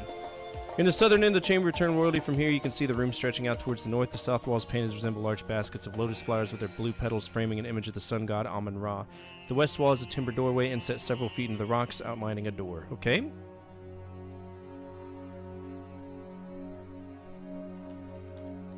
The way to the west is blocked by a closed door. Open door. You open the door before you can react. The two stones close in on you, one from the left side and one from the right side. Needless to say, you didn't quite make it. Fuck! Take the beam. Oh, I was standing on it. Cool. Yes. Restore. Get off beam. Get off beam.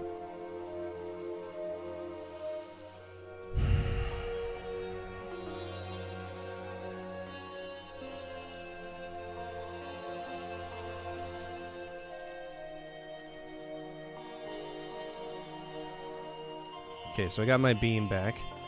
So I'm guessing we need to south, put beam on the or in the door.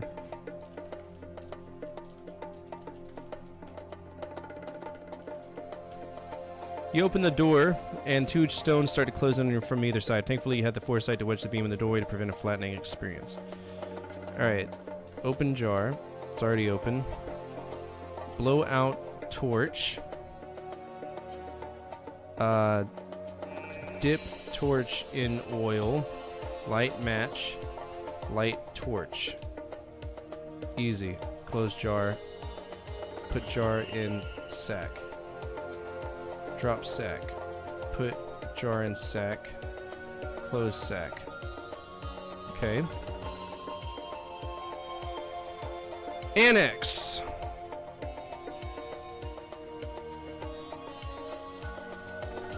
You're in the Chamber of Rebirth, the Annex. As you gaze about this small room, strange coal-rimmed eyes gaze back at you from the painted figures which cover all of the walls. There are scenes of great procession, with white-clad princesses offering gifts of precious oils and papyri to the mummified figure of the queen. Bastet, the cat goddess, holds the mummy erect. Above you, painted on the ceiling, is the image of Turis, the hippopotamus goddess. The only way out is through the doorway of the east. Wedged between the doorway from side to side is a stout beam.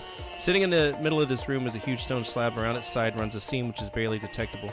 On top of the slab are 4 round holes, one in each corner. Okay. Look at slab. Alright, I know what we need to do here. So, put... Let's see, examine first hole. The hole sits in the northwest corner of the slab. The first hole is empty. Okay, so that's going to be diamond. Put diamond cluster in first hole.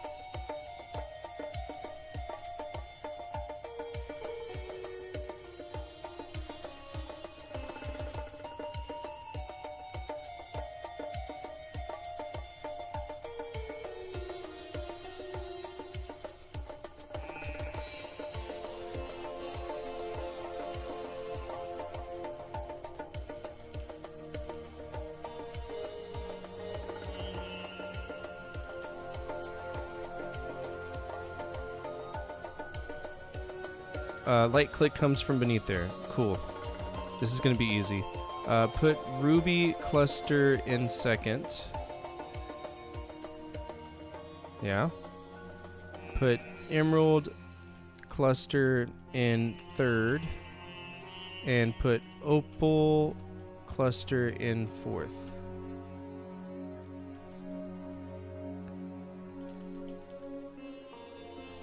Okay. Knapsack, golden cluster. Put golden cluster in sack. Fuck it, whatever. Save. Notice how we haven't had to eat in a while? Am I out of food? Oh, dude, what happens if I get hungry? Whatever.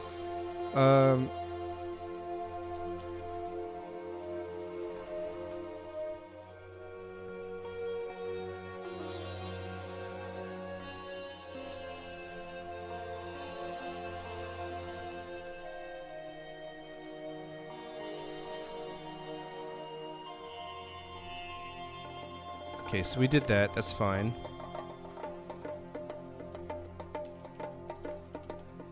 Slab opens slowly and gracefully as if an internal mechanism balances huge weight. Opening the slab reveals a small spatula in an ancient book.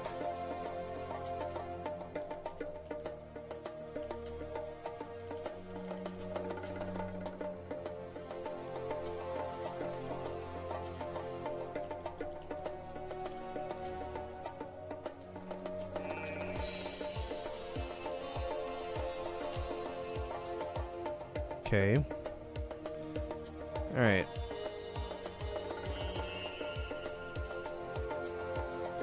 Yep. So we take the beam, head north, and I guess we're gonna do the same thing here. I'm assuming the same bullshit's gonna happen. I think it's that simple. Now is there and down doorknob, but the door is also covered with a seal. Okay, use pickaxe on seal. Hit seal with pickaxe.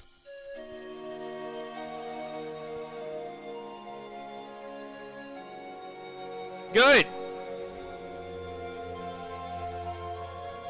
This is going to be another one. Put beam under timber. Wedged on the top of the doorway, perpendicular to the floor is the wooden beam. Cool. So I guess we need to break the seal. Axe. Manage to destroy the seal. You glance to the right and see fine sand running from a crack in the stone. The beam creaks and groans under tremendous pressure as the 3-ton stone block above your head starts to lower. The beam holds the weight, saving you from a flattening fate. Good, I guess. Alright, open the door.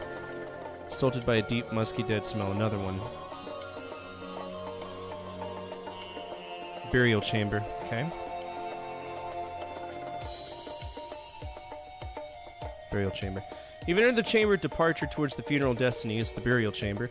There is a doorway leading into a small room off to the east. In the middle of the chamber, stretching almost from wall to wall, is a huge, ancient sarcophagus. Its cover is composed of pure quartz, and through the shining light, you can see the golden, gleaming, mummy-formed coffin. There's a small recess and a large recess on top of the cover, which you can make out as thin, outlined areas. 4 statues surround the sarcophagus, one in each corner. Isis, Nephthys, Neith, and Selkis. Their outstretched arms clamp down tightly on the quartz cover. Wedged underneath the top of the doorway, perpendicular to the floor, is the wooden beam. Okay, so...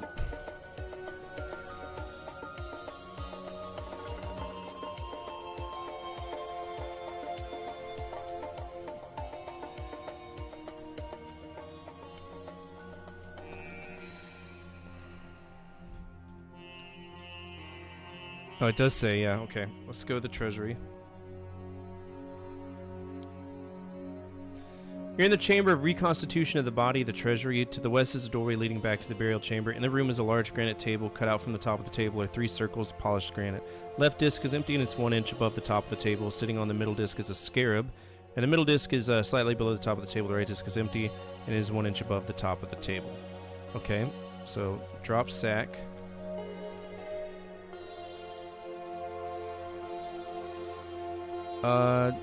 Take chalice, gold. Take silver chalice. I'm assuming this is what this needs to be. Put gold chalice on the left because according to the map, left is gold on the left disc. Put chalice on left impression. Put golden chalice on left disc. Put golden chalice on left disc. Okay, right. Oh, our music's over. Let's start over.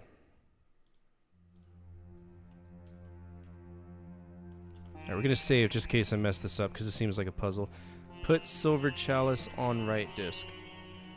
Done. Look. Okay, so this is clearly lifted up. Put water in silver chalice. Take silver chalice. Pour water. Should I just say like put water? Fill silver chalice with water. Okay, the silver chalice has been filled, but the canteen is now empty. Shit! Put silver chalice on right disc. Done. Okay. Look. Left disc is exactly even. Oh, cool. Take scarab. Okay, we got the scarab. Take our sack. Back as this cover flap closes.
Oh, I got an ancient book. Take golden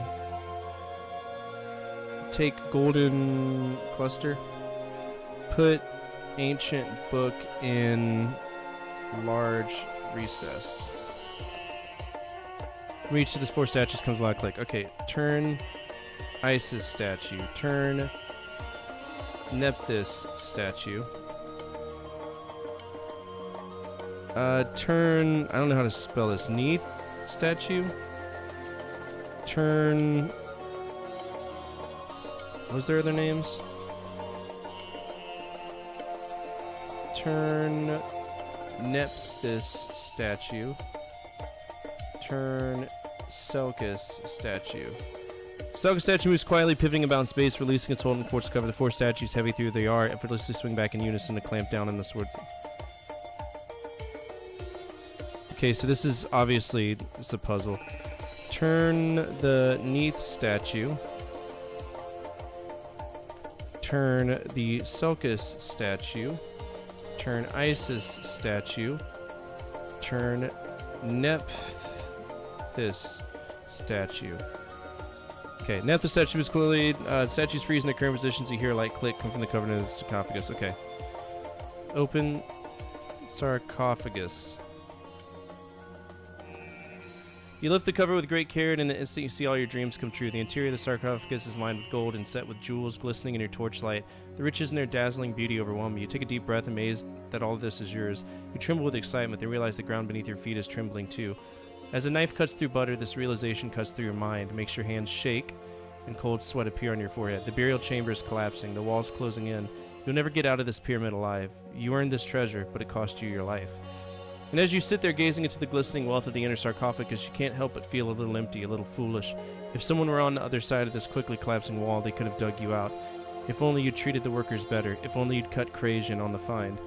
If only you'd hired a reliable guide. Well, someday, someone will discover your bones here, and then you will get your fame. What a shit ending. That's cool. Shit ending for a shitty game, right? Alright, yep, that's a win. Woohoo. That one sucked. That one was like just donkey shit trash. I didn't like that one at all. Alright, what would y'all rate that one? I didn't like the map. The plot was stupid.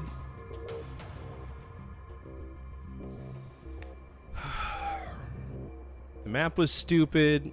It was horribly designed. Like just even Refik said it was mid. It's not G. There's no way it's G. I hated that game the entire time I was playing it. No fucking way.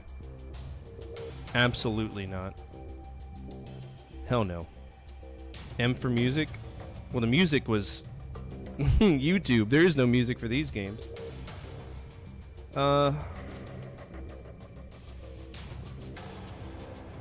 HI Infidel.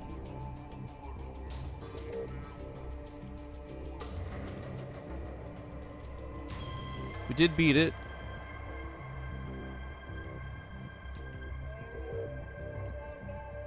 Let's be honest, because I'm thinking D or C. I didn't like the map. I didn't like the reliance on a knapsack. I didn't like the layout of anything. I think C would probably be the best bet. C minus. I'll give it a C minus. This was a bad infocom game, which is funny because it's the only bad one I know. I didn't hate it. Yeah, I wasn't like, I'm gonna fuck this game off. This is a bad infocom game, which is funny because it's the only bad one that I know. Horrid mapping. Bad plot. Shitty character. That's a standalone. Alright, the next game would be the 4-in-1 infocom sampler. 4-in-1 infocom sampler. Let's see what games are on there. Obviously, this is a sampler. We're not going to play it, but... okay, so... It came with Zork 1, great game. Planetfall, wonderful game. The Witness, which is a very easy detective story. And then Infidel, which is trash. So you got, like, 2 AAA games, 1 mid game, and then 1 piece of shit game from that. Because Infidel is buffoonery. Absolute buffoonery. I fucking can't stand it. Alright, looks like we're going to be starting Sorcerer. We're in 1984 now. Sorcerer is the second game in the Enchanter series. We're not going to continue tonight because I got to wake up earlier to bring the girls to school since Amanda's on leave and I want her to be able to sleep in. I feel like a good husband should do that, right? So we're going to go ahead and wrap up for now. When we continue this, we're going to be playing Sorcerer, which is the second game in the Enchanter franchise. I think we're going to be doing it on, let's see if I check the schedule. Possibly on Wednesday if y'all vote for it. Otherwise, we're done with Infocom for the week. And next week we'll be playing more Infocom stuff, right? So if you're on YouTube, check out the video I did. It was 10 Famicom games to avoid. I don't know what I'm going to do tomorrow. I'm going to do some scripting after the stream today. See what I want to do. Come over to Twitch. There's a bunch more stuff you can do on Twitch that you can't do there, be it sound effects, channel points, stream loots cards, stuff like that. For my Twitch viewers, feel free to go over to YouTube. I make tons of videos, and I would love for every single one of you to check them out. If you haven't hit the follow button, you should, because we're great. We're great here, and it's a lovely time. Finally, if you got the channel points and you want to guide the raid, feel free to do so at this time. Otherwise, I'm going to send the raid to somebody of my choice. Usually we don't have anybody playing text adventures. They're very hit or miss, right? Very, very hit or miss for seeing people play them. I just don't want to play them. I guess they think it's not streamable, which is silly. I think it is, but that's just me.